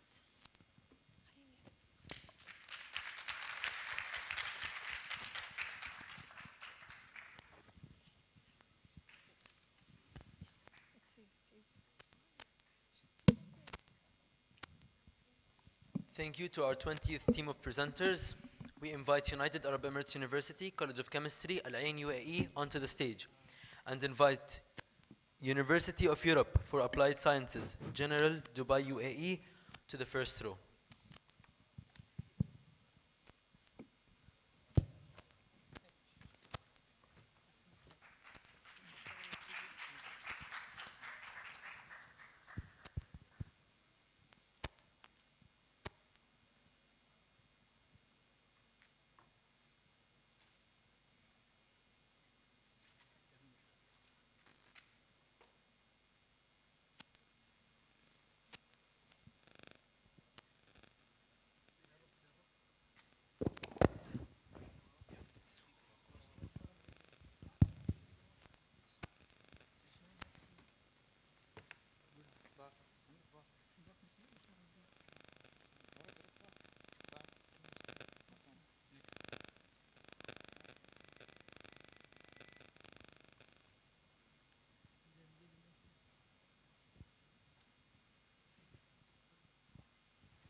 You're probably tired and hungry by now, but please bear with us. Imagine yourself incredibly thirsty on a hot day, and I offered you a glass of cold water. Would you drink it? Yes. Yes. But what if it was filled with harmful chemicals? Would you still drink it? No. No. For countless communities, even cities, this isn't a choice. It's the reality of their water sources. Today, I am Hamad, and along my brothers, we are here going to show you how we are working to change this one drop at a time with a cutting-edge science that can shape the cities of tomorrow, ensuring that clean is a reality for all. 1 in 3 people around the world lack access. They are deprived from their basic need, a clean water to drink. For over 2 billion people, clean water is simply out of reach. This isn't just a statistic, a number that we read and forget about seconds later. This could be our brothers, our sisters, and even us. This is a reality that demands action. It's a call to a sustainable solution to make clean water for every city, every home, everywhere. Imidacloprid, a powerful insecticide that is used for over 100 crops, including corn, soybeans, rice, fruits, etc. And let's be honest, who doesn't enjoy eating these? Yummy, yummy. But this protection comes with a price. The persistence of imidacloprid in our soil poses a high risk. It seeps into the water supplies that the cities rely on. The effect of imidacloprid goes beyond the fields. For bees, a key pollinator for 75% of our crops, they are heavily impacted by imidacloprid. Being exposed to them disorients them, disrupting hive activity, and may lead to colony collapse. To protect our food supply, we need to protect the bees that sustain it. But do you think it stops at that? Not at all, Hamad. Sultan, tell us where else imidacloprid is causing harm. For sure. When imidacloprid seeps into the soil, it doesn't just disappear. Actually, it kills beneficial organisms like earthworms, as well reduces soil fertility. However, this impact undermines the health of the very ground we depend on for sustainable agriculture. Moving forward, it also makes its way into our water system. For example, in California, it's been linked to an 89% reduction in sensitive aquatic species. These disruptions ripples through the ecosystem, which harming the delicate balance of life in our waters. While in high imidacloprid used areas, birds' population have been decreased by 3.5%. These insect-eating birds will help us in controlling pests naturally. Their decline means fewer natural allies in protecting our crops, making us even more reliant on chemicals. However, it doesn't stop with wildlife. Humans are also at risk. Communities exposed to these chemicals through food, water, and agriculture application have seen a 40% rise in nervous system issue. This is a real health crisis. So Ibrahim, what's our solution to tackle this? Come here's our solution. Hydrophilic magnetic scuffs. This material... Wait, Ibrahim. Cuffs? That sounds technical. Could you break it down for everyone here and explain what exactly cuffs are? Of course, Munib. Cuffs knows covalent organic frameworks. This material act like molecular sponges with high surface area that capturing up to 600 milligram imidacloprid per gram. They selectively bind with pesticides molecule, cleaning the water with remarkably efficiency. So how is this practical?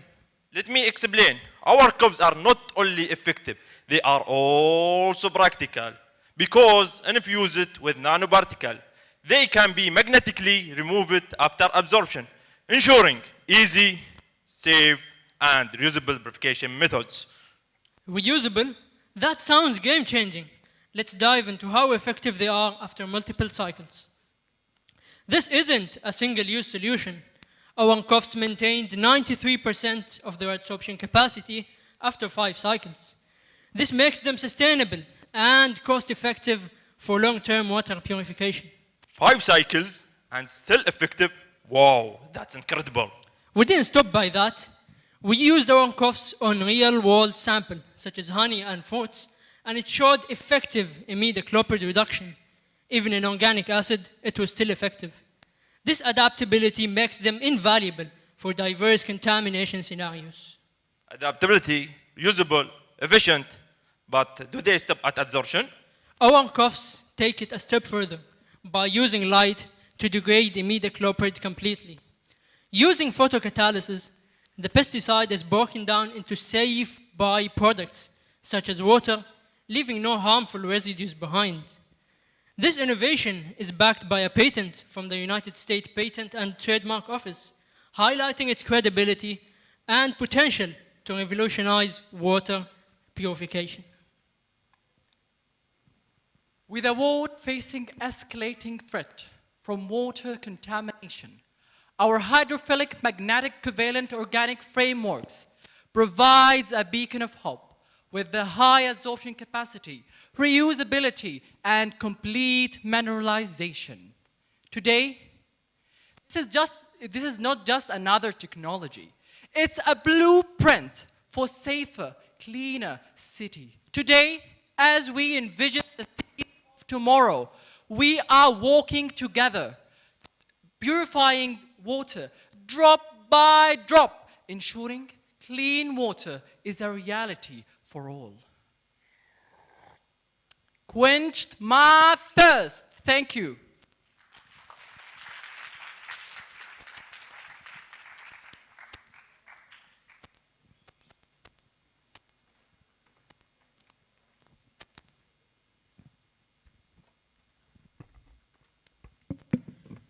Thanks to our 21th team of presenters, we invite University of Europe for Applied Sciences, General Dubai UAE, onto the stage.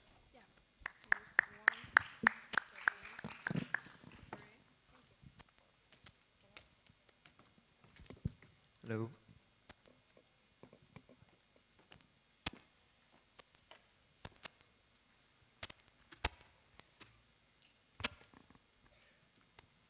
Good day, everyone. My name is Imran, and I'm here from the University of Europe for Applied Sciences. These are my peers, Ayushi, Shaintani, and Alua, and today we will be discussing the topic of Greennovation.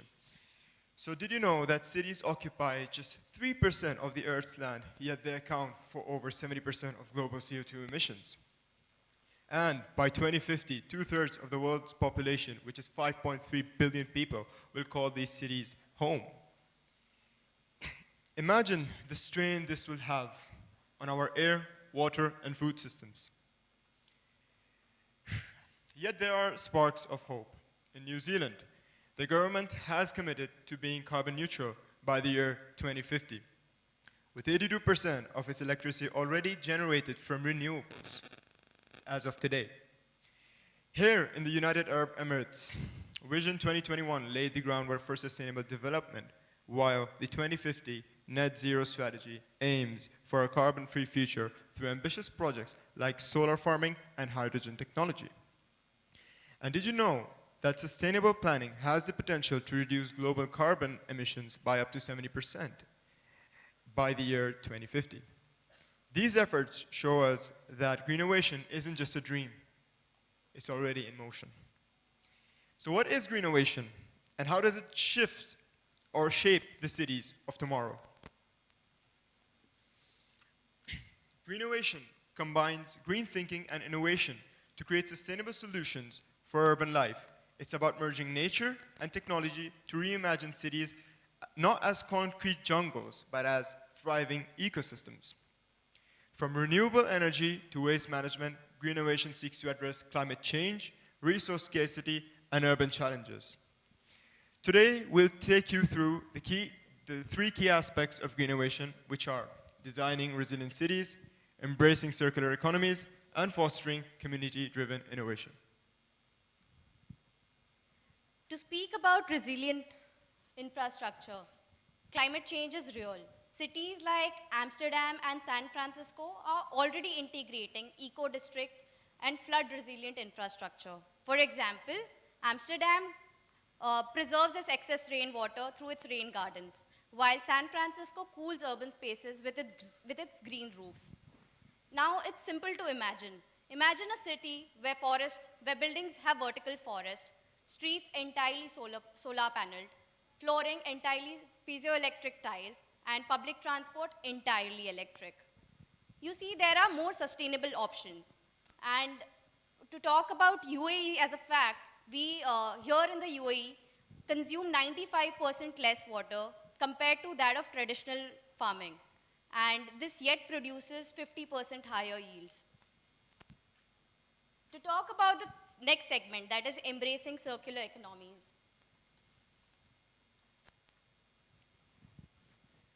In green innovative cities, waste isn't discarded, rather it is transformed.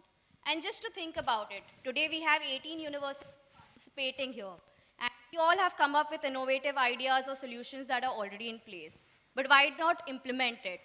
Think about we starting it small with corporate offices, workspaces, and universities doing wastewater management.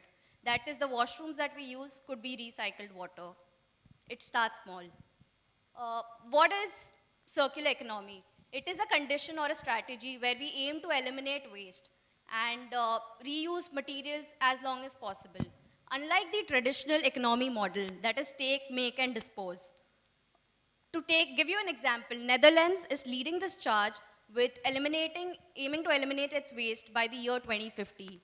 In Japan's Kamikatsu town, over 80% of its waste is recycled, thanks to its detailed sorting system. And in South Korea, 95% of its food waste is recycled and transformed into animal feed and biogas. These are initiatives taken by cities globally, and it's a long way to go, but we can join hands and participate. To talk about UAE, the Bihar's waste-to-energy plant is a game changer. It transforms around 37.5 tons of daily municipal waste and generates 30 megawatt of energy to power over 28,000 homes. And that significantly reduces landfills. What we mean to say here is that these efforts not only save energy, reduce landfill dependency, but also improve air quality and empower sustainable living for all of us. We are also talking about urbanization, but why don't we think the other way around, that rather than people moving to urban cities, we are transforming and making it convenient for rural spaces.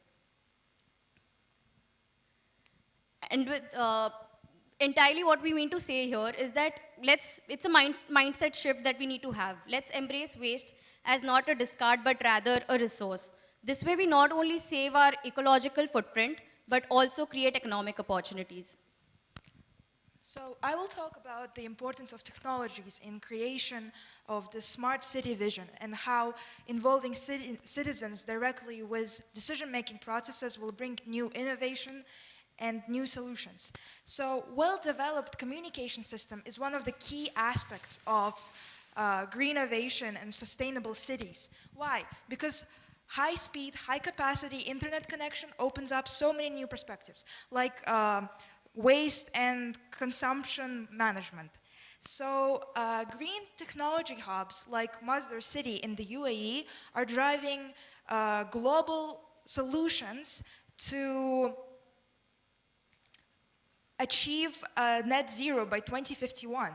And there are so many new projects on the horizon, like Masdar City Square, which is a cluster of 7 commercial buildings and 1,033 solar panels on the roofs. And this building was designed to reduce the energy use by 104%. And this is how Masdar City is significantly contributing in creation of the cities of tomorrow. And this brings me back to my previous point about the importance of technologies in sustainability. So with the advancement in technologies, we can actually track our contributions with the usage of blockchain. So for those who don't know what blockchain is, it is a technology that allows to store data transparently across all the network of computers. And one of the examples could be cryptocurrency like Bitcoin. So with the help of this technology, we can actually even track the process of bottle recycling. And this type of transparency will ensure that citizens will be engaging more in this type of sustainable practices. Because when you know where your contributions are going, you feel like you're in control and you want to take more actions. Now, this brings me to my other point, which is that city isn't truly green unless its citizens aren't actively involved in sustaining it.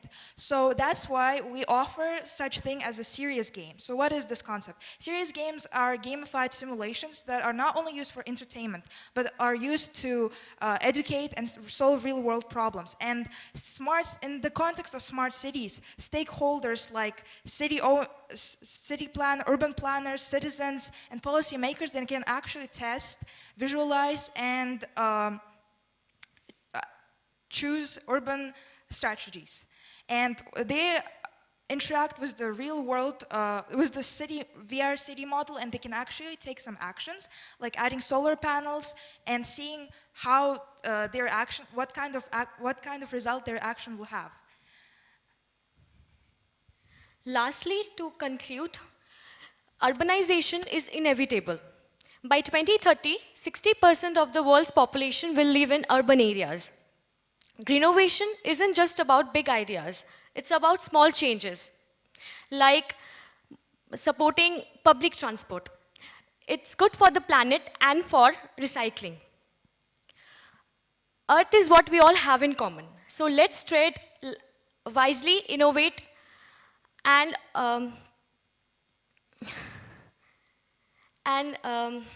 let's trade wisely, innovate lightly, and embrace a future where life, earth, human, planet, and animals can bloom. Together, we can turn our cities into lively, breathing spaces where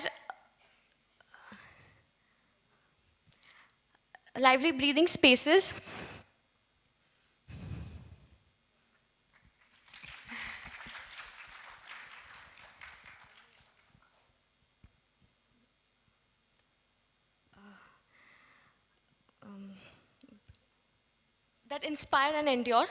So let's innovate and let's greennovate. Thank you.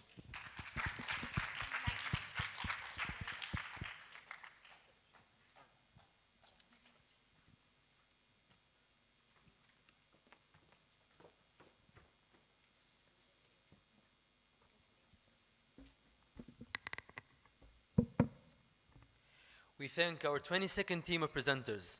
Next is the team from Higher Colleges of Technology, General Education, Engineering, Abu Dhabi, UAE. Please share your screen and activate your cameras.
Please share your screen and switch on your videos. Please switch on your camera. Okay. Can you please turn on your cameras and share your screens?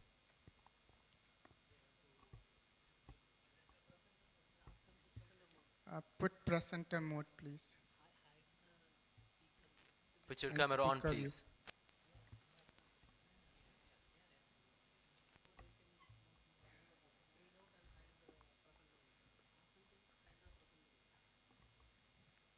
Hide the presenter view, please.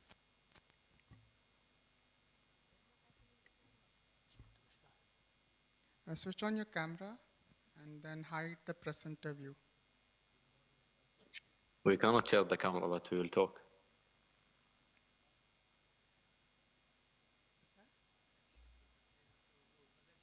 All right, put presenter mode, please. Yeah.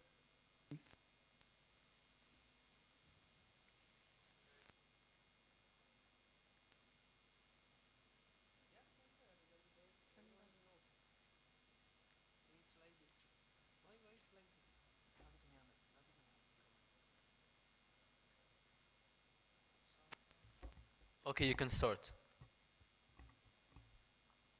Good afternoon, everyone. My name is Abdulaziz, and I'm here with my amazing teammates, Salama, Fatima, and Buti. We're first-year students at HCT Abu Dhabi Banyas campus, and we all share one big passion: finding creative solutions to the sustainability challenges our world is facing. Today, we're thrilled to present the Greennovation of Abu Dhabi, a vision for a sustainable nature-inspired future for this incredible city. Here's the deal. Abu Dhabi, like many cities in arid regions, faces two major challenges: water scarcity and the outdoor comfort crisis. These issues make it tough to create a balance between urban development and sustainable living. But don't worry, we're not just here to talk about problems. We've got solutions too. Let's talk about Abu Dhabi. It's stunning, right?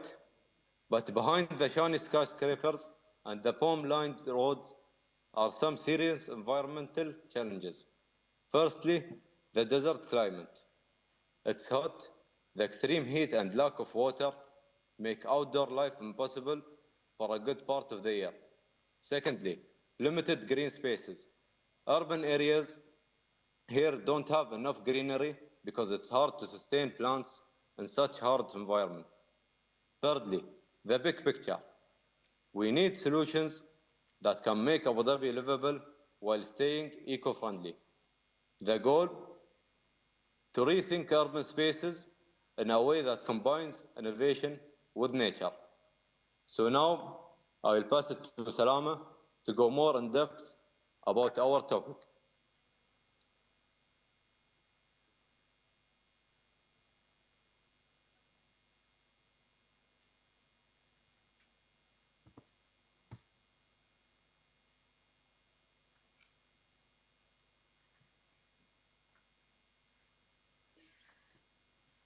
Water scarcity in Abu Dhabi. Okay, let's dive into one of the biggest issues. Water.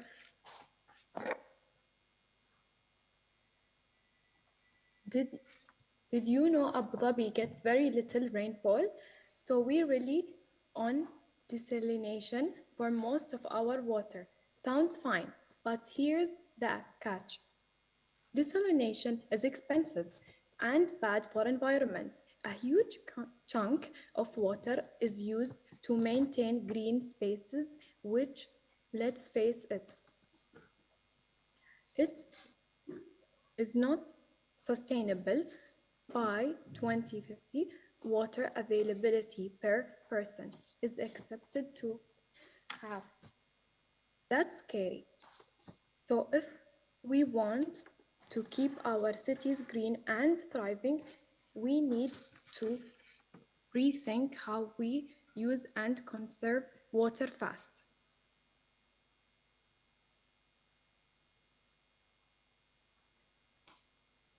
Outdoor comfort crisis in Abu Dhabi. Let's switch gears to another big problem: outdoor comfort. If we've spent a summer in Abu Dhabi, you know what I'm talking about.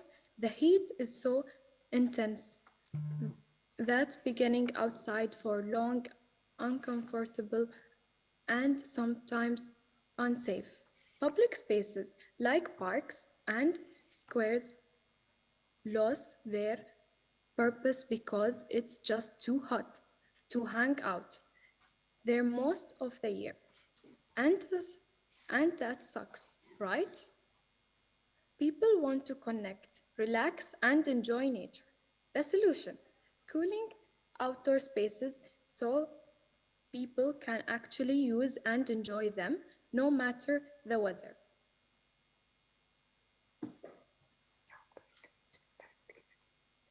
Now I'm going to give it to Fatma to give you the solution.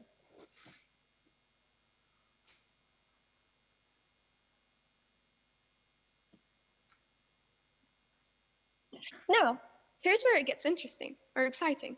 To tackle these issues, we're proposing a dual solution inspired by, you guessed it, nature. One of the two solutions that we're going to be presenting to you is fog harvesting. Fog harvesting is actually quite magical if you think about it. It's a system that collects moisture from the air and turns it into water. Imagine using this water to irrigate plants and keep urban space green. It's eco-friendly, affordable, and super practical. The second solution that we're going to be proposing to you is social-powered canopies, solar-powered canopies. These canopies don't just give shade; they also generate clean energy. Imagine chilling in a shaded, cool park while these canopies power the city. By combining these ideas, we're making Abu Dhabi greener, cooler, and more sustainable. Next slide. Here's where the magic happens. Bringing these two ideas together. Fog harvesting provides water from greenery, and solar canopies offer shade and keep outdoor space cool while producing energy. And the best part is, these solutions align perfectly within the UAE's big sustainable goals, like Vision 2021 and the Green Economy Initiative. These solutions are also aligned with the Sustainable Development Goals, 3, 6, 7, 11, and 13, 15, and 17. These SDGs are interconnected and aim to create a comprehensive framework for improving the quality of life globally, while protecting and improving our communities. While systems work together, Abu Dhabi can transform into a city where innovation meets nature. Now I'll be passing it to my teammate, Buti, to continue on.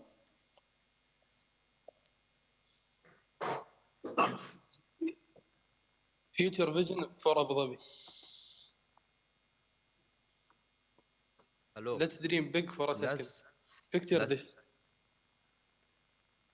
Parks filled with lush greenery, irrigated by fog harvest water. Solar-powered canopies create comfortable, shaped spaces for families, friends, and tourists to enjoy year-round. This isn't just about fixing problems, it's about turning Abu Dhabi into a global icon for sustainability, a city that leads the way in blending technology with the nature world. Conclusion and call to action. To wrap it up, Abu Dhabi faces tough challenges, but we have the tools to tackle them. For harvesting and solar canopies are just the beginning of what's possible when we let nature inspire us. This vision isn't just about Abu Dhabi. It's about showing the world how technology and sustainability can work hand in hand.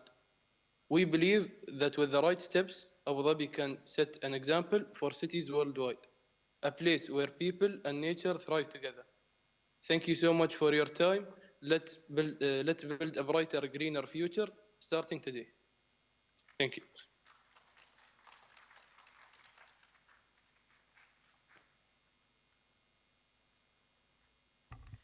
Thank you to our 23rd presenting team. Ladies and gentlemen, we have finished all the teams for today. Let's give the teams a big round of applause.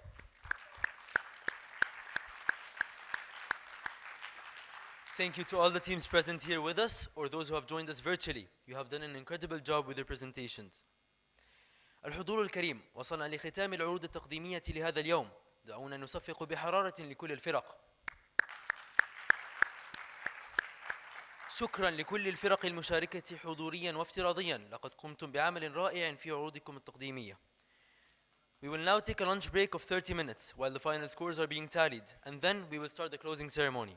سنأخذ الآن استراحة الغداء لمدة 30 دقيقة لحسب النتائج النهائية، وبعد ذلك سنبدأ الحفل الختامي.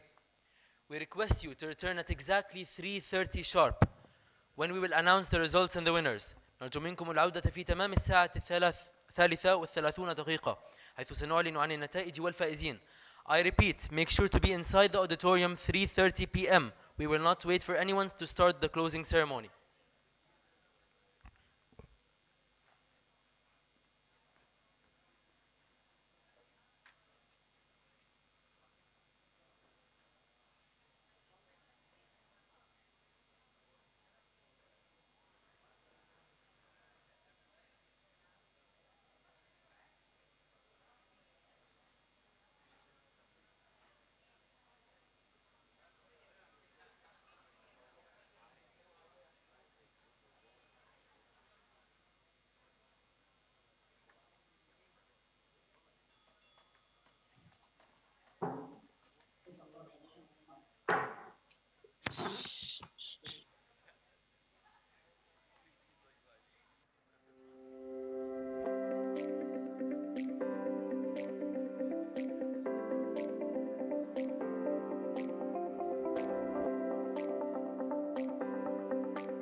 Okay, now everyone, we have a feedback form which needs you to connect to the internet.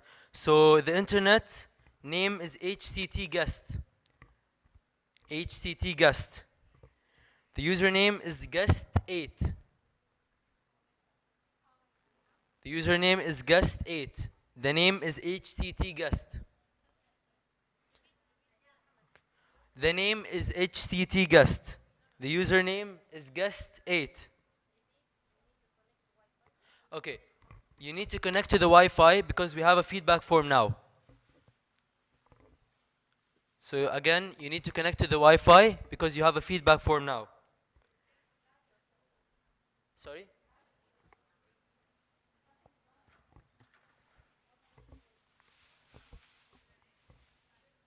خواتك عليك يا اخي انت الثاني خليك ساكت انت اصلا مش معهم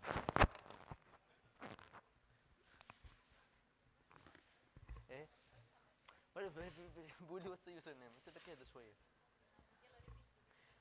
بيحكوا انه في مشكله في هي شيكيها بس الفرونت هاي اوكي. So we have a feedback form now which needs internet.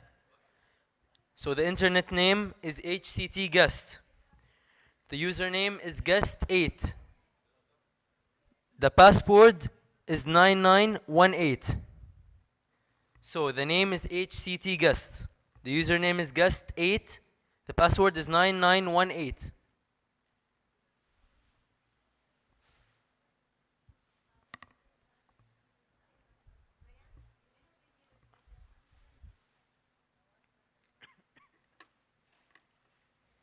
Okay?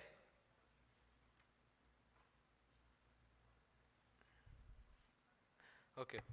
The name is HCT guest. The username is guest8 and the password is 9918.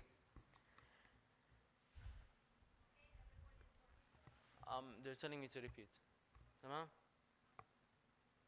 Okay. The name is HCT guest. The username is guest8. The password is 9918. Okay. Welcome back, everyone. I trust you had a rejuvenating break.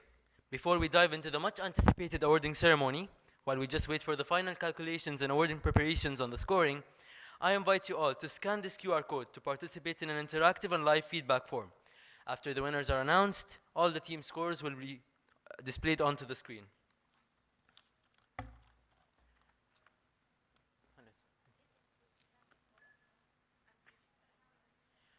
Okay, so scan the QR code and register yourself and then wait.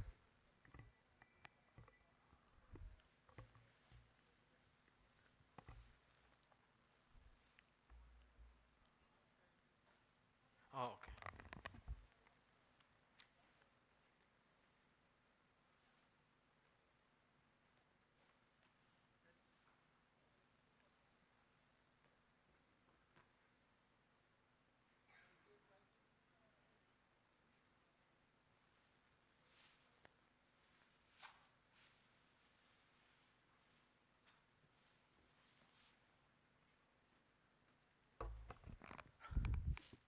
Good afternoon, students.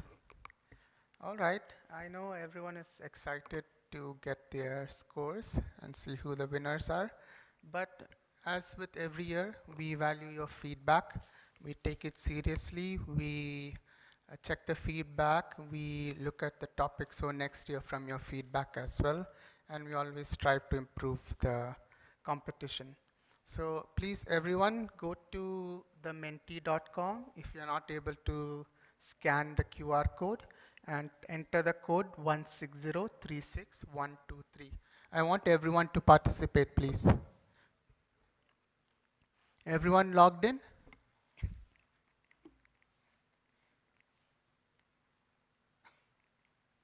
Everyone logged in? Yes or no?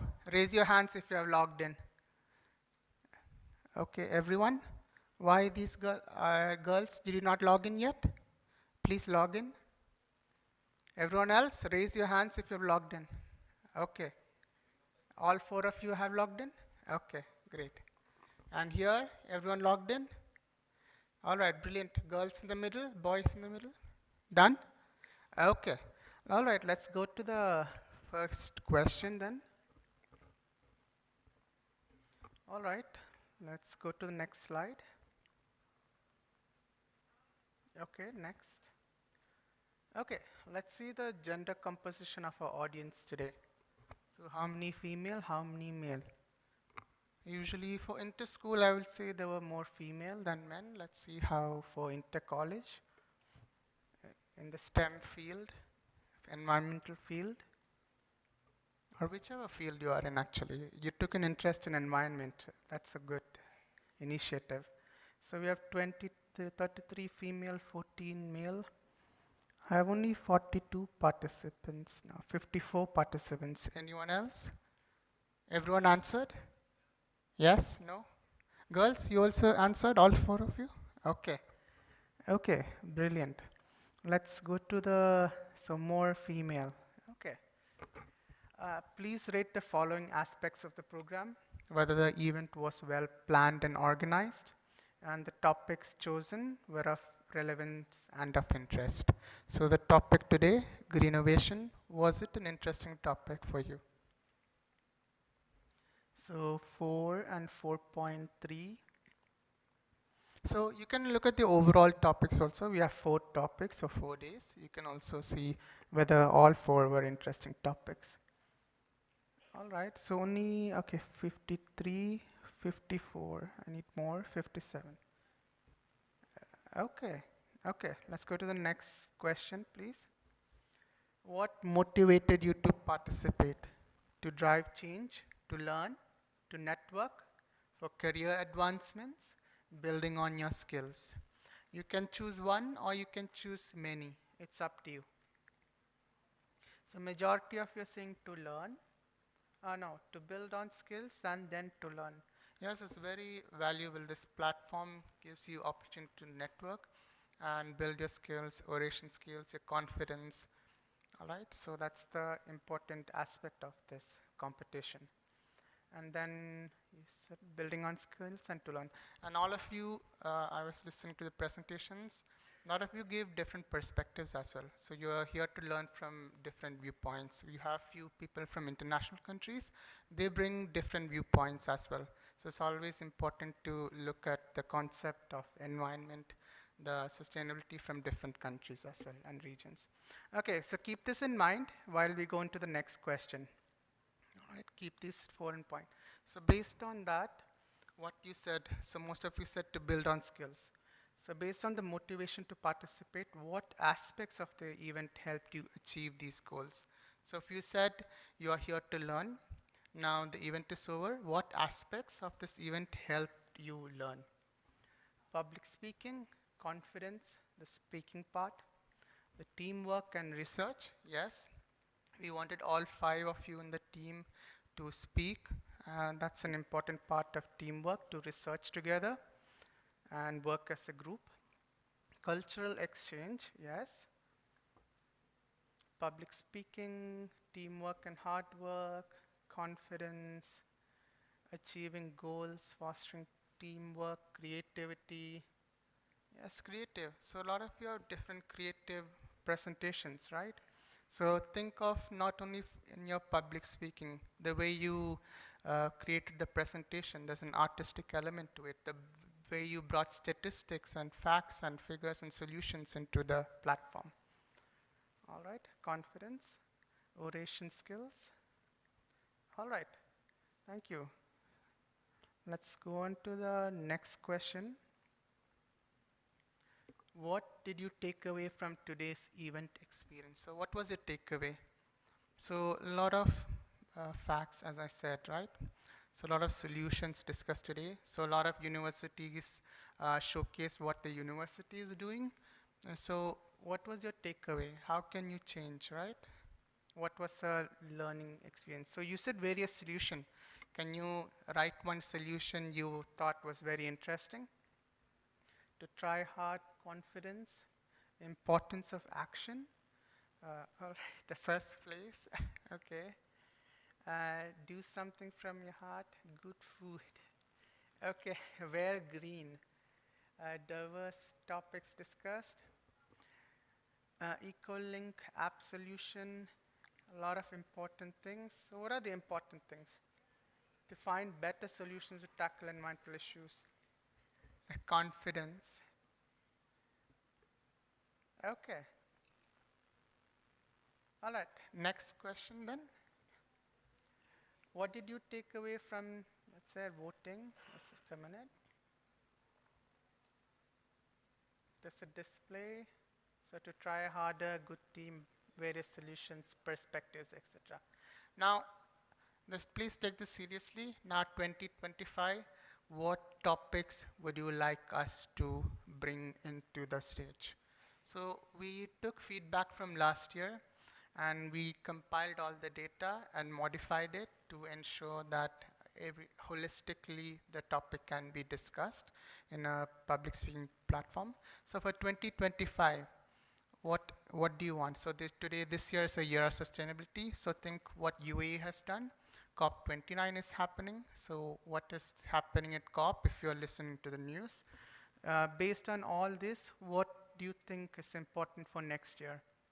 Artificial intelligence, animal conservation, technology and oil, energy transition, renewable energy, business, carbon emissions, the length of innovations, the architecture, green architecture, all right, climate actions,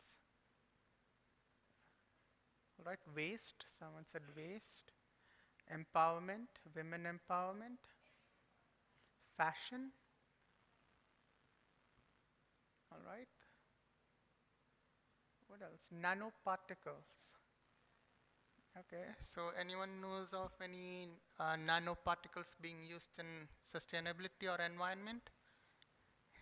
All right. Next one, tech and AI, energy transition, traffic. So it's in pollution and infrastructure, I would suggest, right? Okay, next question. Are you familiar with EEG's programs? So any one of you, so this is one of the program of Emirates Environmental Group, right? So for university students. So we have waste management programs, we have afforestation programs, we have other programs, so Clean UAE. Have you heard of these programs? Yes, no. All right, so majority of you said yes. Okay. So few of you don't, 21 said no. So please, if you're interested in other programs like waste management, other educational programs, afforestation programs, Clean UAE, please feel free to ask an EEG team at the registration desk and we'll be happy to help you.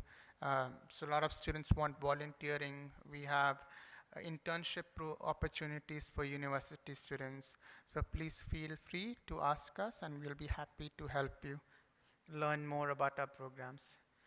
Next question, please. For those who have said yes, what have you heard about the most? So I explained a few. So what have you heard of? Those who said yes, not those who said no. Those who said yes.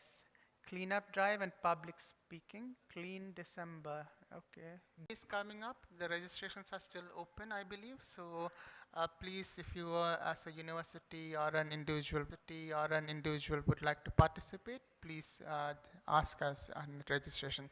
All right, next question, please. Thank you. That was very quick. Thank you for all your feedback. We will take this into consideration for next year. So I know now all of you are awaiting the results. So I'll pass on to our MC, but I need to go take the display upstairs, all right?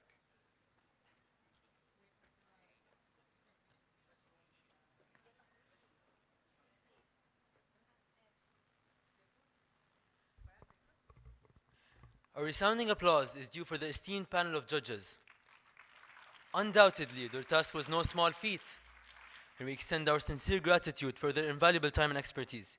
Your contributions today have greatly enriched this competition. Due to her busy schedule, Engineer Ala Salman, Head of Certification Unit at QIMA Dubai, will not be able to join us tomorrow.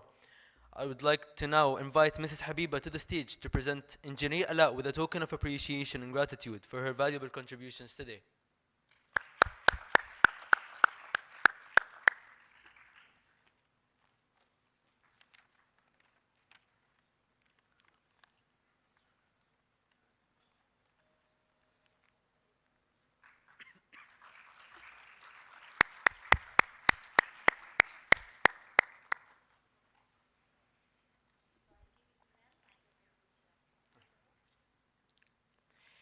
Now, the moment we've eagerly awaited has arrived.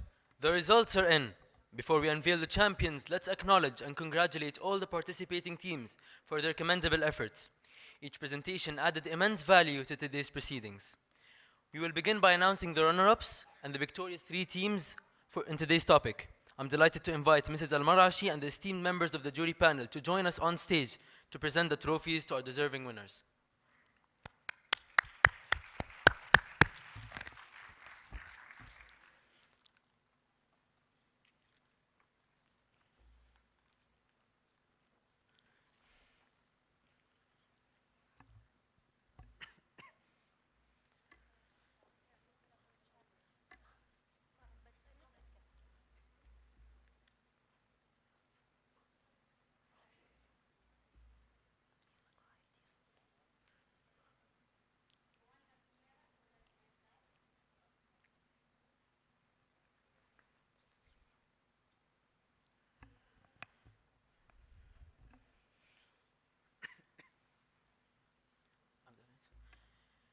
Let us find out the winners for today's topic, Greennovation, Envisioning Cities of Tomorrow.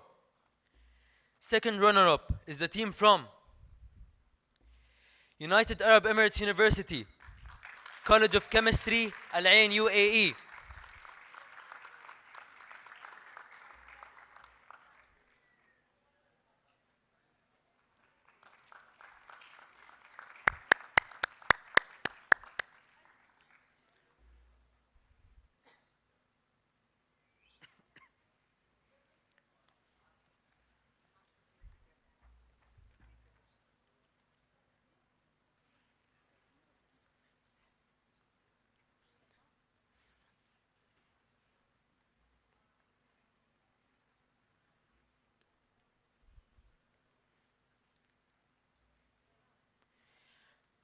Now, the first runner-up is the team from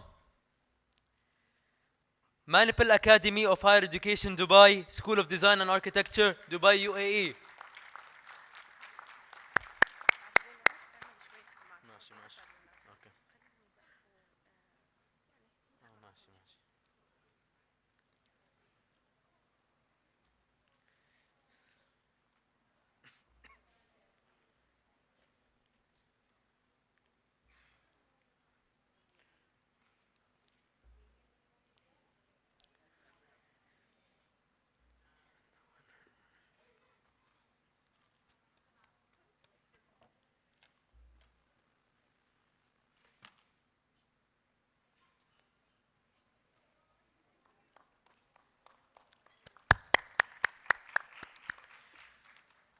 And finally, the winner for the first topic is the team from, any guesses? Okay. International University for the Humanities and Development, International Economics and Management, International Law and International Relations, Ashgabat, Turkmenistan.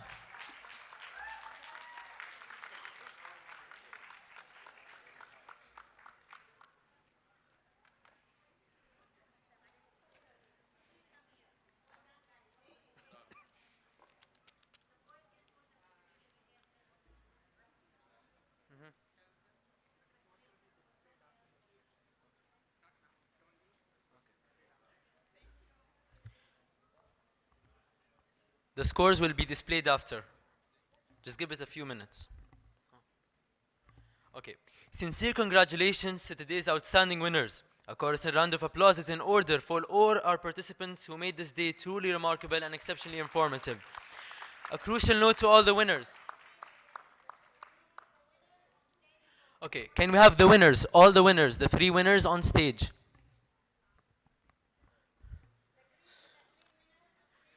So, United Arab Emirates University, Manipal Academy of Higher Education, Dubai.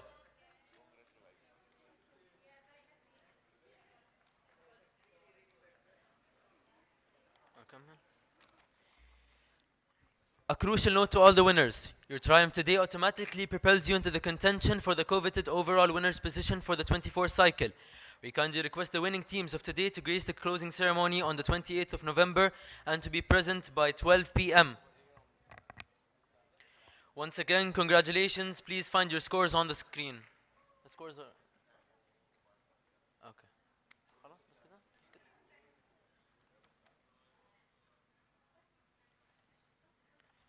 في ماشي بس اوكي.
We missed fourth by 1 point.